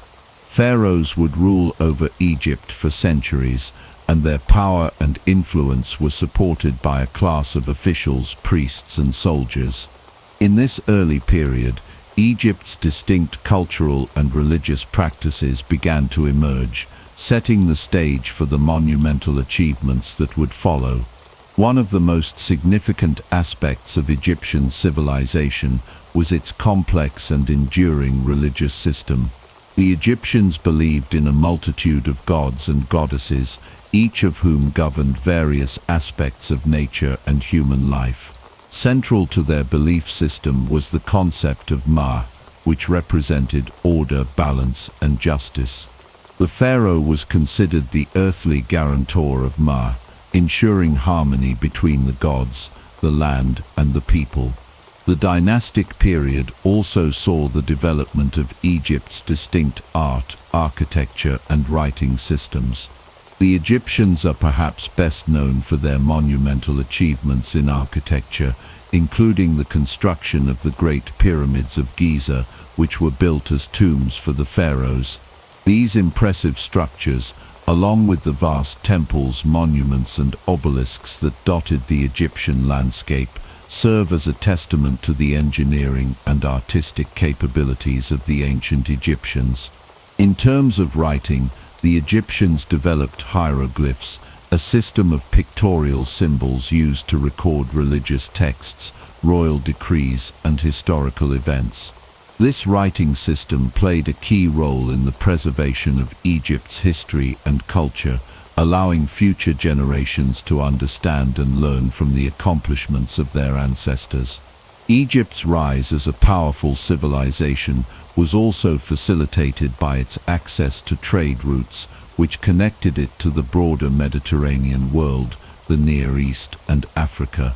Egypt's wealth, culture, and influence spread throughout the ancient world, and its legacy would continue to inspire civilizations for millennia. In summary, ancient Egypt was born out of its unique geography, the fertile Nile River, and the development of a strong, centralized government under the leadership of the pharaohs. Over time, Egypt would rise to become one of the most enduring and influential civilizations in the ancient world. Its remarkable achievements in art, architecture, religion, and governance would shape the trajectory of history and leave a lasting legacy that continues to captivate the world today. The origins of Egyptian religion are deeply entwined with the development of Egyptian society itself. Religion was not just a system of beliefs in ancient Egypt. It was an integral part of daily life, governing everything from politics to social norms to individual actions. The ancient Egyptians believed that their gods were intimately involved in every aspect of their world, from the rising and setting of the sun to the flooding of the Nile. Understanding Egyptian religion requires us to explore how these beliefs emerged, how they evolved, and how they influenced the daily lives of the people. The roots of Egyptian religion are believed to stretch back to pre-dynastic times, long before the unification of Egypt in 3100 BCE. Early Egyptian religious beliefs were animistic, focusing on the worship of natural forces and deities associated with the elements, animals, and aspects of nature. Over time, these beliefs became more structured and began to form a coherent system. As communities grew and settled along the banks of the Nile, the Egyptians began to personify natural forces and the cycles of life and death, leading to the creation of a vast pantheon of gods and goddesses.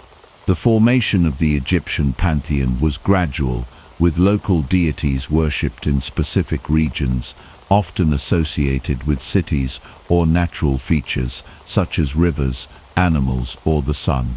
Over time, these regional gods merged and became part of a larger unified system.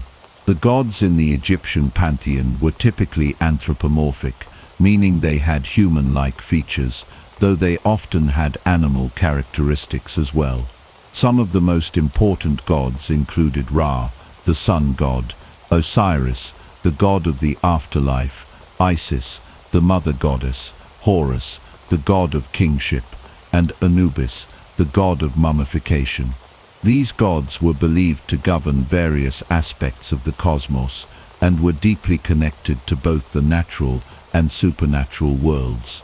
In addition to the major gods and goddesses, the Egyptians also believed in a variety of spirits and lesser deities who influenced daily life. These included household gods, protective spirits, and deities associated with specific tasks, such as Thoth, the god of writing and knowledge. The importance of these gods in the everyday life of Egyptians cannot be overstated. Priests, temples, and rituals were a constant part of Egyptian society.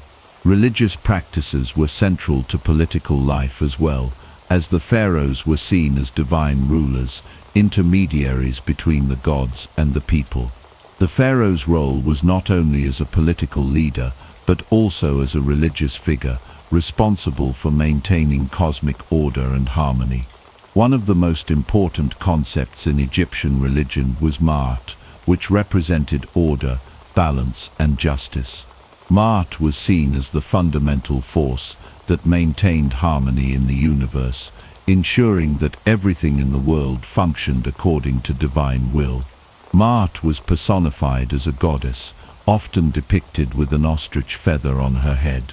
This concept was central to Egyptian spirituality, influencing the actions of the pharaoh and every aspect of the kingdom. The pharaoh's primary duty was to uphold Ma'at, ensuring that justice and order prevailed both in the physical world and in the afterlife. Ma'at's role in Egyptian religion extended beyond the actions of the ruler. It was believed that every individual had a responsibility to live according to the principles of Ma'at, ensuring personal harmony and the well-being of society. This meant behaving in a morally upright manner, following the laws, and respecting the gods. The Egyptians believed that if Ma'at was disrupted, chaos and disorder would ensue. The concept of Ma'at was also connected to the idea of judgment in the afterlife. In the judgment hall of Osiris, the deceased's heart was weighed against the feather of Ma'at to determine whether they had lived a righteous life and could enter the afterlife. The daily rituals and religious observances of the Egyptians were intricately connected to their beliefs in Ma'at. Temples were built in honor of the gods, where priests performed daily rituals to maintain the favor of the gods and ensure the continued prosperity of Egypt. These rituals involved offerings of food, incense, and other gifts, and were intended to sustain the gods and keep cosmic balance intact. Major festivals and celebrations were held throughout the year to honor specific gods, with the most important being the Festival of the Opet, which celebrated the divine union of the gods and the pharaoh. The Egyptians also believed that their gods had human characteristics and could be both benevolent and wrathful. The gods were seen as protectors, guiding their people through difficult times, but they were also capable of punishing those who violated the principles of Ma'at. One of the most famous examples of divine wrath is the story of the sun god Ra, who sent the goddess Sekhmet to punish humanity for their disobedience. The balance between divine protection and retribution was an essential part of Egyptian religious thought. In conclusion, the origins of Egyptian religion were shaped by the need to understand and cope with the natural world and the forces that governed it. Over time, this evolved into a rich and complex system of beliefs centered around a pantheon of gods and the concept of Ma'at. Religion in Egypt was not a separate part of life. It was interwoven with every aspect of society, from governance to daily rituals. The gods and goddesses were seen as integral to the welfare of the state, and their influence extended into every corner of Egyptian life. As such, Egyptian religion played a fundamental role in the development of this great civilization, influencing its politics, culture, and spirituality for centuries. Ra, the sun god, is one of the most powerful and revered deities in ancient Egyptian mythology. As the central figure in Egypt's religious system, Ra was associated with life, light, warmth, and the very essence of creation. His influence was so profound that he became the cornerstone of Egyptian religious thought and was considered the king of all gods. This chapter delves into the myth of Ra's creation, his journey across the sky, and his significant role in Egyptian society and governance. Ra was believed to be the creator of the universe, responsible for bringing light and life to the world. In the Egyptian creation myth, Ra's emergence from the primordial waters of Nun marks the beginning of time and existence. According to one version of the myth, in the beginning there was only darkness and chaos. From the waters of Nun, the ancient Egyptian concept of the primordial ocean, Ra arose as the first divine being. Raz was said to have created himself, and by extension, the cosmos. As the god of the sun, his primary role was to bring order and structure to the world, dispelling the chaos that once ruled. Ra's journey across the sky was a central part of his daily existence. Egyptians believed that Raz traveled across the sky in his solar bark, a boat that sailed through the heavens each day. As the sun rose in the east, Raz began his journey, sailing from the horizon to the zenith of the sky, where he would reign supreme. As he traveled, Raz would pass through different realms, each with its own challenges and obstacles. At night, Raz would descend into the underworld, known as Duat, where he would battle the forces of darkness and chaos, primarily represented by the serpent Apep or Apophis. The struggle between Raz and Apep symbolized the eternal fight between order and chaos, light and darkness. The myth of Ra's nightly journey was not only a cosmological explanation for the cycle of day and night, but also a reflection of the ancient Egyptians' belief in the need to maintain harmony and balance in the universe.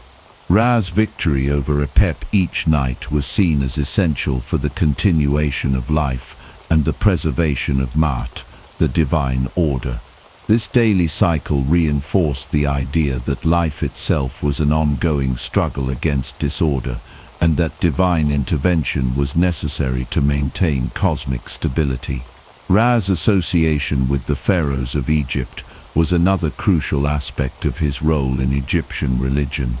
The pharaoh was considered not only a political leader, but also a divine ruler on earth, directly descended from Raz. This divine connection was vital for the legitimacy of the pharaoh's reign. Pharaohs were seen as living embodiments of Ra's power and as intermediaries between the gods and the people. As such, the pharaoh's role was to maintain Maat, the divine order, and ensure that Egypt remained protected and prosperous under Ra's watchful gaze. The association between Raz and the pharaohs is most evident in the royal titulary, which included the phrase "son of Raz." This title was a symbol of the pharaoh's divine right to rule and emphasized his close relationship with the sun god. Raz was seen as the ultimate source of royal authority, and the pharaoh's actions were believed to reflect the will of Raz. In this sense, the pharaoh was not just a political leader, but a manifestation of Ra's divine power and will on earth.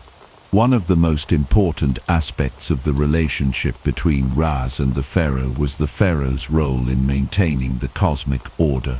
The pharaoh was seen as the protector of Maat, ensuring that the universe remained in balance and that the natural cycles of life continued uninterrupted. Just as Raz brought light and life to the world each day, it was the responsibility of the pharaoh to bring order, justice and prosperity to Egypt. The pharaoh's ability to maintain Maat was believed to directly affect the well-being of the country, its people and its rulers. Ra's influence extended beyond the political realm.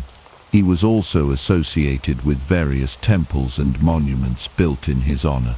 The most famous of these is the Temple of Raz at Heliopolis, which became a major center of worship. At the temple, priests would perform elaborate rituals and sacrifices to honor Raz and ensure his continued favor. Ra's image was often depicted as a man with the head of a hawk, crowned with a solar disk, which became one of the most recognizable symbols in Egyptian art. His presence was felt not only in religious contexts, but in every aspect of Egyptian culture, from art to architecture to daily life. The concept of Ra's eternal presence and power was also reflected in the Egyptian practice of sun worship. Temples dedicated to Raz were built throughout Egypt, and sun worship became an important part of Egyptian religious practice. The daily worship of Raz was not limited to the elite, The general population participated in various sun-related rituals and festivals, which were believed to invoke Ra's blessings for the country's prosperity. In summary, Ra was not only the sun god, but also the very essence of creation, light and life in ancient Egypt. His creation myth explained the origins of the world and the eternal struggle between order and chaos. Ra's daily journey across the sky symbolized the cyclical nature of life, while his battle with Apep represented the constant need to uphold Ma'at, the divine order.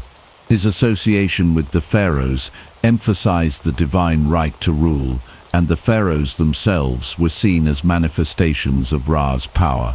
Through the worship of Ra, the ancient Egyptians sought to ensure the continued prosperity and stability of their civilization, placing the sun god at the center of their religious, political, and cultural life. The myth of Osiris and Isis is one of the most powerful and influential stories in ancient Egyptian mythology.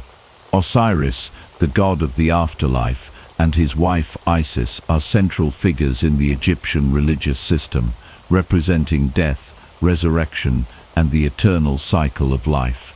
The story of Osiris's death and resurrection became a symbol of hope for the Egyptians, reinforcing their beliefs about the afterlife and the importance of moral behavior in life. Osiris was originally a god associated with fertility and agriculture. He was a beloved ruler of Egypt, bringing prosperity and abundance to the land.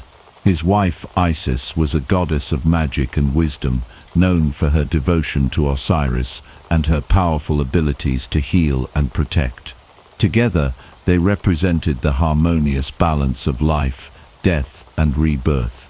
The myth takes a dark turn when Osiris's brother Set, the god of chaos and destruction, becomes jealous of Osiris's popularity and power. In his envy, Set devises a cunning plan to kill Osiris and take his throne.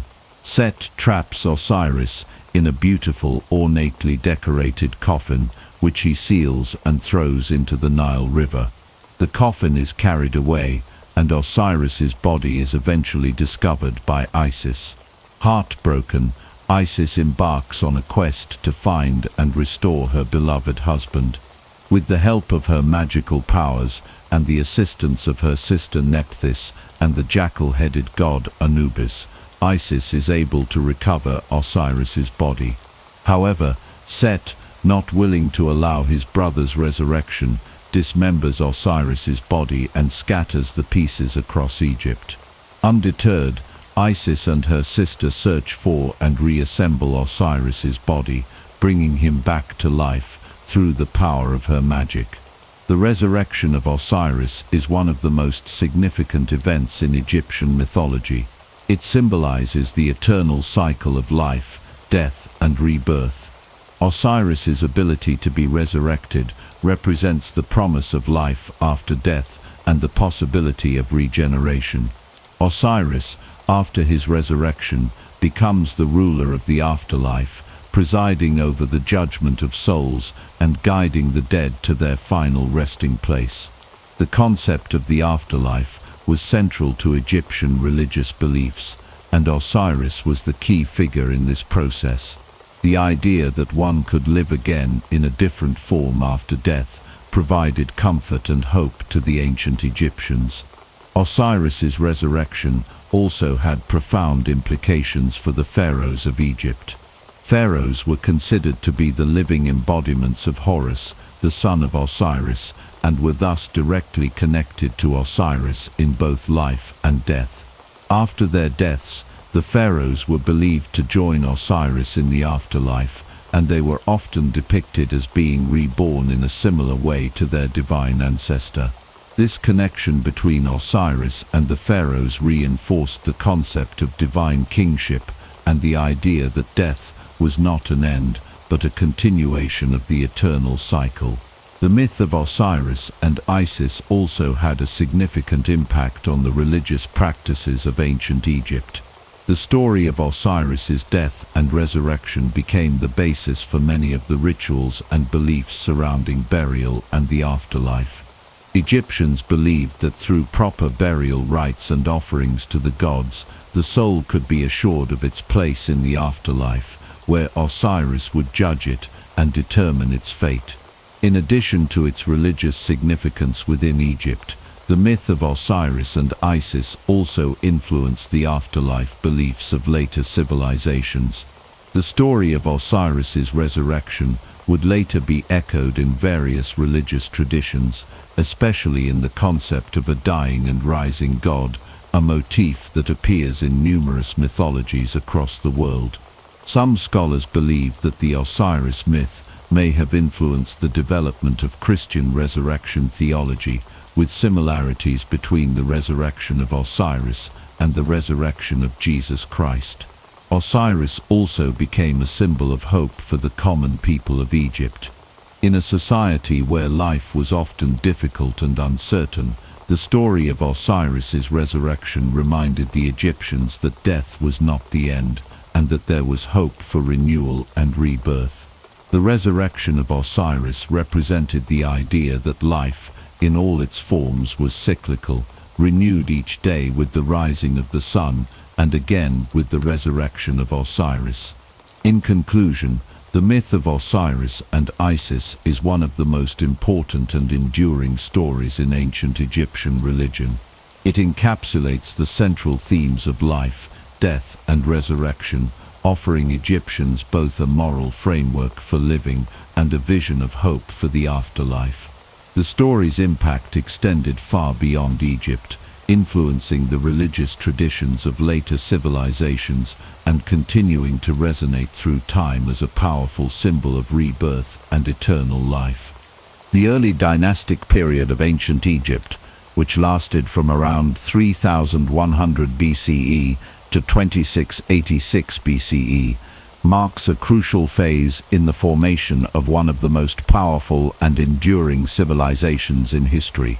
It is during this period that Upper and Lower Egypt were unified under the rule of the first pharaoh, Narmer, also known as Menes. This unification laid the foundation for Egypt's political structure and religious beliefs, while the establishment of the First Dynasty helped to solidify the concept of divine kingship. The story of Narmer's unification of Egypt is one of the most important moments in the history of the ancient world. Narmer, who ruled around 3100 BCE, is believed to have been the king who succeeded in bringing together the two previously separate regions of Upper and Lower Egypt.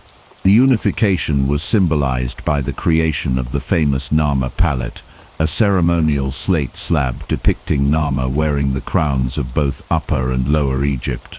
This image clearly shows Narmer as the supreme ruler of both regions, and the palette itself represents one of the earliest examples of Egyptian art that illustrates the idea of unified Egypt. Narmer's successful unification allowed him to establish the First Dynasty, which marked the beginning of a long line of rulers that would dominate Egypt for the next 3 millennia. The title of pharaoh, which was used to refer to the king of Egypt, came to be associated with both political authority and divine status. Pharaohs were considered not only as the supreme political rulers, but also as divine intermediaries between the gods and the people. Their role as the earthly embodiment of the gods made them central to both the governance of Egypt and its religious practices. With the establishment of the First Dynasty, the pharaohs became key figures in both the spiritual and political lives of the Egyptian people. Their divine status was reflected in their association with the gods, and their authority was seen as ordained by the divine forces. This connection to the gods played a crucial role in ensuring the pharaoh's legitimacy and power. The idea of divine kingship also helped to reinforce social order in Egypt, as the pharaoh was seen as a symbol of the gods' will on earth. Another key aspect of the early dynastic period was the beginning of pyramid building projects. Early on, the pharaohs sought to demonstrate their power, wealth, and divine connection through monumental architecture. The construction of large-scale structures, including mastebous rectangular tombs and early pyramids, signaled the pharaohs' desire for eternal life and their role in the afterlife. The pyramids, as elaborate tombs for the pharaohs, also reflected the central role of religion in Egyptian life. These tombs were designed not only to house the pharaoh's body, but also to provide a space for their soul to reside in the afterlife. The earliest pyramid building project was the Step Pyramid at Saqqara, built for Pharaoh Djoser during the 3rd dynasty c. 2670 BCE. This pyramid, designed by the architect Imhotep, represented a major architectural innovation and marked the beginning of Egypt's pyramid building tradition. The Step Pyramid's construction demonstrated the pharaoh's ability to mobilize vast resources and labor forces, as well as the importance of religion in Egyptian society. It was also one of the first large stone structures built in Egypt, setting the stage for the later, more iconic pyramids of the Old Kingdom. The role of the pharaohs in Egyptian religion was intertwined with their political authority. As divine rulers, the pharaohs were seen as responsible for maintaining Ma'at, the ancient Egyptian concept of order, justice and harmony. Ma'at was not only a moral code but also a cosmic order that governed both the heavens and the earth. The pharaoh was expected to uphold Ma'at by maintaining peace and prosperity, overseeing the proper performance of religious rituals, and ensuring that Egypt was in balance with the gods. The pharaoh's ability to do this was believed to be essential for the continued welfare of the country. In addition to overseeing the rituals that ensured Egypt's continued prosperity, the pharaohs were also responsible for the construction of temples dedicated to the gods. These temples, which were often grand and lavish, served as the focal point for religious life in Egypt. Within these temples, the pharaohs performed rituals and made offerings to the gods to ensure the gods' favor and the prosperity of the land. The early dynastic period laid the groundwork for many of the religious and political practices that would define Egyptian civilization for centuries to come. It established the divine nature of the pharaoh's role and the importance of monumental architecture in expressing power and devotion to the gods. As Egypt moved into the Old Kingdom, the role of the pharaohs in both politics and religion would continue to evolve, leading to the creation of some of the most iconic structures in history, including the Great Pyramids of Giza. In conclusion, the early dynastic period was a foundational time in the history of Egypt. The unification of Upper and Lower Egypt under Narmer, the establishment of the First Dynasty, and the rise of the pharaoh as a divine ruler set the stage for the grandeur and influence of Egyptian civilization. The early pyramid building projects and the central role of religion in political life shaped the trajectory of ancient Egypt for centuries, leaving a lasting legacy that continues to captivate the world today. The Fourth Dynasty of ancient Egypt, which lasted from around 2613 to 2494 BCE, is considered one of the most remarkable periods in the history of Egyptian civilization. This era saw the construction of the Great Pyramids of Giza, monumental achievements that not only symbolized the power and wealth of the pharaohs, but also reflected the deep religious beliefs that permeated ancient Egyptian society. It was a time when the pharaoh was seen as the divine ruler, a living god whose role was critical in ensuring the harmony of the cosmos and the prosperity of the nation. The Fourth Dynasty is most famously associated with the reign of Pharaoh Khufu, also known as Cheops. Khufu's reign marked the pinnacle of pyramid construction, with the construction of the Great Pyramid of Giza being his crowning achievement. This pyramid, the largest of the 3 pyramids at Giza, is one of the 7 wonders of the ancient world and stands as a testament to the pharaoh's power and vision. The Great Pyramid was originally 481 feet tall, and it remains the tallest man-made structure in the world for over 3,800 years. It was built with millions of limestone blocks, each weighing several tons, and the scale of the pyramid's construction required a massive workforce of laborers, engineers and craftsmen. Khufu's pyramid was not only an engineering marvel, but also a deeply religious symbol. The pyramid was designed to be the pharaoh's tomb, but it was also meant to facilitate his journey to the afterlife. In ancient Egyptian belief, the pharaohs were not just kings, but were considered divine beings, living gods on earth. The construction of the pyramid was thus seen as a means of ensuring the pharaoh's immortality and divine favor in the afterlife. The pyramid, as well as the surrounding complex of temples and smaller pyramids for the pharaoh's family members, were designed to serve as places where the pharaoh's soul could rest in eternity. Pharaoh Khufu's divine status was not an isolated concept. It was part of a broader religious framework that emphasized the pharaoh's connection to the gods, particularly Ra, the sun god. Ra was believed to be the creator of all life, and the pharaoh, as the living incarnation of Ra, was seen as the intermediary between the gods and the people. This divine status of the pharaoh was essential in maintaining Ma'at, the Egyptian concept of order, balance and justice, which was vital for the continued prosperity of Egypt. During the Fourth Dynasty, the belief in the pharaoh's divine nature was reinforced through rituals, monuments and inscriptions that linked the pharaoh with the gods. Khufu, for example, was often depicted in royal imagery as a godlike figure, further solidifying his divine status. The building of massive pyramids such as the Great Pyramid was a physical manifestation of this divine connection.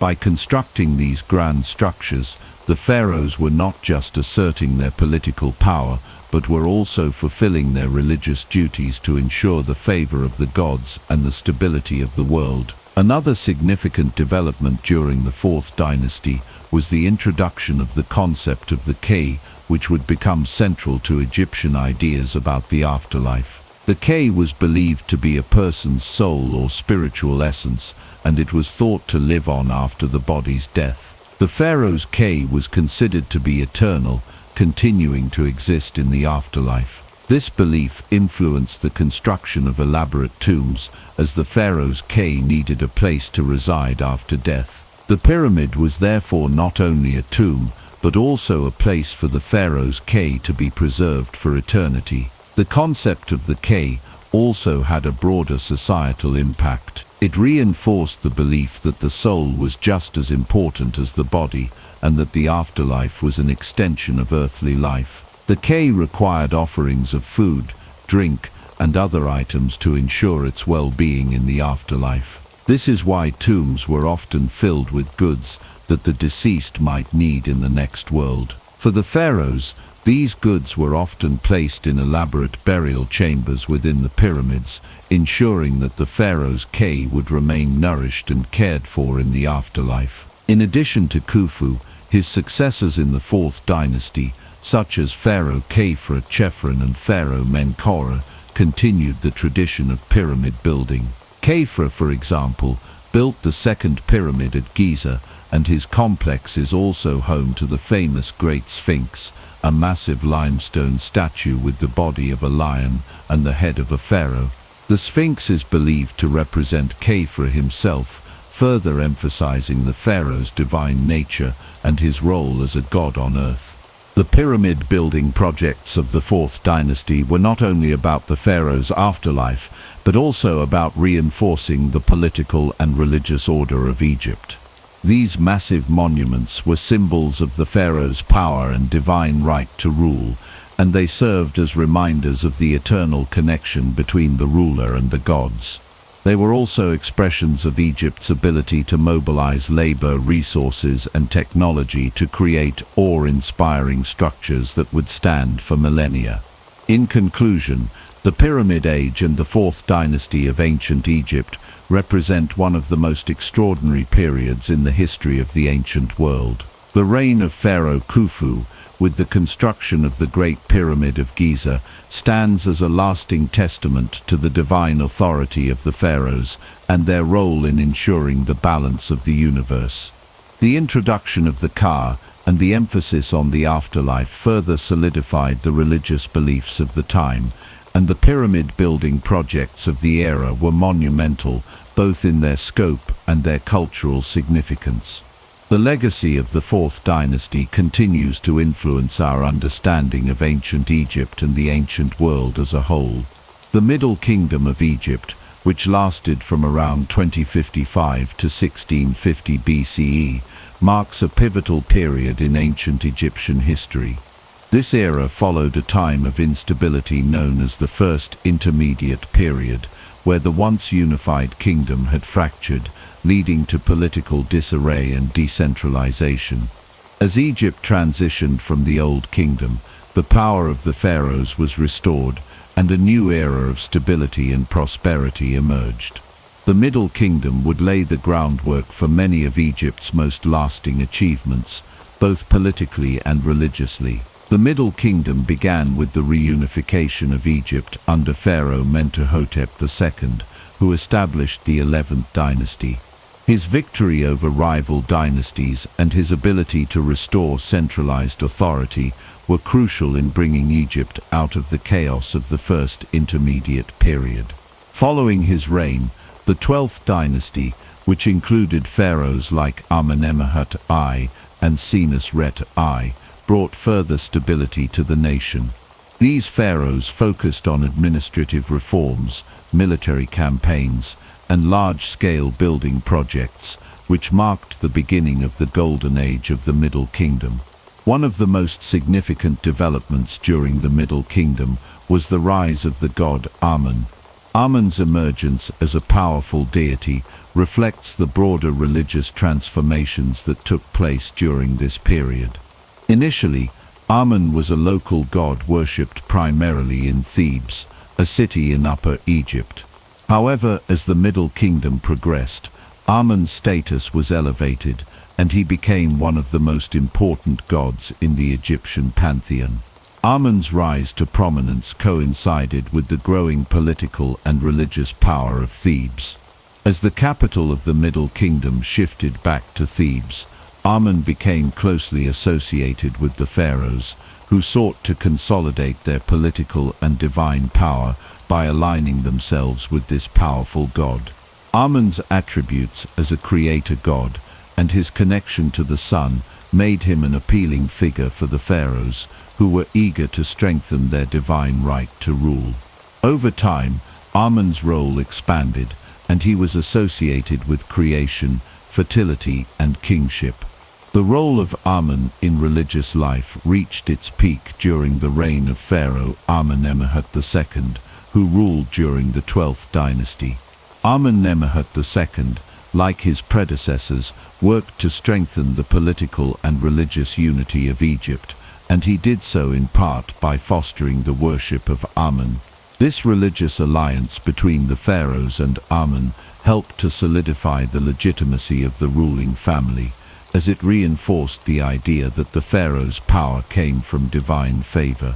Amenemhat II and his successors built grand temples dedicated to Amun in Thebes, which became a center of religious worship and political authority. During the Middle Kingdom, pharaohs were often portrayed as the earthly representatives of the gods, and they used their connection to Amun to further strengthen their rule. Amun was seen as a protector of the pharaoh and the nation, and his favor was crucial for ensuring the pharaoh's success in both war and peace. As the pharaoh's association with Amun grew, the god's cult became increasingly influential, and his high priests gained significant power and wealth. This growing influence of Amun would have long-lasting consequences for Egyptian religion. By the New Kingdom period, Amun would be firmly established as the king of the gods, a status he would hold for centuries. The rise of Amun also led to the development of monumental religious architecture, including the vast temple complexes that would be built in his honor, such as the Temple of Karnak. The construction of these temples became a symbol of both the pharaoh's devotion to Amun and the pharaoh's divine right to rule Egypt. Another important aspect of the Middle Kingdom was the development of literature and culture. The pharaohs of the 12th dynasty were not only great military and political leaders, but also patrons of the arts. This period saw the production of some of the most famous works of Egyptian literature, including the wisdom literature and the Tale of Sinuhe, a narrative that explores themes of exile, identity, and the divine order. These literary works reflect the values and beliefs of the time and offer insight into the social and religious landscape of the Middle Kingdom. The Middle Kingdom also saw the beginning of Egypt's expansion beyond its borders. Pharaohs like Senusret III launched military campaigns into Nubia and the Sinai Peninsula, securing valuable resources and asserting Egyptian power over neighboring regions. These campaigns were not just about territorial expansion. They were also a way for the pharaohs to reinforce their divine right to rule by demonstrating their power and influence over foreign lands. In conclusion, the Middle Kingdom was a time of consolidation for Egypt, both politically and religiously. The transition from the Old Kingdom to the Middle Kingdom brought stability after a period of turmoil, and the rise of Amun as a major deity played a central role in this process. The pharaohs' association with Amun helped to legitimize their power, and the god's influence would continue to grow throughout Egyptian history. The Middle Kingdom also saw advancements in literature, military expansion, and monumental architecture, all of which contributed to Egypt's long-lasting legacy. The Middle Kingdom is remembered as a time of great achievement, and it set the stage for the golden age of the new kingdom that would follow. The reign of Pharaoh Akhenaten, c. 1353–1336 BCE, represents one of the most radical and controversial periods in ancient Egyptian history. Known for his religious revolution, Akhenaten introduced a drastic departure from the long-established polytheistic beliefs of Egypt by embracing monotheism. His dedication to the worship of Aten, the sun disk, marked a significant shift in both religious practices and societal norms.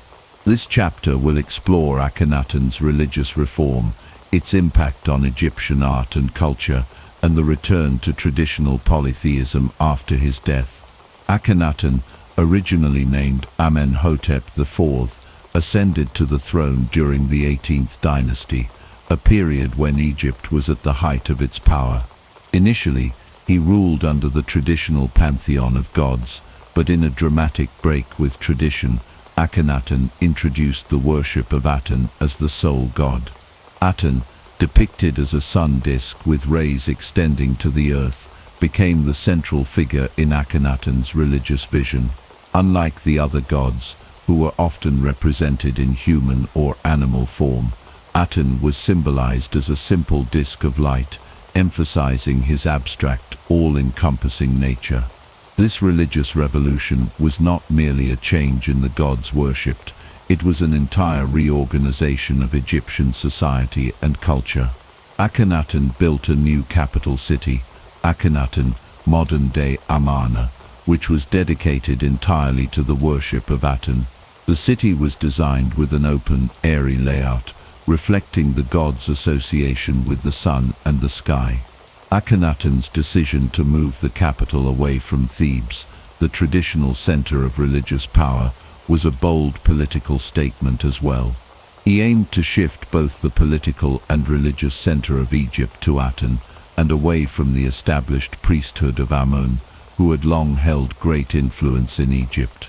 Akhenaten's religious reform also had a profound impact on Egyptian art. Traditional Egyptian art had followed strict conventions, with idealized depictions of the pharaohs and gods. However, during Akhenaten's reign, there was a radical departure from these norms.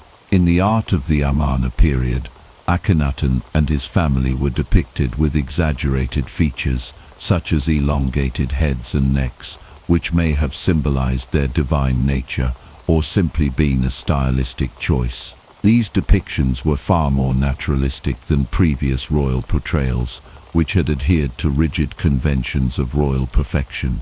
This shift in artistic style is seen as a reflection of Akhenaten's desire to emphasize a more personal and intimate connection with the divine, as opposed to the grand, idealized representations of past pharaohs. In addition to the religious and artistic changes, Akhenaten's reign also led to significant social and economic disruptions. The shift to the worship of Aten undermined the power of the priesthood of Amun, who had controlled vast wealth and influence. As Akhenaten reduced the prominence of Amun and the traditional temples, it is likely that many in Egyptian society, especially the priests and elites, resisted his reforms. This disruption, combined with other factors such as the decline of Egypt's international influence during Akhenaten's reign, may have contributed to the instability that followed his death. Akhenaten's religious reforms were not long-lasting. After his death, his successor, the boy pharaoh Tutankhamun, restored the traditional polytheistic beliefs and the worship of Amun. Tutankhamun's reign, though brief, marked a return to the old religious order. The city of Akhetamun was abandoned, and the focus of religious and political life returned to Thebes and the worship of the traditional gods. Akhenaten's successor, I, also continued this trend by erasing Akhenaten's name and legacy from monuments and inscriptions. The restoration of polytheism was followed by a return to the strong influence of the Amun priesthood. The power and wealth of the priesthood of Amun were quickly restored, and the gods of Egypt returned to their prominent positions in the religious hierarchy. Akhenaten's radical religious reforms were largely erased from memory, and his reign became an anomaly in Egyptian history. However, despite the eventual return to polytheism, Akhenaten's reign had a lasting impact on Egyptian art and culture. The artistic style of the Amun period influenced subsequent generations of Egyptian artists who incorporated elements of Akhenaten's more naturalistic approach into their work. Additionally, Akhenaten's attempt at monotheism sparked debates that would resurface in later periods of Egyptian history, as well as in other ancient civilizations. Akhenaten's religious revolution remains one of the most fascinating and perplexing episodes in ancient Egyptian history. His shift to monotheism and the worship of Akhenaten was a bold experiment in religious and political power, but it was ultimately short-lived. Nevertheless, his reign continues to capture the imagination of scholars and historians who debate the reasons behind his religious reforms and their impact on Egyptian society. In the end, Akhenaten's legacy is one of both innovation and rejection, a reminder of the complexity and fluidity of religious and cultural traditions in ancient Egypt. The discovery of King Tutankhamun's tomb in 1922 by British archaeologist Howard Carter remains one of the most significant archaeological finds in history. The tomb, located in the Valley of the Kings, contained an extraordinary wealth of treasures, including the famous gold mask of Tutankhamun, as well as countless artifacts that have provided invaluable insights into ancient Egyptian culture, art, and religion.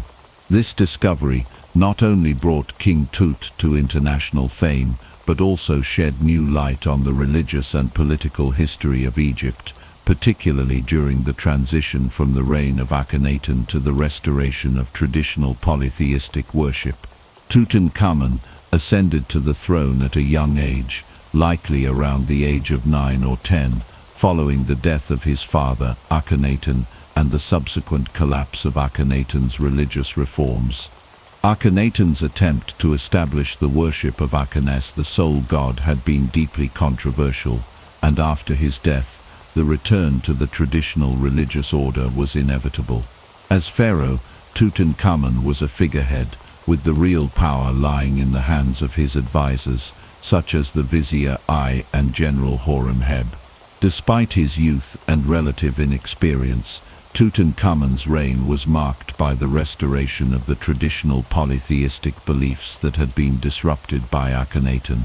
Tutankhamun's most significant religious actions were his restoration of the worship of the old gods, particularly Amun, the chief deity in the Egyptian pantheon.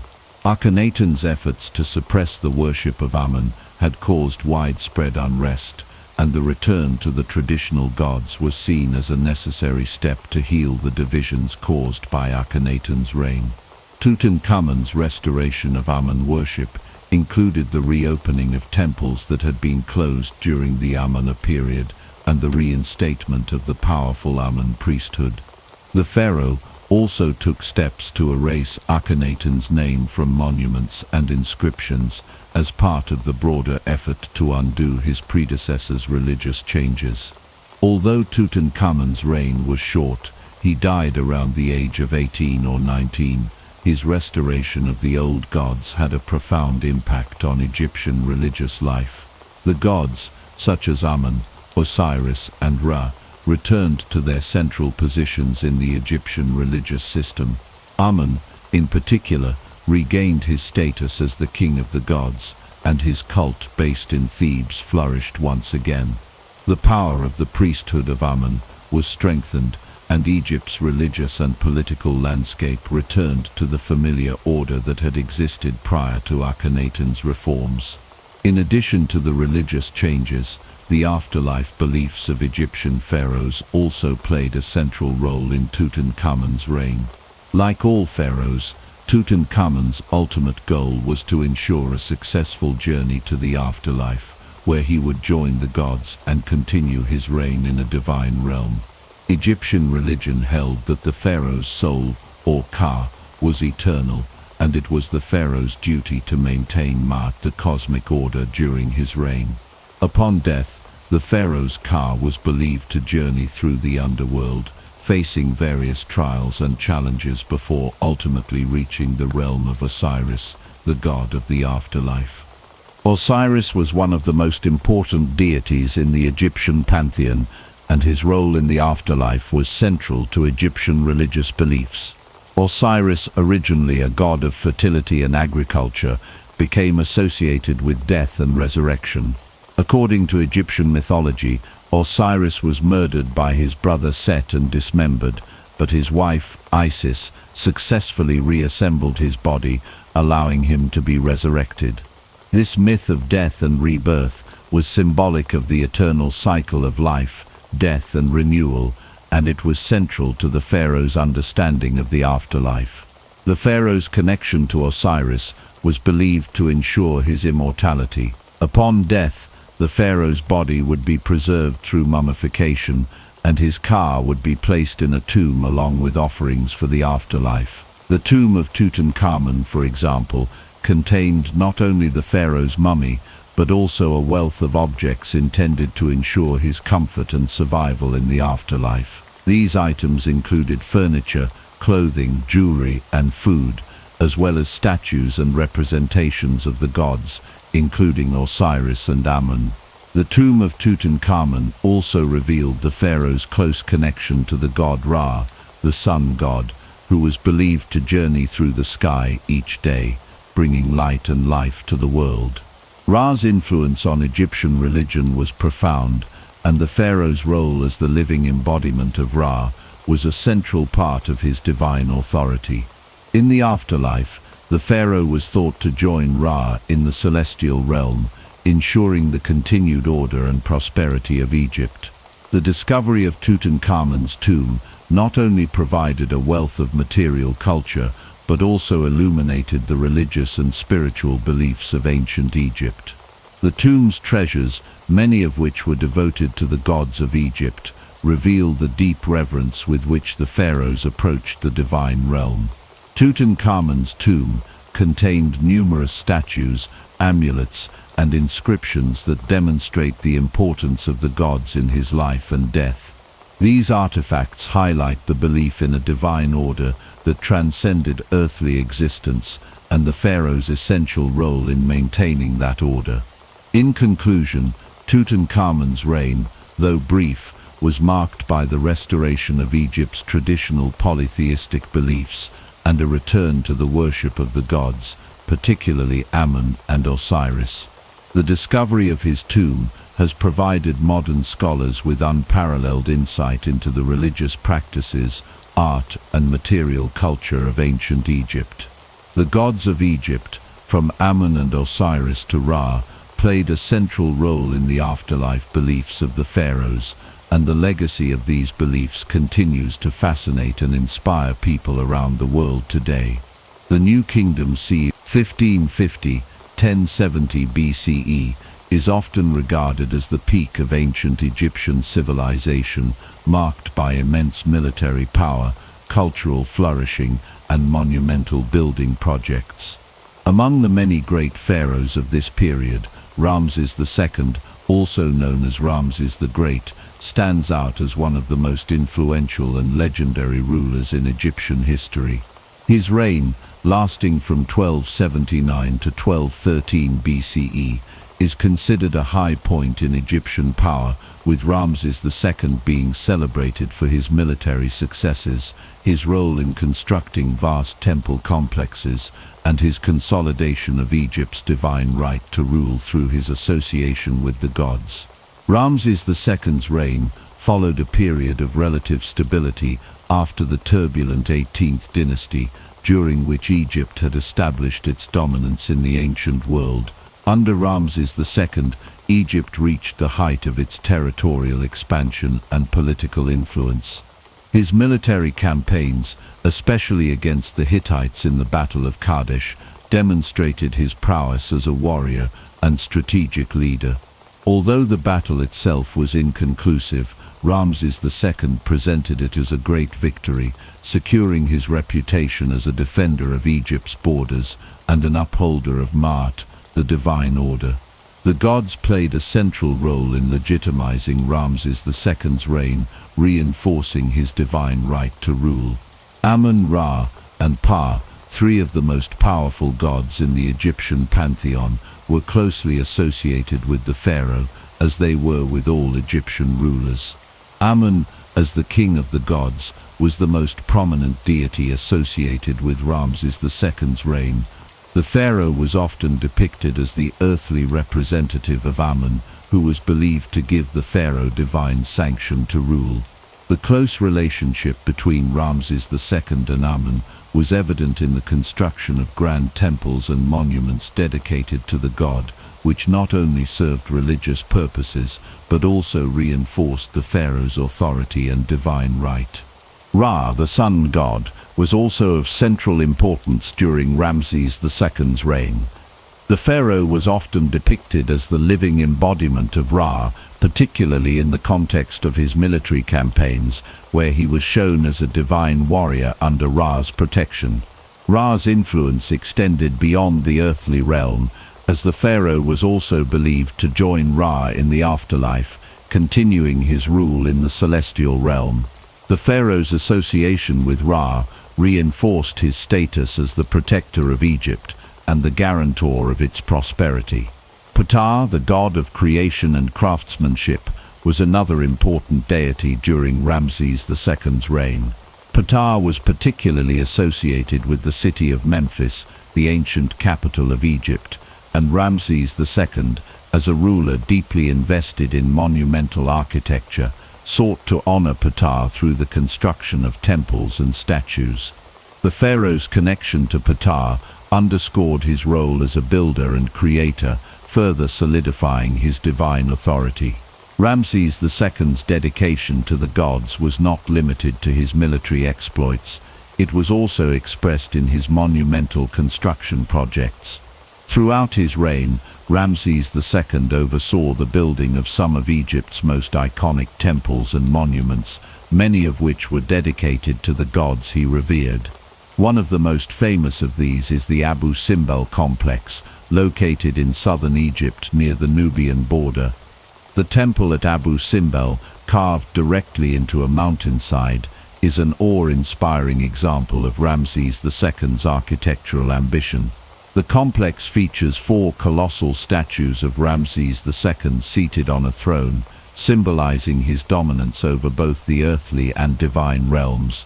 The Abu Simbel temples were not only a testament to Ramses II's grandeur, but also a demonstration of the pharaoh's role as the chosen of the gods. The temples were specifically designed to honor Ra-Horakhti, the sun god, and to celebrate Ramses II's divine right to rule. The most impressive aspect of the Abu Simbel temple is the fact that twice a year during the solstices, the sunlight would penetrate deep into the temple's inner sanctum, illuminating the statues of Ramses II and the gods, further emphasizing the pharaoh's connection to Ra and the divine. In addition to the Abu Simbel temples, Ramses II also commissioned the construction of several other monumental structures, including the Ramseum, a mortuary temple dedicated to his own memory, and the temple at Karnak, which was expanded and enriched during his reign. These monumental buildings not only showcased Ramses II's devotion to the gods, but also reinforced his legacy as a ruler who had ensured Egypt's prosperity and divine favor. Ramses II's reign was also marked by the flourishing of Egyptian art, literature, and culture. The pharaoh was not only a military and political leader, but also a patron of the arts. His reign saw the production of grand inscriptions and reliefs that depicted his victories, divine associations, and building projects. The artistry of the time reflected the grandeur and power of the pharaoh, with intricate carvings, paintings, and sculptures that continue to captivate audiences today. Ramses II's long reign, which lasted 66 years, was a time of unparalleled peace and prosperity for Egypt, but it also marked the apex of Egypt's imperial ambitions. By the time of his death, Egypt had become the dominant power in the ancient world, and Ramses II's legacy as one of Egypt's greatest pharaohs was firmly established. His military victories, religious devotion, and monumental building projects ensured that his name would be remembered for millennia. In conclusion, the reign of Ramses II represents the height of Egypt's power during the New Kingdom. The pharaoh's close association with the gods, particularly Amun-Ra and Ptah, reinforced his divine right to rule, and his grand building projects, including the Abu Simbel temples, stand as enduring symbols of his authority and devotion. Ramses II's reign was a time of military success, cultural flourishing, and religious consolidation, and his legacy continues to influence our understanding of ancient Egyptian civilization. The so-called Dark Ages were anything but dark. While there were certainly challenges, the medieval period was also a time of remarkable progress, artistic achievement, and groundbreaking innovation. The idea that civilization stood still for a millennium is one of the greatest historical misconceptions. Many of the foundations for modern science, art, and governance were laid during this time. Cities flourished, trade expanded, and knowledge was not only preserved but actively developed. The reality is that medieval Europe was a dynamic, ever-evolving society, shaped by invention, cultural exchange, and intellectual curiosity. One of the biggest myths is that medieval people were wholly ignorant of science and reason. In reality, medieval scholars made astonishing advancements in various fields. Universities began to emerge across Europe, creating intellectual hubs where subjects like medicine, mathematics, and astronomy were studied. The medieval period saw the rise of thinkers like Thomas Aquinas, who sought to reconcile reason with faith, and Roger Bacon, who emphasized empirical observation centuries before the scientific revolution. The Islamic Golden Age played a significant role in preserving and enhancing classical knowledge, which was later reintroduced to Europe, inspiring further progress in philosophy, medicine, and engineering. Art and architecture also flourished in ways that still inspire awe today. The construction of towering cathedrals, such as Notre Dame and Chartres, required an advanced understanding of engineering and design. These structures, with their intricate stained glass windows and gravity-defying spires, were not merely places of worship, but symbols of human ingenuity and artistic ambition. The Gothic style, which emerged in the High Middle Ages, showcased incredible craftsmanship, blending spiritual symbolism with mathematical precision to create structures that continue to impress architects and historians today. Innovation extended beyond architecture. The medieval period saw the invention of the mechanical clock, the development of eyeglasses, and improvements in agricultural techniques that increased food production. The three-field system of crop rotation significantly boosted yields, allowing for population growth and economic expansion. The use of windmills and watermills revolutionized industry, allowing for more efficient grain grinding and textile production. These were not the actions of a stagnant society, but of one constantly seeking better ways to live and work. The advancements in shipbuilding and navigation techniques eventually laid the groundwork for the age of exploration, expanding Europe's reach across the globe. Even the concept of knights and warfare is often misrepresented. While battles did occur, much of medieval life was not consumed by war. Chivalry was more than just a romanticized notion. It was a code that emphasized honor, justice, and the protection of the weak. Knights were not just warriors, they were also patrons of the arts and scholars in their own right. Tournaments and jousting competitions, while dangerous, were more about prestige and spectacle than actual military conflict. Furthermore, medieval warfare was not constant. Extended periods of peace allowed for trade, education, and cultural growth to flourish. Trade networks expanded during this period, connecting Europe to the Middle East, North Africa, and even Asia.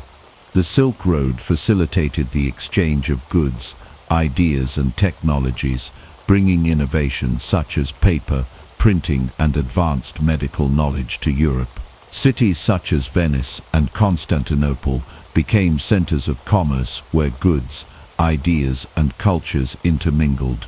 The establishment of guilds provided economic stability and training for craftsmen, helping to create a skilled workforce that fueled further economic growth. The rise of banking institutions in cities like Florence and Bruges laid the foundation for modern finance, demonstrating that medieval economies were far more complex than often assumed. The Middle Ages also witnessed significant social mobility, something often overlooked. While the feudal system did exist, it was not as rigid as commonly believed.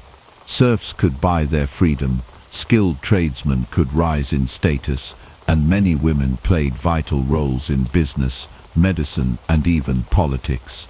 Noble women often managed large estates, and some, like Eleanor of Aquitaine, wielded tremendous influence over European affairs.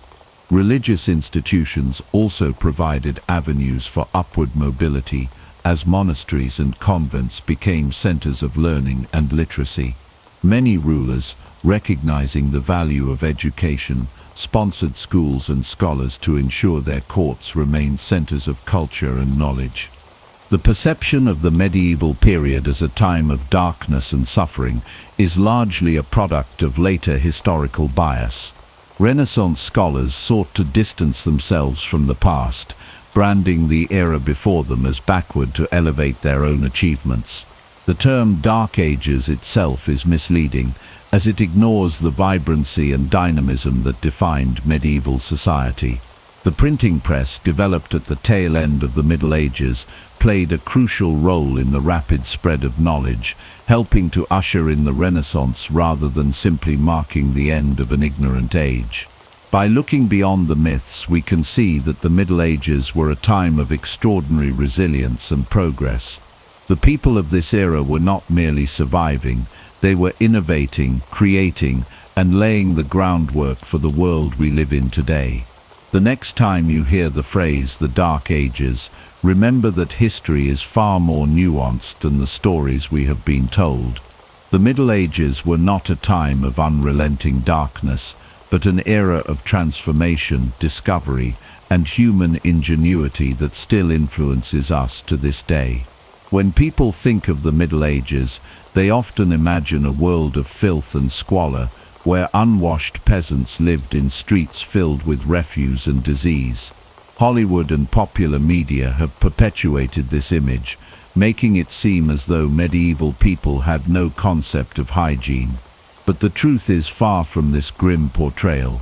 In reality, people in the Middle Ages were far more concerned with cleanliness than we give them credit for. Bathing, washing, and even sewage management played important roles in medieval society, proving that life in the Middle Ages was not nearly as dirty as many believe.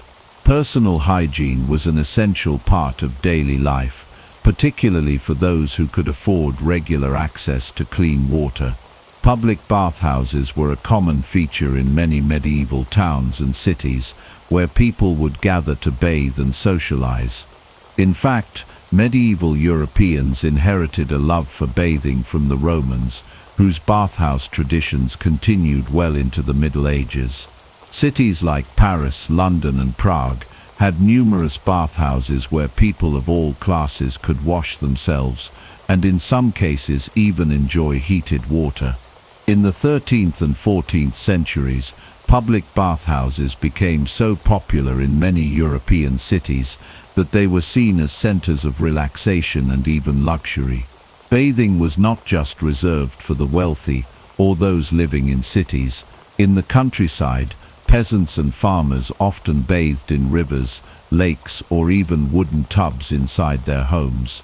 Soap, made from animal fats and ashes, was commonly used for washing both the body and clothing. Medieval recipes for soap making show that people were well aware of the importance of cleanliness, and many varieties of soap were perfumed with herbs such as lavender and rosemary. Monasteries, which served as centers of knowledge and daily life, encouraged hygiene among their monks and often had dedicated washing areas.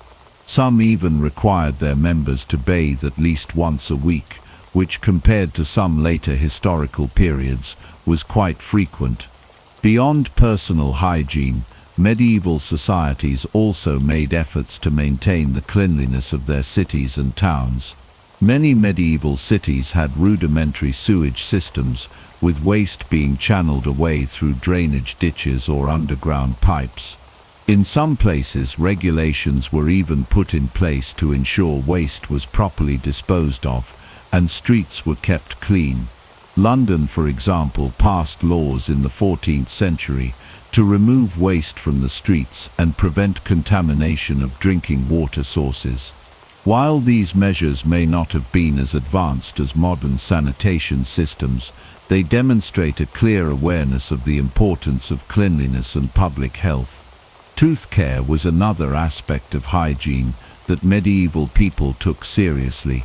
While they didn't have modern toothpaste, they used a variety of herbal remedies to clean their teeth and freshen their breath.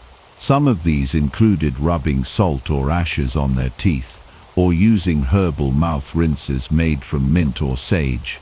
Wealthier individuals sometimes used primitive toothbrushes made from animal hair or frayed twigs to scrub their teeth. There are even records of medieval people using chew sticks, a practice that continues in some cultures to this day. The idea that medieval people simply accepted filth as a part of life is a modern misconception. While they certainly didn't have access to the same level of sanitation and medical knowledge as we do today, they made significant efforts to stay clean. Bathing, washing clothes, and maintaining public hygiene were all considered important aspects of daily life.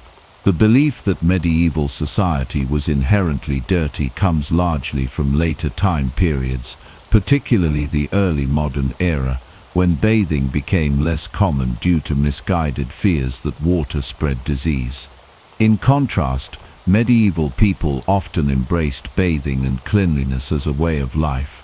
The next time you see a medieval movie depicting peasants covered in dirt and filth, remember that history tells a different story. People in the Middle Ages valued cleanliness, enjoyed regular baths, and made efforts to maintain the hygiene of their communities. Far from being a time of squalor, the medieval period was one where hygiene was an important part of life, even if it looked different from the standards we have today. Medieval medicine is often dismissed as primitive, filled with superstition and ineffective treatments. While it is true that medieval medical practices were not as advanced as modern medicine, They were far more sophisticated than many people realize. Physicians, surgeons, and apothecaries relied on centuries of accumulated knowledge, drawing from ancient Greek, Roman, and Islamic sources. Universities taught medical students through structured curricula, and hospitals provided care for the sick in ways that laid the foundation for modern medical institutions. One of the most surprising aspects of medieval medicine is surgery. While it is often assumed that surgical procedures were nothing more than crude amputations performed without anesthesia, the reality is more complex. Medieval surgeons were skilled practitioners who performed procedures such as trepanation, setting broken bones, and even removing bladder stones. Texts like the Practica Chirurgiae by Roger Frugadi and Chirurgia Magna by Guy de Chauliac provided detailed surgical techniques and emphasized the importance of cleanliness. While anesthesia, as we know it, did not exist, medieval doctors used herbal sedatives such as opium, mandrake, and hemlock to dull pain. Cauterization and ligatures were used to control bleeding, demonstrating an understanding of wound management. Some surgical procedures, such as cataract removal, were carried out with surprising precision using fine tools and careful techniques. Surgeons also understood the importance of post-operative care, using wound dressings soaked in wine or honey to prevent infection. Herbal medicine played a crucial role in medieval healthcare. Monasteries served as centers of medical knowledge, where monks cultivated medicinal plants and recorded their uses in detailed manuscripts. Texts such as the Herbarium of Apuleius and the Physica by Hildegard of Bingen catalogued the properties of various herbs. Remedies included garlic for infections, willow bark for pain relief, and honey for wound healing. While some treatments were ineffective or based on superstition, many herbal remedies had real medicinal value and are still used in some forms today. Physicians also recognized the importance of diet and lifestyle in maintaining health. Medieval medical texts emphasized the benefits of balanced nutrition, fresh air, and moderate exercise in preventing illness. Many doctors prescribed specific foods and herbal teas to treat ailments, showing an early understanding of nutrition's role in health. The establishment of hospitals in the medieval period marked a significant step toward organized health care. Contrary to the belief that the sick were simply abandoned, hospitals were built across Europe to care for the ill and needy. Institutions like the Hôtel Dieu in Paris and St. Bartholomew's Hospital in London provided medical treatment, shelter, and food. These hospitals were often run by religious orders that emphasized compassionate care. While medieval hospitals did not function like modern medical centers, they represented an early attempt at structured health care that went beyond simple hospice care. Some hospitals specialized in treating certain diseases, such as leprosy or the plague, and many provided long-term care for chronic illnesses. Medical practitioners in hospitals kept records of patients' symptoms and treatments, contributing to a growing body of medical knowledge that informed future generations. Public health measures were also more advanced than commonly believed. Medieval cities implemented quarantine measures during outbreaks of disease, particularly during the Black Death. The concept of contagion was understood, even if the precise mechanisms were unknown. In some cases, infected individuals were isolated to prevent the spread of illness. Urban centers developed sanitation systems that included waste removal and clean water sources. While these measures were not always effective by modern standards, they reflect a recognition of the need for public health efforts. In some cities, officials enforced street cleaning, regulated the sale of food, and monitored water supplies to reduce contamination. Bathhouses and public latrines were common in larger towns, allowing people to maintain better hygiene than commonly assumed. Medical education in the Middle Ages was rigorous and systematic. Universities such as Salerno, Bologna, and Montpellier trained physicians through formal education. Students studied texts from Galen, Hippocrates, and Avicenna, learning about anatomy, diagnosis, and treatment methods. The curriculum was structured with examinations required for medical degrees. While some medical theories such as the four humours were incorrect, medieval doctors engaged in scholarly debate and empirical observation, laying the groundwork for later medical advancements. Medical students often practiced dissections on animals or, in some cases, human cadavers, contributing to an evolving understanding of anatomy. Universities also fostered medical innovation, with scholars experimenting with new techniques and questioning outdated theories. The medieval period was not a dark age of ignorance in medicine. It was a time of learning, adaptation, and the preservation of medical knowledge. While many treatments were limited by the lack of scientific understanding, medieval physicians and healers worked within the best knowledge available to them. Their contributions to surgery, herbal medicine, hospital care, and public health helped shape the medical practices that would evolve in later centuries. The idea that medieval medicine was entirely backward is a myth that overlooks the remarkable progress made during this period. In fact, many medieval medical advancements laid the foundation for discoveries in the Renaissance and beyond, proving that the pursuit of medical knowledge never truly stagnated. The Middle Ages are often portrayed as a time of ignorance and intellectual stagnation, but this perception is far from accurate. In reality, medieval society placed a significant emphasis on education, and learning was far more widespread than many people assume. The period saw the establishment of universities, monastic schools, and cathedral schools, which laid the foundation for modern education systems. While literacy rates varied across social classes, education was not limited to the clergy or the nobility. Many members of the emerging middle class also had access to schooling. One of the most important developments in medieval education was the rise of universities.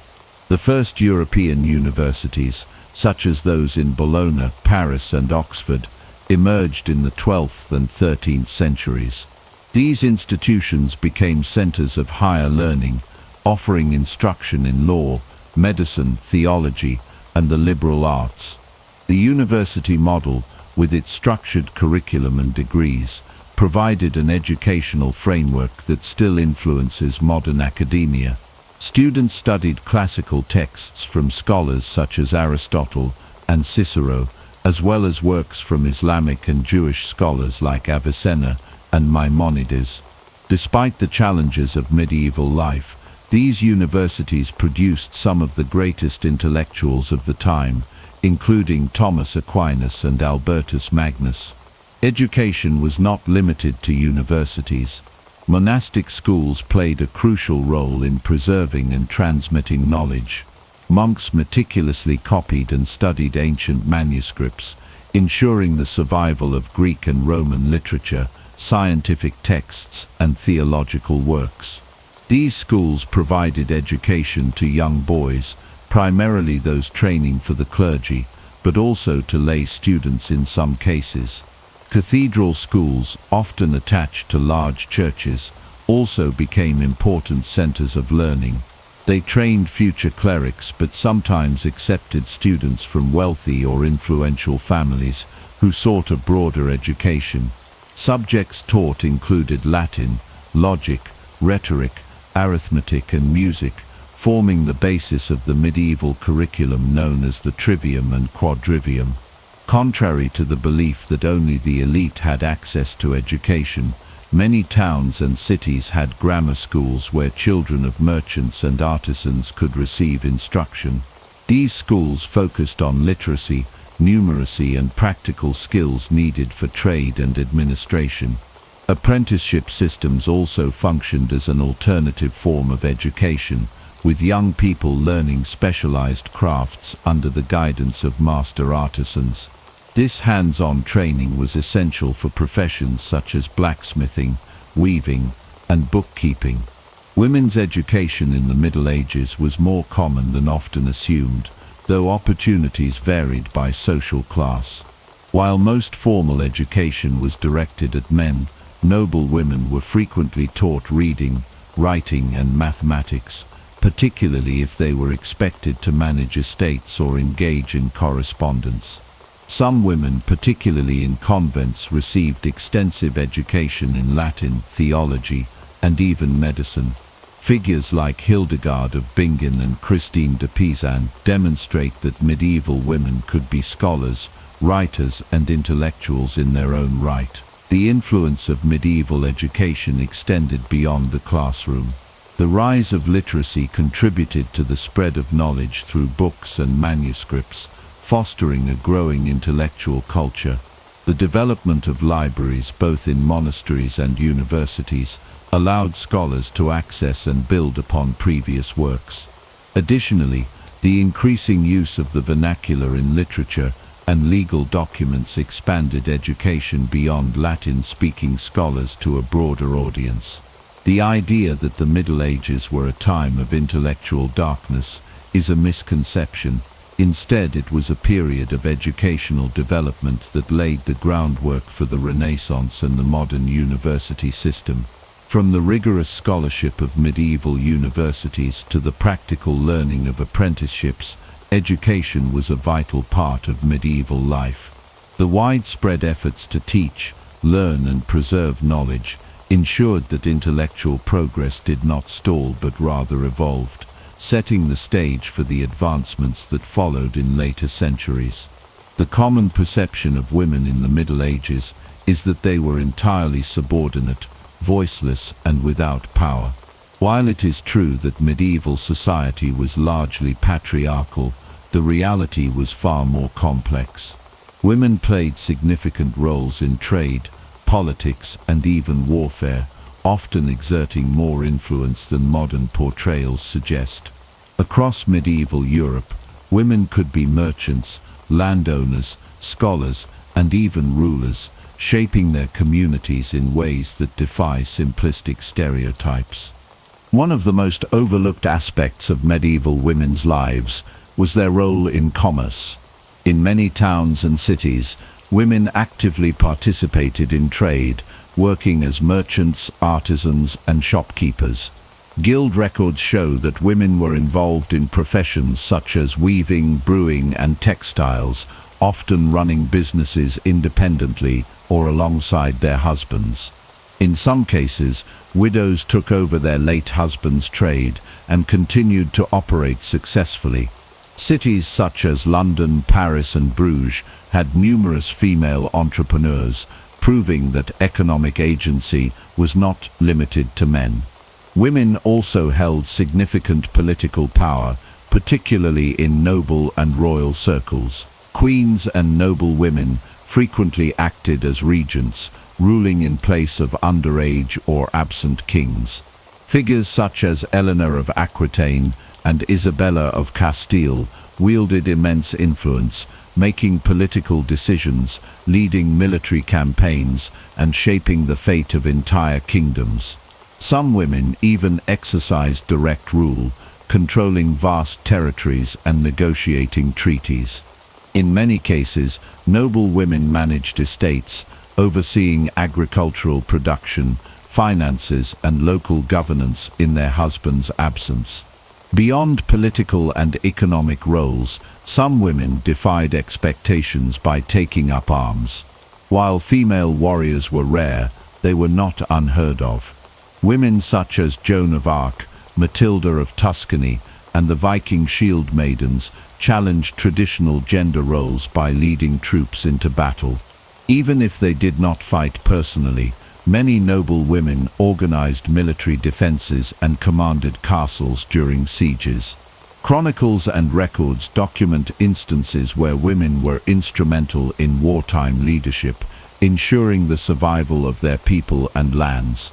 Education and intellectual life were also accessible to some medieval women.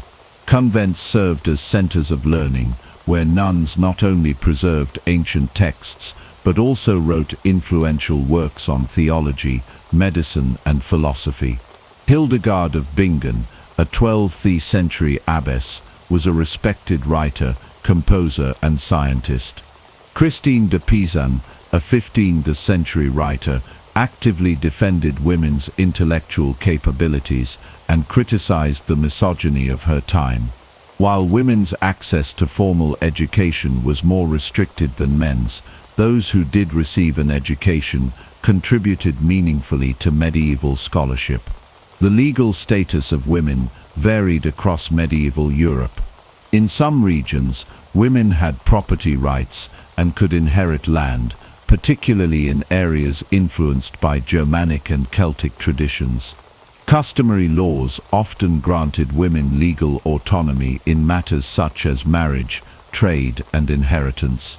Although medieval legal systems were not always favorable to women, they provided more opportunities for autonomy than is commonly assumed. For example, in some medieval cities, women could represent themselves in court, own businesses, and form contracts. Religious and cultural attitudes toward women were complex and often contradictory. While many religious texts reinforced traditional gender roles, there were also female saints and mystics who commanded great respect. Women who entered religious life often gained independence and influence, as abbesses sometimes held power equivalent to bishops.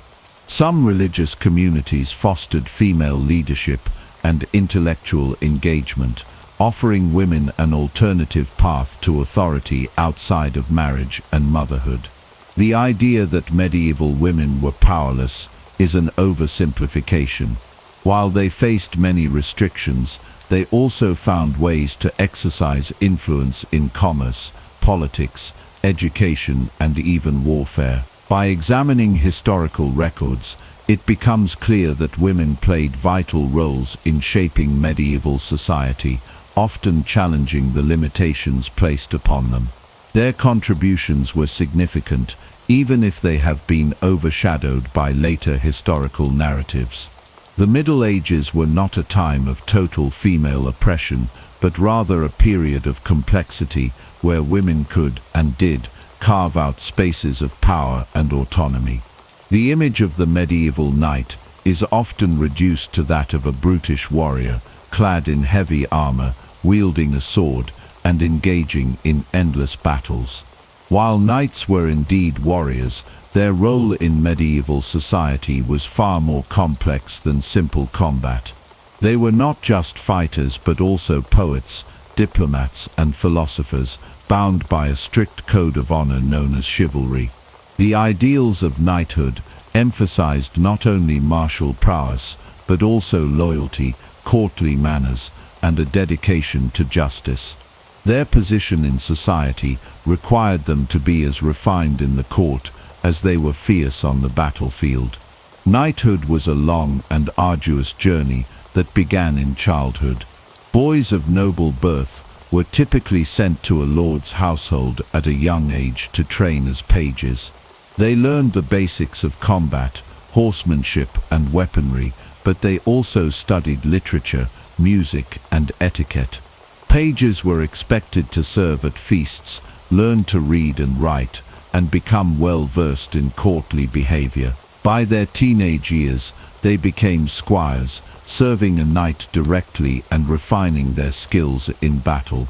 They were responsible for maintaining their knight's armor and weapons, caring for the horses, and accompanying their mentor into skirmishes. Only after proving themselves in both combat and character could they be dubbed knights in a formal ceremony, which often had deep religious significance.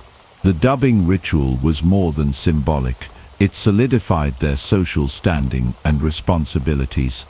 One of the defining features of knights was their commitment to chivalry, a code that dictated how they should behave both on and off the battlefield. This code emphasized bravery, loyalty to one's lord, protection of the weak, and respect toward women. While not all knights lived up to these ideals, historical records show that many took their vows seriously. Chivalry was not just about fighting honorably, but also about acting as a just and virtuous leader. Knights were expected to resolve disputes, uphold justice, and serve as protectors of the people. This is evident in medieval literature, where knights are often portrayed as noble figures who strive to do what is right, even at great personal cost. Many knights acted as judges or arbitrators in legal matters, settling feuds and ensuring that laws were enforced in their territories. Beyond their roles as warriors, knights were also patrons of the arts, and sometimes artists themselves. Many knights composed poetry and music, particularly within the tradition of courtly love. Troubadours, often knights themselves, wrote and performed songs celebrating love, honor, and adventure. Figures such as William IX of Aquitaine, one of the earliest known troubadours, demonstrated that knights could be both fierce warriors and refined poets. Chivalric romances, which told tales of heroic knights and noble quests, were among the most popular forms of literature in the medieval world. Knights were expected to appreciate the arts, sponsor artists, and participate in elaborate tournaments that combined martial skill with theatrical performance. Diplomacy was another essential aspect of a knight's role. Many knights served as envoys and advisors to kings and lords, negotiating treaties, forging alliances, and maintaining peace between warring factions. They were expected to be well versed in the laws and customs of different lands, able to navigate the complex political landscape of medieval Europe. Some knights rose to positions of great influence, acting as regents, counselors, or even rulers in their own right. Their ability to speak multiple languages, understand economic principles, and interact with foreign dignitaries made them indispensable in the affairs of the realm. Knights were often involved in marriage alliances as well, securing peace and strengthening political ties through strategic unions. Religious devotion was also central to knighthood. Many knights participated in the Crusades, seeing themselves as warriors of God. Orders such as the Knights Templar and the Hospitallers combined military skill with religious service, protecting pilgrims and defending Christian territories. Even outside of the Crusades, knights were expected to uphold Christian values, support the church, and engage in acts of charity. Some knights retired to monastic life, seeking spiritual fulfillment after years of service in war. Others founded religious institutions or donated wealth to the church as a means of securing their place in the afterlife. The connection between knighthood and faith was deeply ingrained, with many knights swearing oaths before relics or undergoing religious fasting before significant battles. Tournaments and jousting played a crucial role in the life of a knight. Far from being simple entertainment, these events allowed knights to hone their skills, gain fame, and prove their worth. Jousting was a dangerous and highly technical sport, requiring immense skill in both horsemanship and weaponry. Victories in tournaments could elevate a knight's reputation, earning them sponsorships, land, or marriage prospects. These events were also social gatherings, where knights could showcase their refinement, engage in courtly dialogue, and demonstrate their adherence to chivalric principles. While the idealized knight of legend did not always match the reality, many historical knights genuinely embodied these ideals. Their influence extended far beyond the battlefield, shaping medieval culture, politics, and art. The true legacy of knighthood is not just one of bloodshed and conquest, but also of learning, leadership, and moral responsibility. Knights were not merely warriors, they were the embodiment of a broader medieval worldview that valued honor, wisdom, and service. They played critical roles in shaping the societies they served, leaving behind a lasting impact that extended well beyond their years in armor. The knight was not just a fighter, but a guardian of tradition, a scholar of virtue, and a leader whose influence resonated through generations. When people think of medieval cities, they often imagine dirty, overcrowded and unsanitary places filled with disease and chaos. However, this image is far from the truth. Many medieval cities were highly organized, boasting intricate administrative systems, bustling markets, and impressive architectural feats.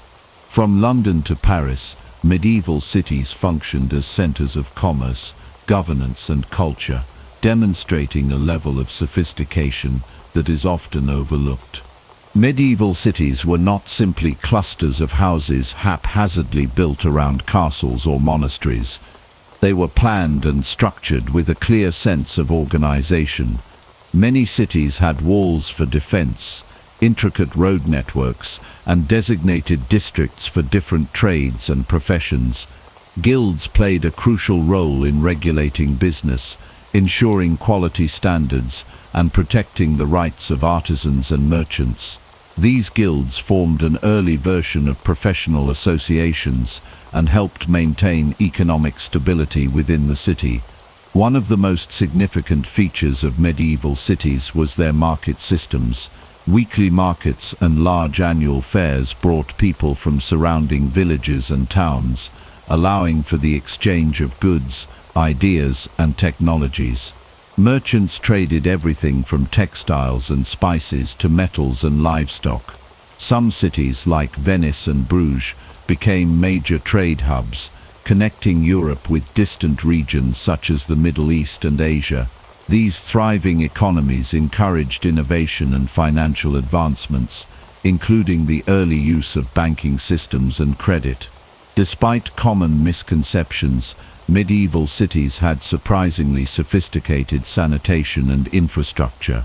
Many cities implemented rudimentary but effective sewer systems, with waste disposal regulations enforced by local authorities. Wells and public fountains provided access to clean water, and bathhouses were common in many urban centers. In places like London and Paris, street cleaning regulations were in place to maintain hygiene, and designated officials monitored food markets to prevent the sale of spoiled goods. Governance in medieval cities was also more structured than one might assume. Many cities were granted charters that allowed them a degree of self-rule, separate from feudal lords. City councils, often composed of wealthy merchants and influential citizens, made important decisions regarding laws, taxes, and public projects.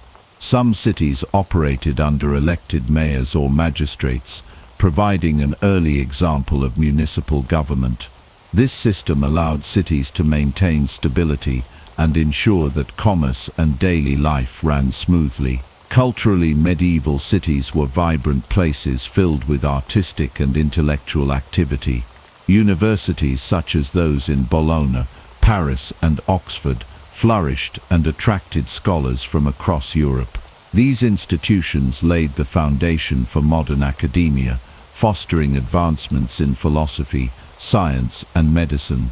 Additionally, cathedrals and town halls stood as architectural marvels, showcasing the craftsmanship and ambition of medieval builders. Cities became hubs of literature, theater, and music, with poets, playwrights, and musicians entertaining both nobility and common folk alike. In conclusion, medieval cities were far from the primitive and chaotic settlements often depicted in popular media. They were well-organized, economically dynamic, and culturally rich centers of human activity. Their advancements in governance, trade, infrastructure, and education laid the groundwork for the development of modern urban life. Rather than being dirty and backward, medieval cities were thriving centers of progress, demonstrating the ingenuity and resilience of their inhabitants. The history of witch hunts is often intertwined with images of the Middle Ages, but the most infamous and widespread witch hunts actually occurred during the early modern period, long after the Middle Ages had ended. The idea of the medieval era being the height of witch persecution is a misconception influenced by later historical events and a romanticized image of the so-called Dark Ages. In reality, witch hunts were much more prevalent in the Renaissance and beyond, particularly in the 16th and 17th centuries. The first thing to understand is that belief in witches was not unique to the Middle Ages. Widespread belief in magic, spirits and supernatural forces existed throughout European history, from ancient times through the medieval period and into the Renaissance. However, the systematic and violent persecution of alleged witches really took off during the early modern period. One of the most significant drivers of these witch hunts was the rise of the Catholic and Protestant Reformations. Both religious movements encouraged the belief that witches were agents of the devil, and this fueled the persecution of those accused of witchcraft. In the Middle Ages, while accusations of witchcraft did exist, they were generally not as widespread or organized as they would become in the early modern period.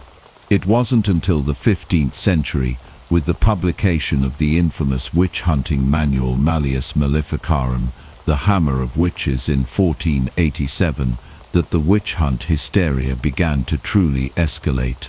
Written by two Dominican inquisitors, Heinrich Kramer and Jacob Sprenger, the Malleus Maleficarum argued that witches were real and dangerous, and that they were often women who had made pacts with the devil. This book was incredibly influential in encouraging the mass persecution of witches, particularly in Germany and France, but it was not a universally accepted text.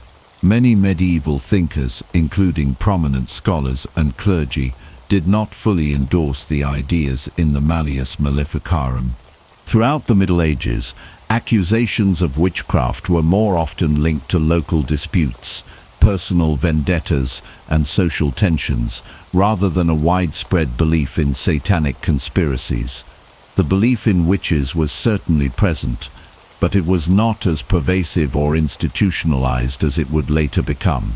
In fact, much of the fear of witches was tied to rural areas where folk beliefs about magic, healing, and curses were more common. Urban centers, on the other hand, where the influence of the church and educated elites was stronger, were less likely to be caught up in witch hunts. It wasn't until the 16th and 17th centuries, during the Reformation and the rise of Protestantism, that witch hunts truly began to spread across Europe. Protestant and Catholic authorities alike increasingly saw witchcraft as a threat to both religious and social order.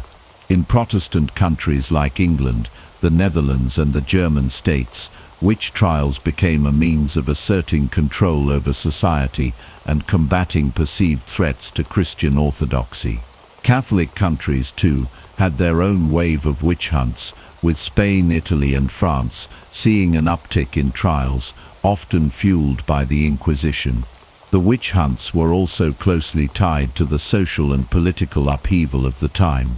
The turbulence of the Reformation, which saw religious divisions and conflict across Europe, created an environment where fear of the unknown and the supernatural could easily spread. In times of social instability, accusations of witchcraft were often used as a scapegoat for misfortune, such as bad harvests, disease outbreaks, and unexplained deaths. This fear of witches was often amplified by the growing influence of early modern states and the rise of more centralized legal systems, which made it easier to prosecute individuals accused of witchcraft. Despite the prevalence of witch hunts in the early modern period, it's important to note that they were not as widespread or as frequent as popular media often suggests. The majority of the population in medieval and early modern Europe did not participate in or even believe in witch hunts. Many towns and regions remained relatively untouched by witch trials. It's also crucial to remember that accusations of witchcraft were often rooted in misogyny and the fear of powerful or independent women. The majority of those accused were women, particularly those who were older, unmarried or otherwise marginalized in society. Witch hunts were as much about social control and gender dynamics as they were about fear of the supernatural. In conclusion, while belief in witches and witchcraft was certainly a part of medieval European culture, the widespread witch hunts and trials that are most famous today occurred in the early modern period, not the Middle Ages. The idea that the Middle Ages were a time of rampant witch persecution is a misconception. The true horror of the witch hunts came in the centuries that followed, when the Reformation, political instability and social fears created the perfect storm for the persecution of thousands of innocent people. The witch hunts of the early modern period are a sobering reminder of the dangers of superstition, fear and intolerance, but they are also a reflection of the changing religious, social and political dynamics of the time. One of the most enduring myths about the Middle Ages is that it was a period dominated by superstition, ignorance, and an overwhelming lack of scientific progress. This idea is often rooted in the notion of the Dark Ages, a time when the intellectual and cultural advancements of the classical world supposedly came to a halt. However, the reality of medieval science tells a much different story. Far from being a time of stagnation, the Middle Ages were a period of significant scientific development, particularly in fields such as astronomy, mathematics and medicine. In the medieval period, the foundation of scientific learning was laid in the monasteries, where monks copied ancient texts and worked on preserving knowledge from the Roman, Greek and Islamic worlds. These monks were not merely religious scholars, they were also some of the earliest scientists of their time. For example, in astronomy, medieval scholars like the English monk Bede and the Persian scientist Al-Batani made significant contributions to the understanding of the stars, the planets, and the motion of the heavens. Bede's De Natura Rerum and Al-Batani's accurate calculations of the length of the solar year helped lay the groundwork for later astronomical discoveries. Moreover, universities began to emerge in the medieval period, offering formal education in subjects such as philosophy, astronomy, medicine and mathematics. The University of Bologna, founded in 1088, and the University of Paris, founded in the 12th century, were two of the earliest institutions where scientific learning flourished. The medieval university curriculum was heavily influenced by the works of ancient scholars like Aristotle, Galen and Ptolemy, as well as Arabic and Jewish scholars, whose translations of ancient Greek texts provided much of the intellectual foundation for medieval science. Astronomy was one of the key fields of study during the Middle Ages. While many people think of medieval astronomy as primitive or based purely on superstition, the reality is that medieval scholars developed highly sophisticated models of the universe. The most influential astronomical work of the time was Ptolemy's Almagest, a treatise on the geocentric, Earth-centered model of the cosmos. This work was taught in universities across Europe and was widely regarded as the authoritative text on astronomy for centuries. Medieval astronomers also made advancements in understanding the movements of the planets, using tools such as the astrolabe, a device for measuring the positions of celestial bodies. In mathematics, medieval scholars made important strides in number theory, geometry, and algebra. One of the most significant developments was the introduction of Arabic numerals, which replaced the cumbersome Roman numerals and revolutionized mathematical calculations. The famous mathematician Fibonacci, who studied in the Arab world, introduced the Fibonacci sequence in his book Liber Abaci, which had a profound impact on mathematics. Additionally, scholars in the Middle Ages worked on refining Euclidean geometry, and many mathematical concepts that we take for granted today were developed during this period. In medicine, medieval scholars made significant strides as well. While the medical knowledge of the time may seem rudimentary by today's standards, it was based on a combination of ancient Greek and Roman knowledge, as well as new insights derived from the study of anatomy and disease. The writings of Galen, Hippocrates, and Avicenna were central to medical education in the Middle Ages, and many universities offered courses in these texts. In addition to theoretical knowledge, medieval doctors also made practical advances in surgery and medical treatment. For example, early medieval surgeons developed techniques for treating wounds, setting broken bones, and performing cataract surgeries.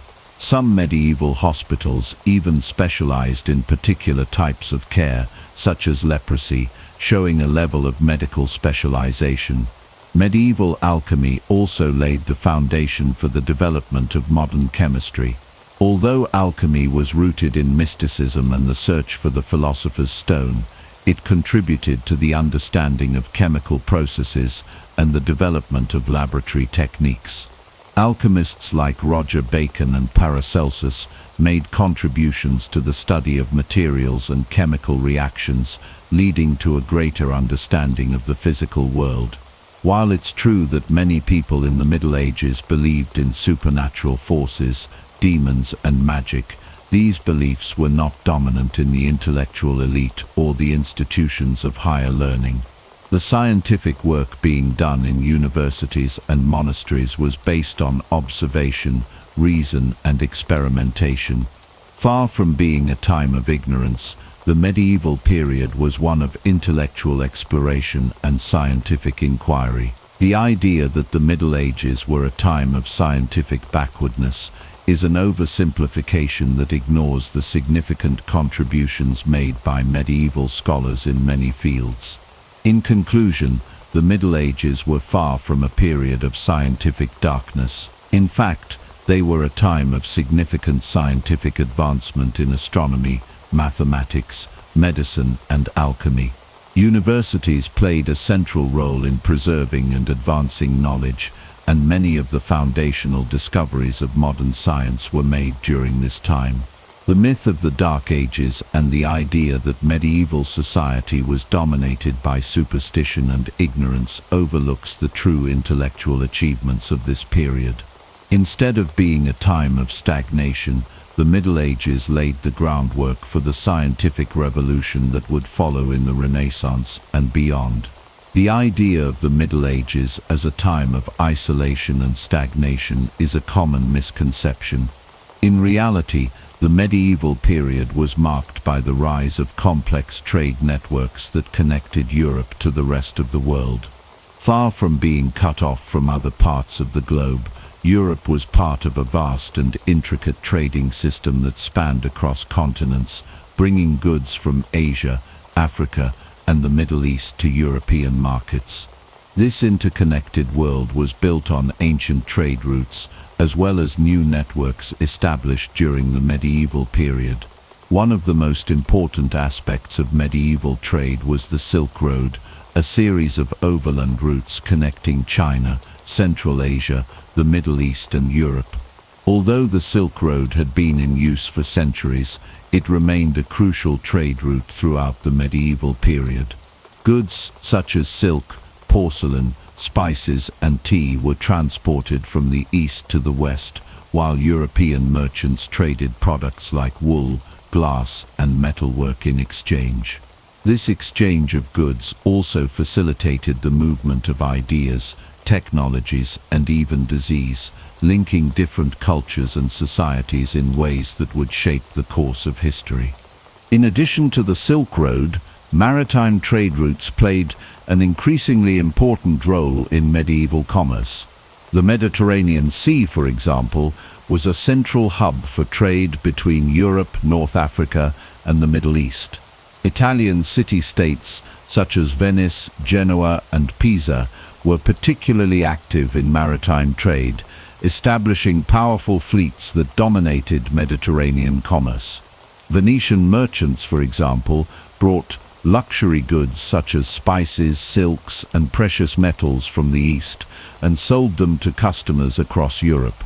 This maritime network was vital not only for the flow of goods, but also for the exchange of knowledge, as merchants and travelers brought back new ideas and innovations from the farthest reaches of the known world. By the 12th and 13th centuries, trade routes connected Europe to even more distant lands. The Crusades, while primarily military campaigns, also opened up new avenues for trade, particularly with the Middle East. Crusaders brought back valuable goods like sugar, citrus fruits, and exotic textiles, all of which became highly sought after in Europe. The Crusades also helped establish trade links between Europe and the Islamic world, where goods and knowledge from ancient Greece, Rome, and the farthest reaches of Asia were preserved and shared. The rise of powerful trade cities and the development of banking and financial systems further contributed to the growth of medieval commerce. In cities like Florence, Venice, and Bruges, merchants and bankers created a financial infrastructure that allowed for the efficient exchange of goods across great distances. The Medici family in Florence, for example, became immensely wealthy through their banking empire, which financed trade ventures across Europe and beyond.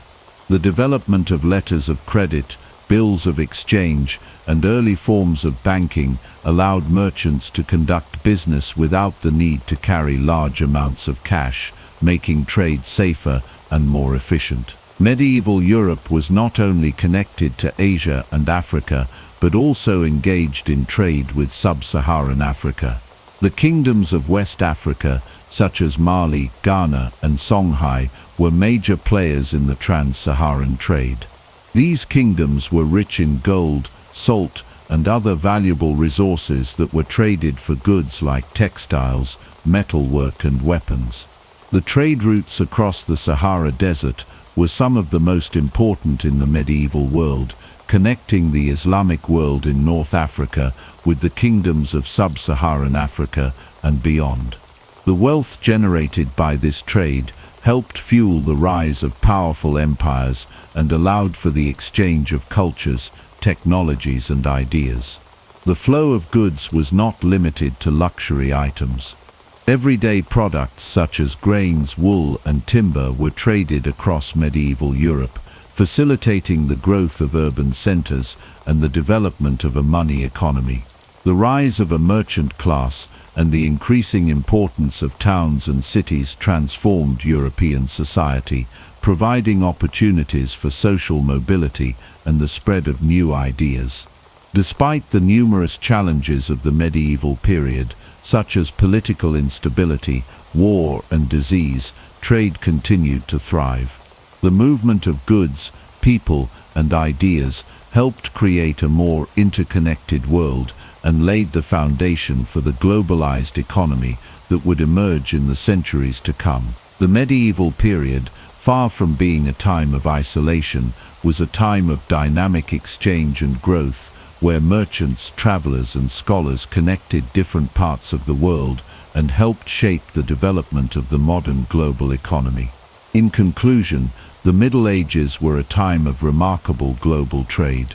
Through the Silk Road, maritime trade routes, and the exchange of goods and ideas during the Crusades, Europe was deeply connected to Asia, Africa, and the Middle East. The development of banking and financial systems helped facilitate trade, while the rise of powerful trading cities fostered economic growth and cultural exchange. Far from being an isolated time, the medieval period was a time of thriving global commerce that helped pave the way for the interconnected world we live in today. When most people think of the Middle Ages, they picture crude, dark huts with thatched roofs and muddy streets. However, this image doesn't do justice to the incredible artistic and architectural achievements of the period. The Middle Ages were not just about surviving in a harsh world, they were a time of immense creativity, especially in the fields of art and architecture. The Gothic period,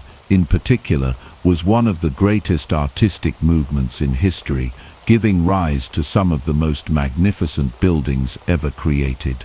Gothic architecture, which flourished from the 12th to the 16th centuries, was a revolutionary style that radically transformed the design of churches, cathedrals, and castles across Europe. Unlike the Romanesque style that preceded it, which featured thick walls and small windows, Gothic architecture sought to reach towards the heavens. This was achieved through the innovative use of flying buttresses, ribbed vaults, and pointed arches, which allowed for the creation of tall, airy structures with expansive windows. These innovations gave rise to some of the most awe-inspiring cathedrals ever built, such as the Notre Dame de Paris, Chartres Cathedral, and the Cologne Cathedral.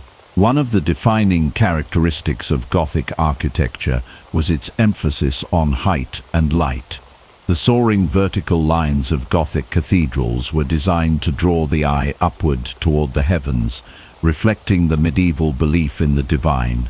Large stained glass windows, filled with colorful biblical scenes and intricate designs, allowed light to flood the interior of these churches, creating a mystical atmosphere that was meant to inspire awe and reverence. The windows not only served an aesthetic purpose, but also conveyed religious stories to the largely illiterate population. These stained glass windows were not just decorative but educational, helping to communicate the teachings of the church to the people. The construction of these monumental structures was a massive undertaking that required years, even centuries, to complete. The building of a Gothic cathedral was a communal effort, involving skilled masons, carpenters, blacksmiths, and laborers. These craftsmen worked under the supervision of master builders, who oversaw the design and execution of the work.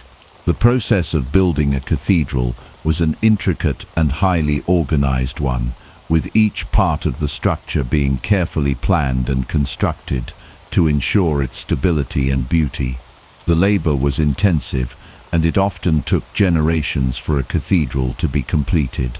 Some cathedrals, such as the famous Notre Dame de Paris, took over a century to build, with each generation of builders adding to the work of their predecessors. Castles were another hallmark of medieval architecture. These fortified structures, designed to protect lords and their territories from invaders, were often impressive feats of engineering. While many people today associate castles with large, imposing stone structures, their designs varied greatly depending on the region, the time period, and the available resources. Early castles were simple wooden motte and bailey structures, but over time they evolved into sophisticated stone fortresses, complete with drawbridges, moats, and high walls. Some castles, like the Tower of London and Château de Chillon, became symbols of power and authority, while others, such as the castles built along the Rhine River in Germany, were built for defense and control over strategic locations. The construction of these castles was a testament to the ingenuity of medieval builders. They were designed to withstand attacks, with features such as thick walls, narrow windows, and a system of internal defenses that could be used to repel invaders. Many castles also had great halls, where feasts were held and important matters of governance were discussed. These halls were often decorated with tapestries, wooden carvings, and fine furniture, reflecting the wealth and power of the lords who resided there. Medieval cities also displayed impressive feats of architecture. While they may not have had the grandeur of cathedrals or castles, medieval cities were often carefully planned and organized. Streets were laid out with a clear sense of order, with markets, guild halls, and homes arranged around central squares or plazas. Many cities had impressive town halls, which served as the centers of governance and civic life. In places like Florence, Bruges, and Prague, the architectural development of cities reflected the growing importance of trade and commerce during the medieval period. The design of these cities was influenced by both Roman and Byzantine architectural traditions, as well as the emerging Gothic style. Beyond architecture, The art of the Middle Ages was also rich and diverse. Illuminated manuscripts, which were painstakingly created by monks in scriptoriums, were one of the most important forms of artistic expression during this time. These manuscripts, often made from vellum or parchment, were decorated with intricate designs and vibrant colors, showcasing both religious and secular themes. The artwork in these manuscripts ranged from depictions of biblical scenes to the portrayal of courtly love and chivalric ideals. Medieval art also flourished in the form of frescoes, mosaics, and sculptures. Churches and cathedrals were often adorned with elaborate paintings and carvings that told religious stories, while sculptures of saints, angels, and biblical figures adorned altars and facades. The artwork of the period was deeply religious, reflecting the central role that the church played in medieval life. However, it also celebrated the ideals of chivalry and knighthood, and many works of art depicted knights in battle or performing heroic deeds. In conclusion, the Middle Ages were far from a time of artistic stagnation or crude, primitive construction. The Gothic period, in particular, was a golden age of architecture and art, giving rise to some of the most awe-inspiring structures in the world. The cathedrals, castles, and cities of the medieval period were not just functional, they were masterpieces of design and engineering, built to last for centuries.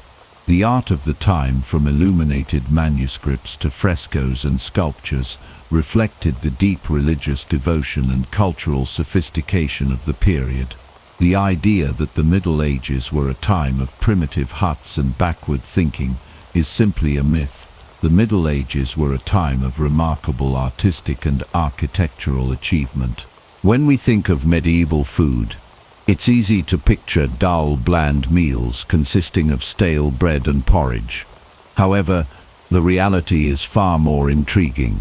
Medieval cuisine was actually much healthier, more diverse, and more flavorful than many people realize, and in some ways, it was even better than modern fast food. Contrary to popular belief, medieval diets were based on fresh, locally sourced ingredients, a wide variety of meats, fish, fruits, vegetables, and even exotic spices from far-off lands. The medieval diet was heavily influenced by geography and social class. Peasants typically ate simple foods like bread, porridge, and vegetables, while the nobility enjoyed elaborate feasts with meats, exotic fruits, and highly refined dishes. Despite these differences, both groups enjoyed a surprising level of variety in their diets. For example, medieval Europeans regularly consumed different types of grains, including barley, oats, and rye.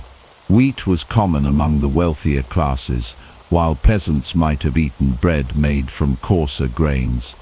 In addition to grains, vegetables played a significant role in the medieval diet. Common vegetables included cabbage, onions, leeks, beans, carrots, and peas. Root vegetables, such as turnips and parsnips, were staples in winter months, providing important sources of vitamins and fiber. The variety of vegetables available was much greater than many people assume, and they were often prepared in creative and flavorful ways. Meat was an important part of medieval cuisine, especially for the wealthy. Game meats like venison, wild boar, and rabbit were prized, and domestic animals such as cows, pigs, and sheep were commonly raised for their meat. Poultry, such as chickens, geese, and ducks, was also enjoyed, and fish was a significant part of the diet, especially in coastal areas or for religious reasons, when eating meat was restricted during certain periods. While the lower classes typically consumed less meat, they still enjoyed occasional servings of bacon, sausages, and other preserved meats. What made medieval food truly stand out, however, was the abundance of spices and flavors. The spice trade flourished in the Middle Ages, and merchants brought exotic ingredients like pepper, cinnamon, cloves, ginger, and saffron from the Far East, Africa, and India. These spices were highly valued, not just for their flavor, but also for their medicinal properties. Spices were used in both sweet and savory dishes, creating a unique blend of flavors that would be considered gourmet by today's standards. Medieval cooks were also adept at using herbs, which were often grown in household gardens or monasteries. Fresh herbs like parsley, rosemary, thyme, mint and sage were commonly used to season food. In fact, the wide use of herbs and spices in medieval cooking made the food much more complex and flavorful than modern fast food, which is often loaded with artificial flavorings and preservatives. Cooking techniques were another area in which medieval cuisine excelled. Stews, roasts, pies and pastries were common dishes, and many of these were cooked slowly to allow the flavors to develop and meld together. For instance, roasted meats were often flavored with a mix of herbs, wine and spices, creating a rich and savory meal. Dishes like pottage, a type of thick soup or stew, were staples of medieval cooking, made from a wide range of ingredients such as vegetables, legumes and meats, and often flavored with a variety of spices. The complexity of these dishes contrasts with the simple and often repetitive meals found in modern fast food. Another surprising aspect of medieval cuisine was its emphasis on fresh, seasonal ingredients. In contrast to the mass-produced, preservative-laden fast food we consume today, medieval meals were based on what was available at the time, which meant that fruits, vegetables and meats were often consumed at their peak freshness. The medieval period also saw the development of early preservation techniques such as salting, pickling, drying and smoking, allowing people to enjoy a variety of foods year-round. These preservation methods also helped reduce food waste, ensuring that food was used more efficiently and sparingly. Moreover, the medieval diet was typically much more balanced and nutritious than the modern diet, especially compared to the highly processed and nutrient-poor fast food that many people rely on today. While the wealthy had access to a greater variety of food, both the upper and lower classes consumed a range of fresh produce, grains and protein sources that provided important vitamins, minerals and fibers. One area in which medieval food was far superior to modern fast food was its lack of artificial ingredients. While medieval cooks relied on fresh, natural ingredients, fast food is often filled with artificial preservatives, flavor enhancers, and food coloring. Additionally, medieval cooking emphasized whole foods, such as fresh vegetables, meats, and grains, rather than the highly processed and refined products commonly used in modern fast food. In conclusion, medieval food was not just bland or basic, it was diverse, flavorful, and often healthier than many of the fast food options available today. From exotic spices to fresh vegetables, meats, and herbs, medieval cuisine had much more to offer than we often give it credit for. The wide variety of ingredients and cooking methods, along with the emphasis on fresh, seasonal food, made medieval meals far more satisfying and nutritious than the mass-produced options we often consume in modern times. So the next time you think about medieval food, remember that it was a time of culinary creativity, with a rich and diverse food culture that stands in stark contrast to today's processed fast food. The image of medieval peasants often conjures up a bleak existence filled with endless toil, crushing poverty, and subjugation under merciless lords. However, while the life of a medieval peasant was certainly challenging, it was far from hopeless. In fact, many peasants enjoyed a sense of community, stability, and even leisure that we often overlook. Today, we are going to explore the reality of peasant life in the Middle Ages and see why it wasn't as miserable as movies and TV shows often suggest. First, let's talk about work. Peasants did work hard. especially during planting and harvest seasons, but they were not constantly laboring from sunrise to sunset every single day. The medieval calendar was filled with religious holidays and festivals, many of which provided days off from work. Some estimates suggest that peasants in medieval Europe actually had more holidays than modern workers. In addition, work was often communal, meaning tasks like plowing fields or harvesting crops were shared among villagers, making them more manageable and even social. Speaking of community, the village was the heart of peasant life. Unlike the isolated and downtrodden figures we often see in historical dramas, medieval peasants were part of tight-knit communities. They worked together, celebrated together, and supported one another in difficult times. Many villages had communal lands where peasants could graze their animals or gather firewood, and disputes were often settled locally rather than through distant lords or kings. Another common misconception is that peasants had no personal freedom, while some were serfs, meaning they were legally bound to the land they worked. Many were free peasants who owned or rented their land. Even serfs were not slaves.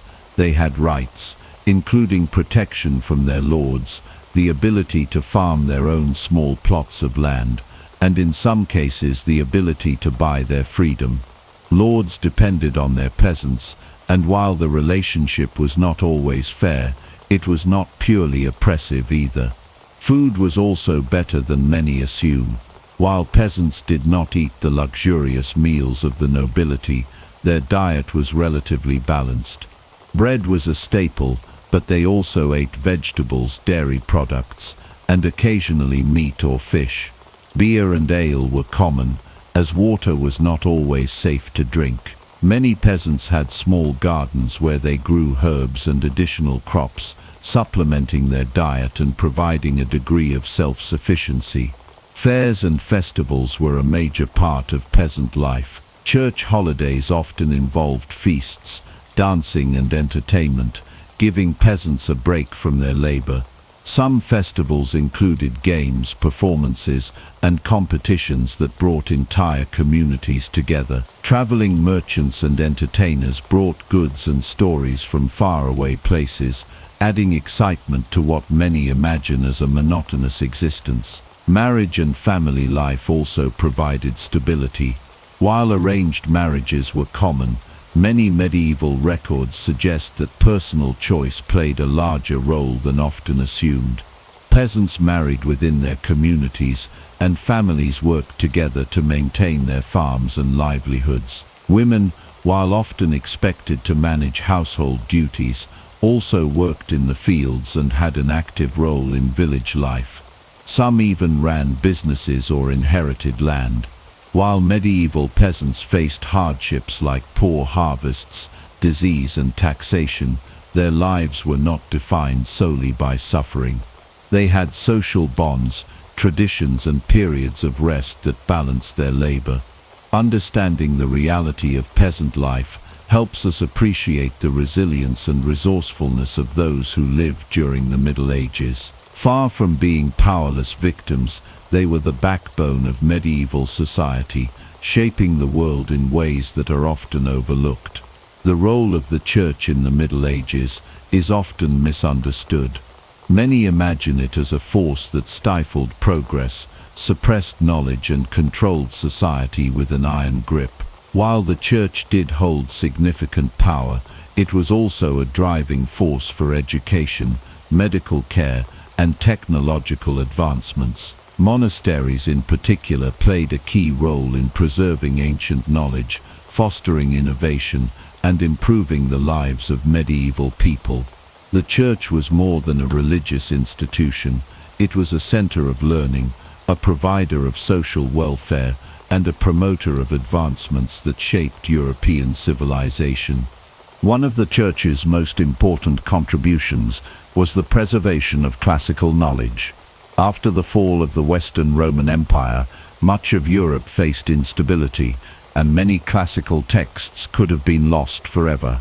Monastic communities across Europe painstakingly copied and preserved works from ancient Greece and Rome, including texts on philosophy, medicine, and science. Without their efforts, the Renaissance may never have had the foundation it needed to flourish centuries later. These monasteries didn't merely preserve texts, they studied them, annotated them, and passed them down to future generations. The famous scriptoriums, where monks worked diligently to transcribe manuscripts, were hubs of intellectual activity that ensured knowledge was not only safeguarded, but expanded upon. Education was another area where the Church had a significant impact. While universities were not exclusive to the Church, many of Europe's first universities, including those in Paris, Oxford, and Bologna, were founded with Church support. These institutions trained scholars in theology, law, medicine, and philosophy, ensuring that intellectual life continued to evolve. The medieval university system laid the groundwork for the modern higher education system, introducing structured curricula, degrees, and academic debate. Far from opposing science, many medieval scholars sought to reconcile faith and reason, leading to important developments in fields such as astronomy, mathematics, and natural philosophy. Figures like Albertus Magnus and Roger Bacon made strides in scientific inquiry, proving that religious faith and intellectual curiosity could coexist.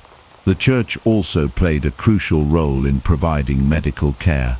Monastic hospitals were some of the earliest organized medical facilities in Europe.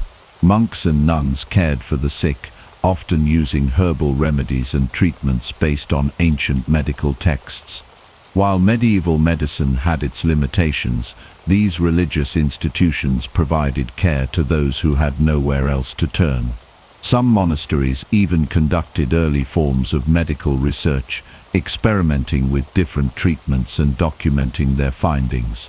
They applied knowledge from the ancient Greek and Islamic medical traditions, helping to improve medical practice over time.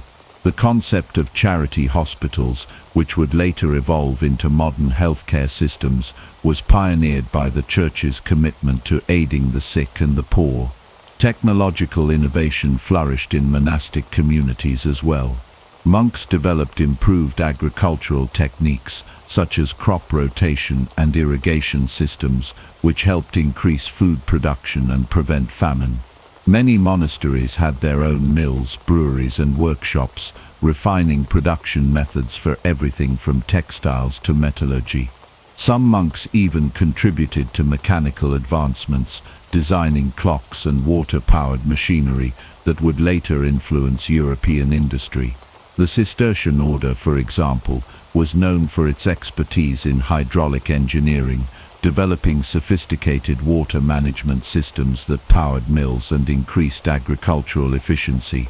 Their innovations in architecture, particularly in the construction of churches and cathedrals, also set new engineering standards that influenced later generations. Beyond practical innovations, the Church also played a role in social organization and charity. Many monasteries provided food and shelter to the poor, and church institutions often mediated disputes, helping maintain social stability. The idea that the Church was purely an oppressive force ignores the countless ways in which it improved medieval society. In times of famine or crisis, the Church often acted as a safety net, distributing food and offering aid to those in need. Monastic communities were self-sustaining, but also functioned as centers of economic activity, producing goods that were traded locally and internationally.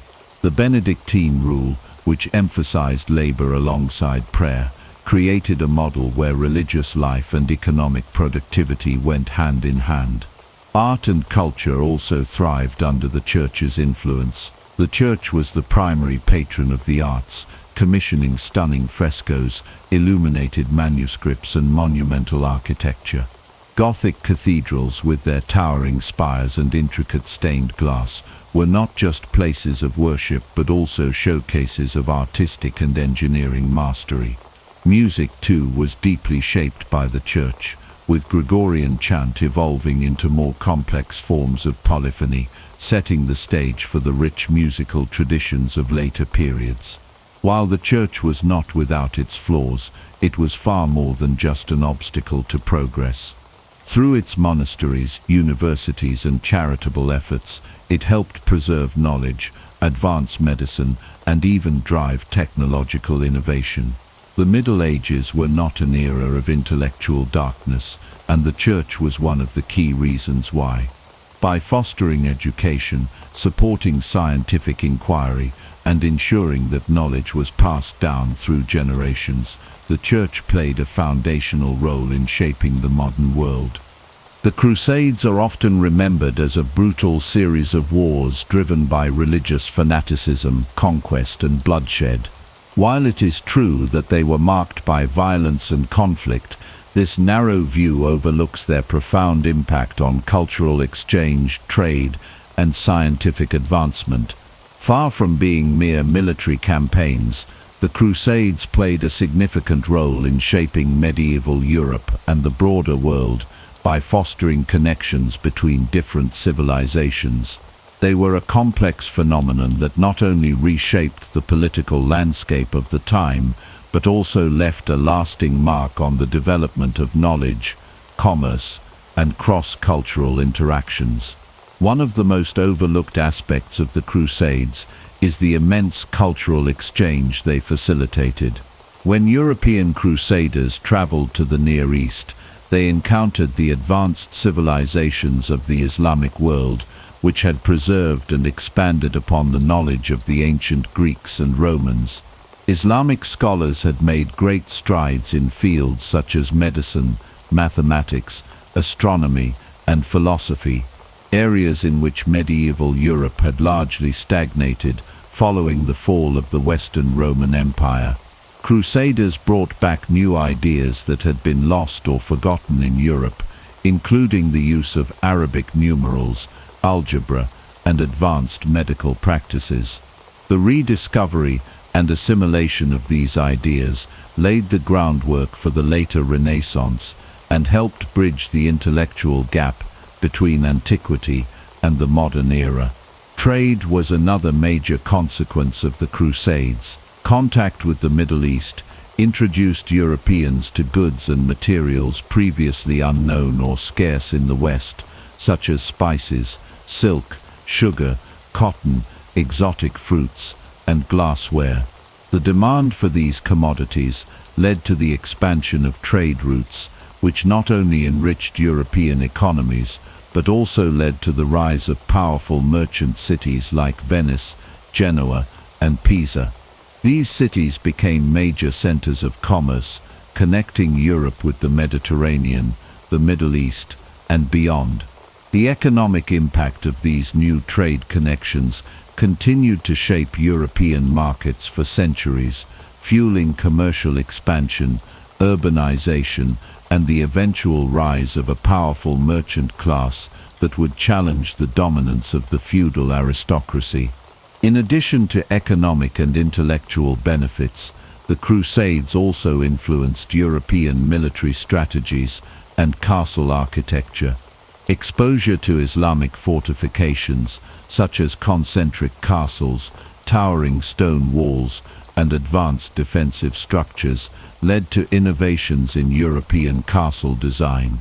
Many of the lessons learned in the East were later implemented in the construction of castles across Europe, resulting in stronger, more strategically placed fortifications that played a key role in the defense of European territories for centuries to come.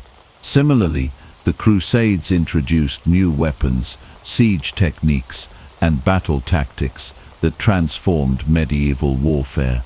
The use of crossbows, trebuchets, and Greek fire became more widespread, while cavalry tactics and military organization saw significant refinements based on encounters with Muslim armies. The exchange of medical knowledge was particularly significant. Islamic scholars had built upon the medical texts of the Greeks and Romans, developing advanced surgical techniques, medical instruments, and hospital systems that were far more sophisticated than those found in Europe at the time. European physicians who encountered these innovations during the Crusades brought them back to the West, helping to improve medical practices across Europe. The establishment of hospitals and medical schools benefited from these new techniques, gradually transforming medieval healthcare. The concept of quarantine, introduced by Muslim doctors to prevent the spread of diseases, was adopted in European cities, influencing future public health policies. Translations of Arabic medical texts, such as those by Avicenna and Al-Razi, played a crucial role in shaping medieval European medicine for centuries. Religious tolerance and coexistence, while not the primary focus of the Crusades, also emerged as a byproduct of the interactions between different cultures. While hostilities were common, periods of peace and cooperation did exist. Some Christian and Muslim leaders, such as Richard the Lionheart and Saladin, engaged in diplomatic negotiations and mutual respect, recognizing that alliances and truces could serve their interests better than continued warfare. In cities where different faiths coexisted, intellectual and commercial exchanges flourished, leading to a blending of artistic styles, architectural influences, and even culinary traditions. The adoption of spices and new cooking techniques, for example, transformed European cuisine, introducing flavors and methods that are still evident in modern dishes. The Crusades also played a crucial role in shaping the identity of medieval Europe. The idea of a unified Christendom, fighting under the banner of a common cause, helped strengthen a sense of European cultural identity that transcended national and regional divisions. While conflicts between European powers persisted, the shared experience of the Crusades fostered a greater awareness of Europe as a distinct entity within a broader global context. Additionally, the increased contact with the Islamic world encouraged European scholars to seek out and translate classical works, further accelerating the revival of classical learning that would later define the Renaissance. While the Crusades undeniably caused destruction and suffering, their legacy extends far beyond warfare. They reshaped Europe's economic and intellectual landscape, strengthened cultural connections between East and West, and contributed to technological and scientific advancements. The movement of people, goods, and ideas between Europe and the Middle East had lasting effects on the development of medicine, architecture, military strategy, commerce, and even art. Understanding the full impact of the Crusades allows us to see them not just as battles of faith, but as a complex historical phenomenon that influenced the development of the modern world. Despite their origins in religious conflict, the unintended consequences of the Crusades played a crucial role in shaping the intellectual and economic foundations of Europe, leaving a legacy that is still felt today. When thinking about the Middle Ages, many people imagine a bleak and monotonous existence, but in reality, medieval life was filled with a variety of sports, games, and festivals that brought communities together. Far from being a time of constant hardship, the Middle Ages were rich with entertainment, social events, and thrilling competitions that kept people engaged and excited.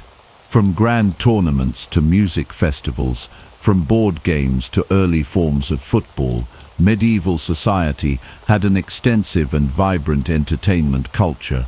One of the most iconic forms of entertainment in the Middle Ages was the knightly tournament.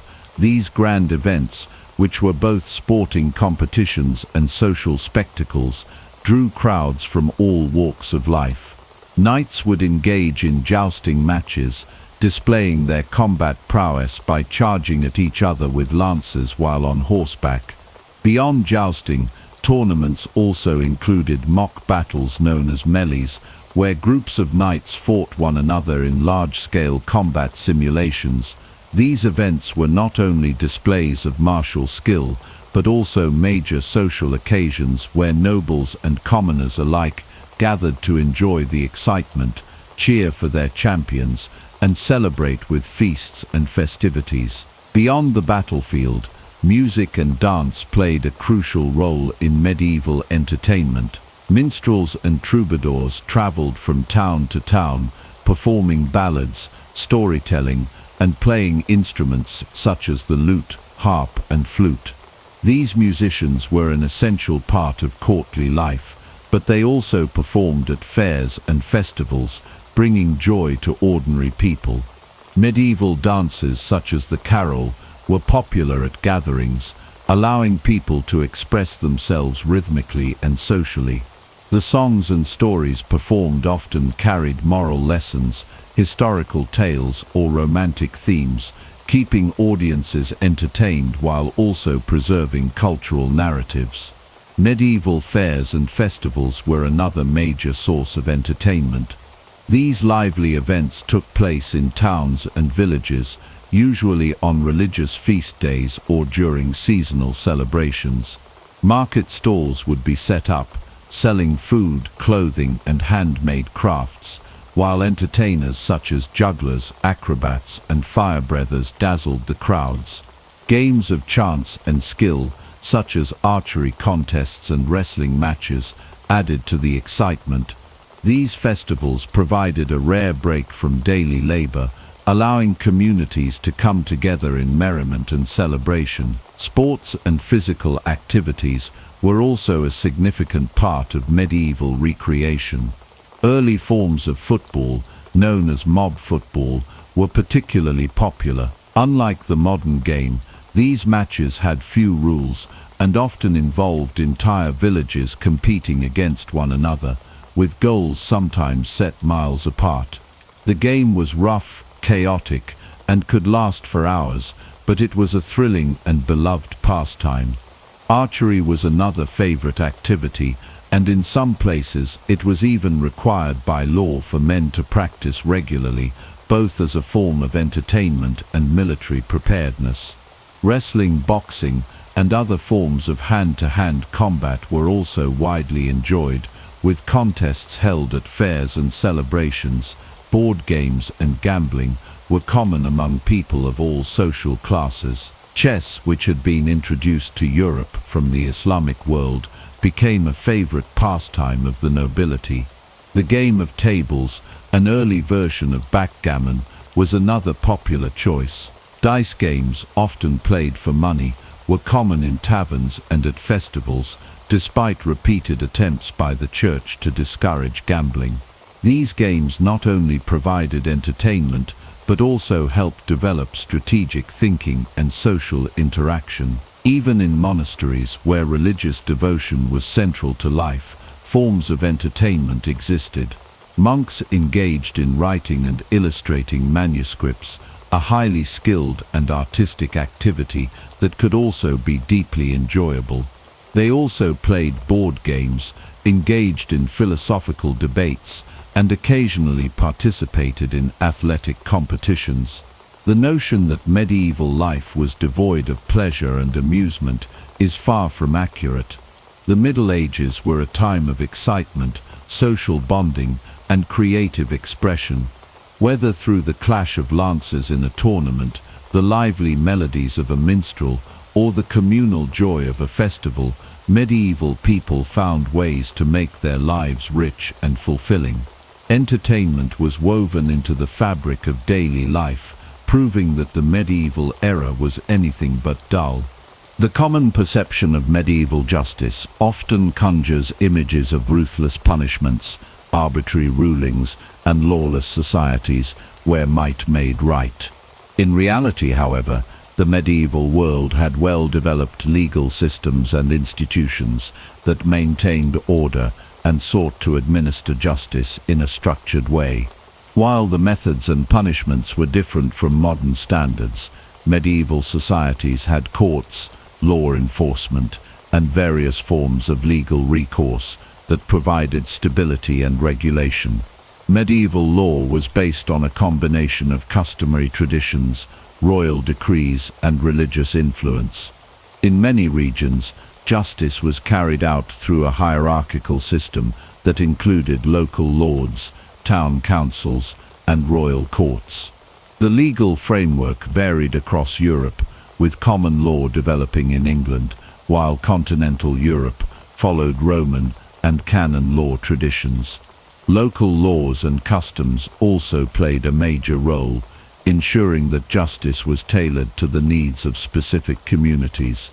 One of the earliest forms of law enforcement was the watch system, in which townspeople were responsible for maintaining security. Many cities and towns had officials, such as reeves or bailiffs, who acted as early forms of police officers, enforcing laws and ensuring that criminals were brought to justice. In England, the position of the sheriff emerged as a key enforcer of royal law, responsible for maintaining order within a shire and overseeing the local courts.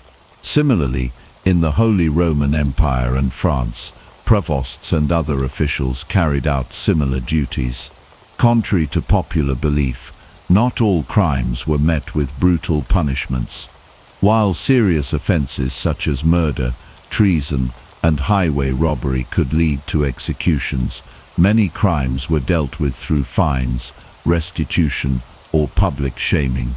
For instance, theft was often punished with a fine or the return of stolen goods, rather than immediate execution. In some cases, repeat offenders faced harsher penalties, but the idea of proportional justice was present in many legal systems. Trial by ordeal, a method in which the accused underwent physical tests, such as holding a hot iron to determine guilt, was gradually replaced by more structured legal procedures by the late medieval period. The court system itself was more sophisticated than commonly assumed. Local courts, often presided over by lords or town officials, handled minor disputes and petty crimes, while higher courts addressed more serious cases. In England, the system of royal courts helped establish legal consistency, and the practice of jury trials began to emerge. Instead of relying solely on a lord's judgment, some cases were decided by panels of local men who swore to judge fairly based on their knowledge of the accused and the circumstances. This early form of the jury system helped lay the foundation for modern legal proceedings. Church courts also played a major role in medieval justice. The clergy had their own legal system, known as canon law, which governed matters related to the church, such as marriage, morality, and disputes among clergy.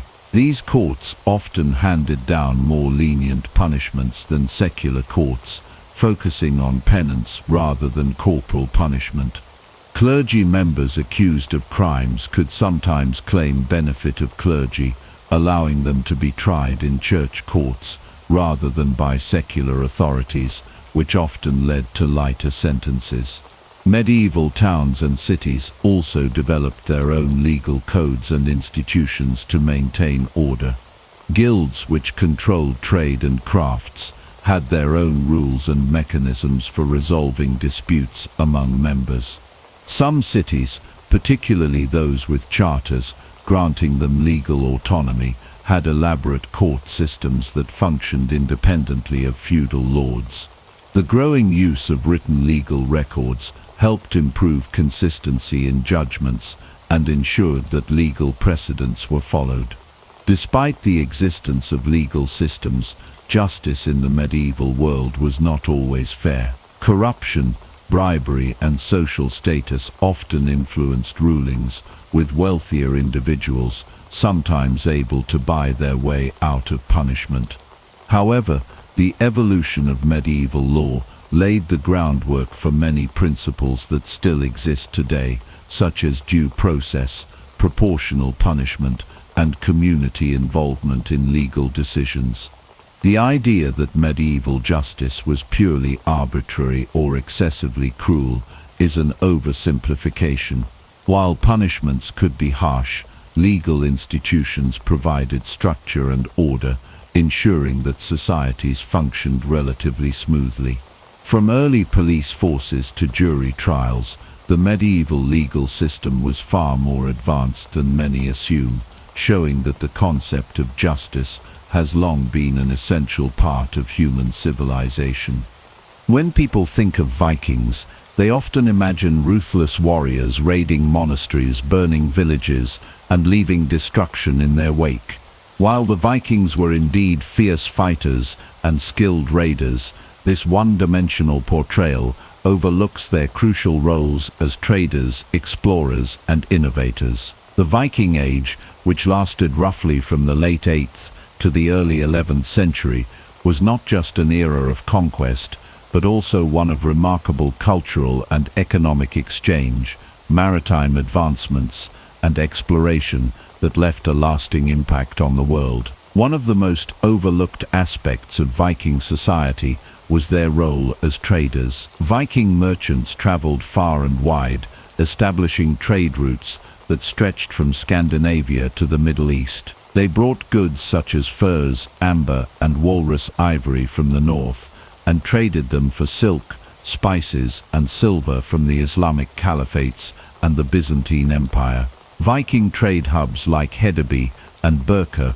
flourished as bustling centers of commerce, where traders from different cultures exchanged goods, knowledge, and ideas. The Vikings' extensive trade networks helped connect distant civilizations, making them key players in medieval global commerce. Vikings were also skilled explorers and navigators, setting sail on voyages that took them to new and uncharted territories. Their longships, marvels of naval engineering, allowed them to travel vast distances across open seas and navigate shallow rivers with ease. Viking explorers such as Leif Erikson reached North America nearly 500 years before Columbus, establishing settlements in what is now Newfoundland. Others sailed to Iceland, Greenland, and even as far as the Caspian Sea. Their fearless exploration expanded the known world and paved the way for future maritime expeditions. Aside from their reputation as warriors,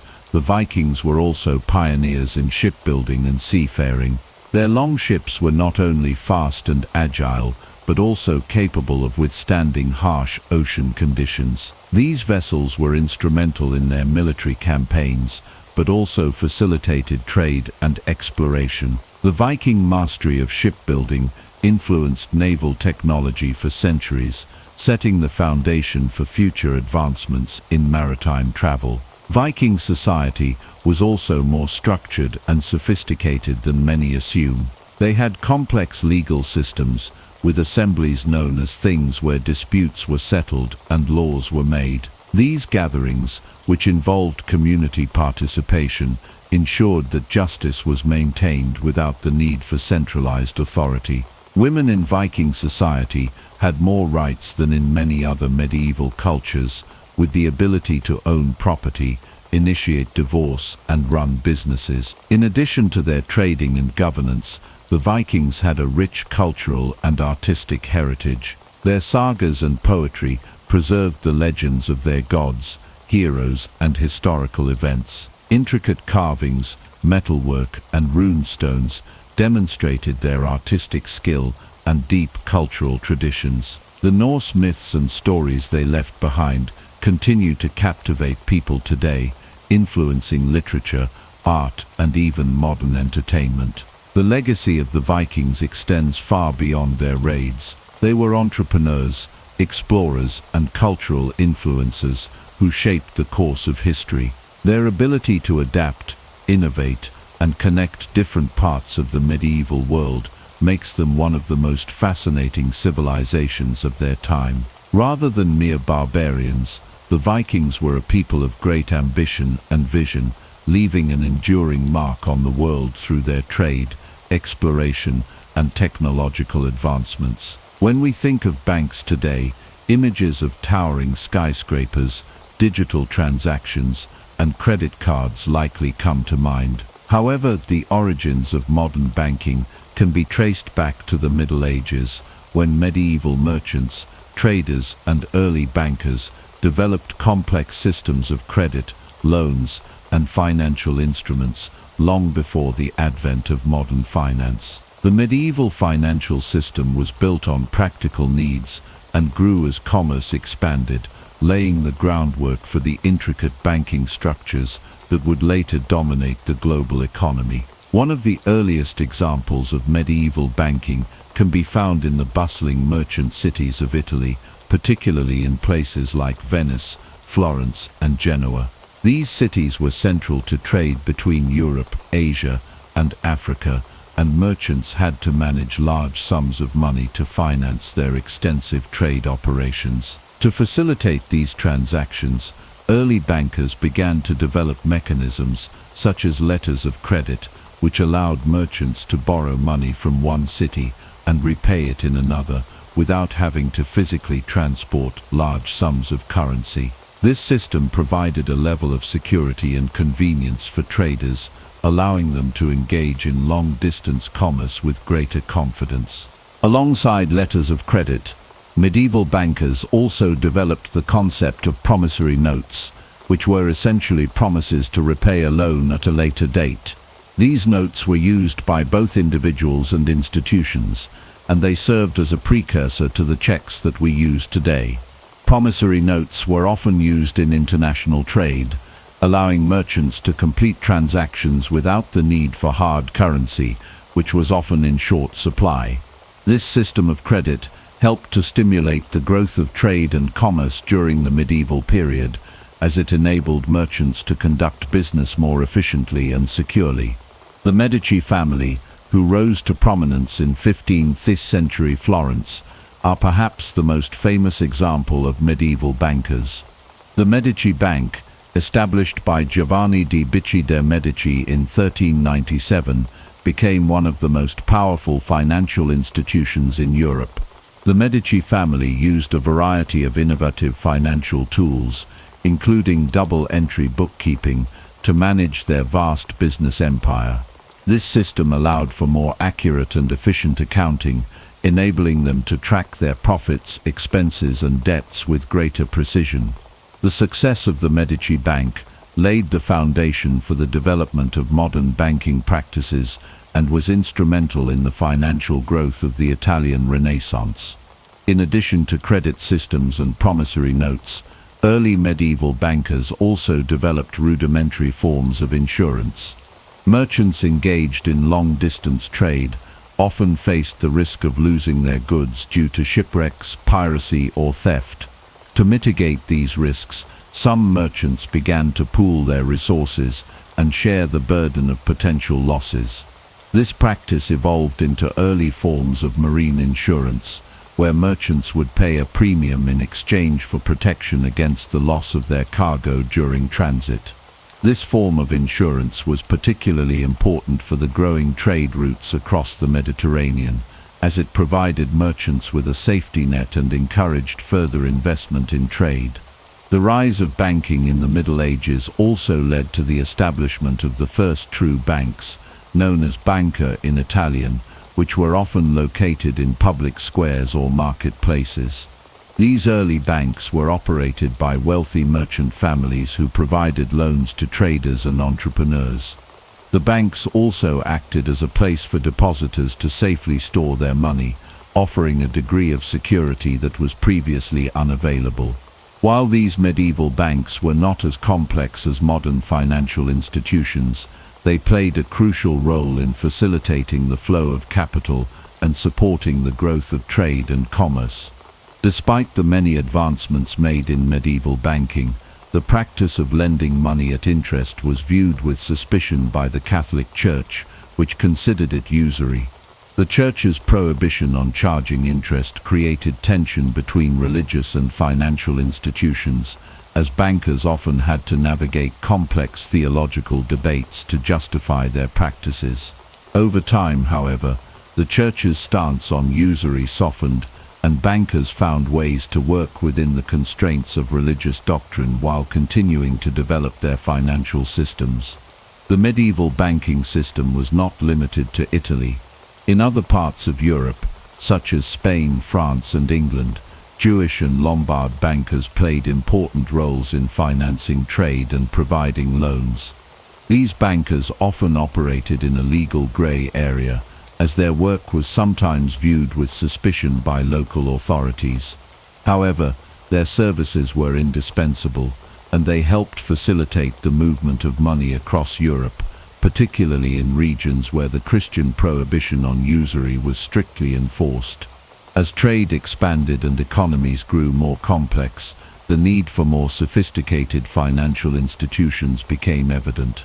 The early banking systems of the Middle Ages provided a foundation for the development of modern banking practices, including the establishment of national banks, the creation of paper currency, and the development of stock markets.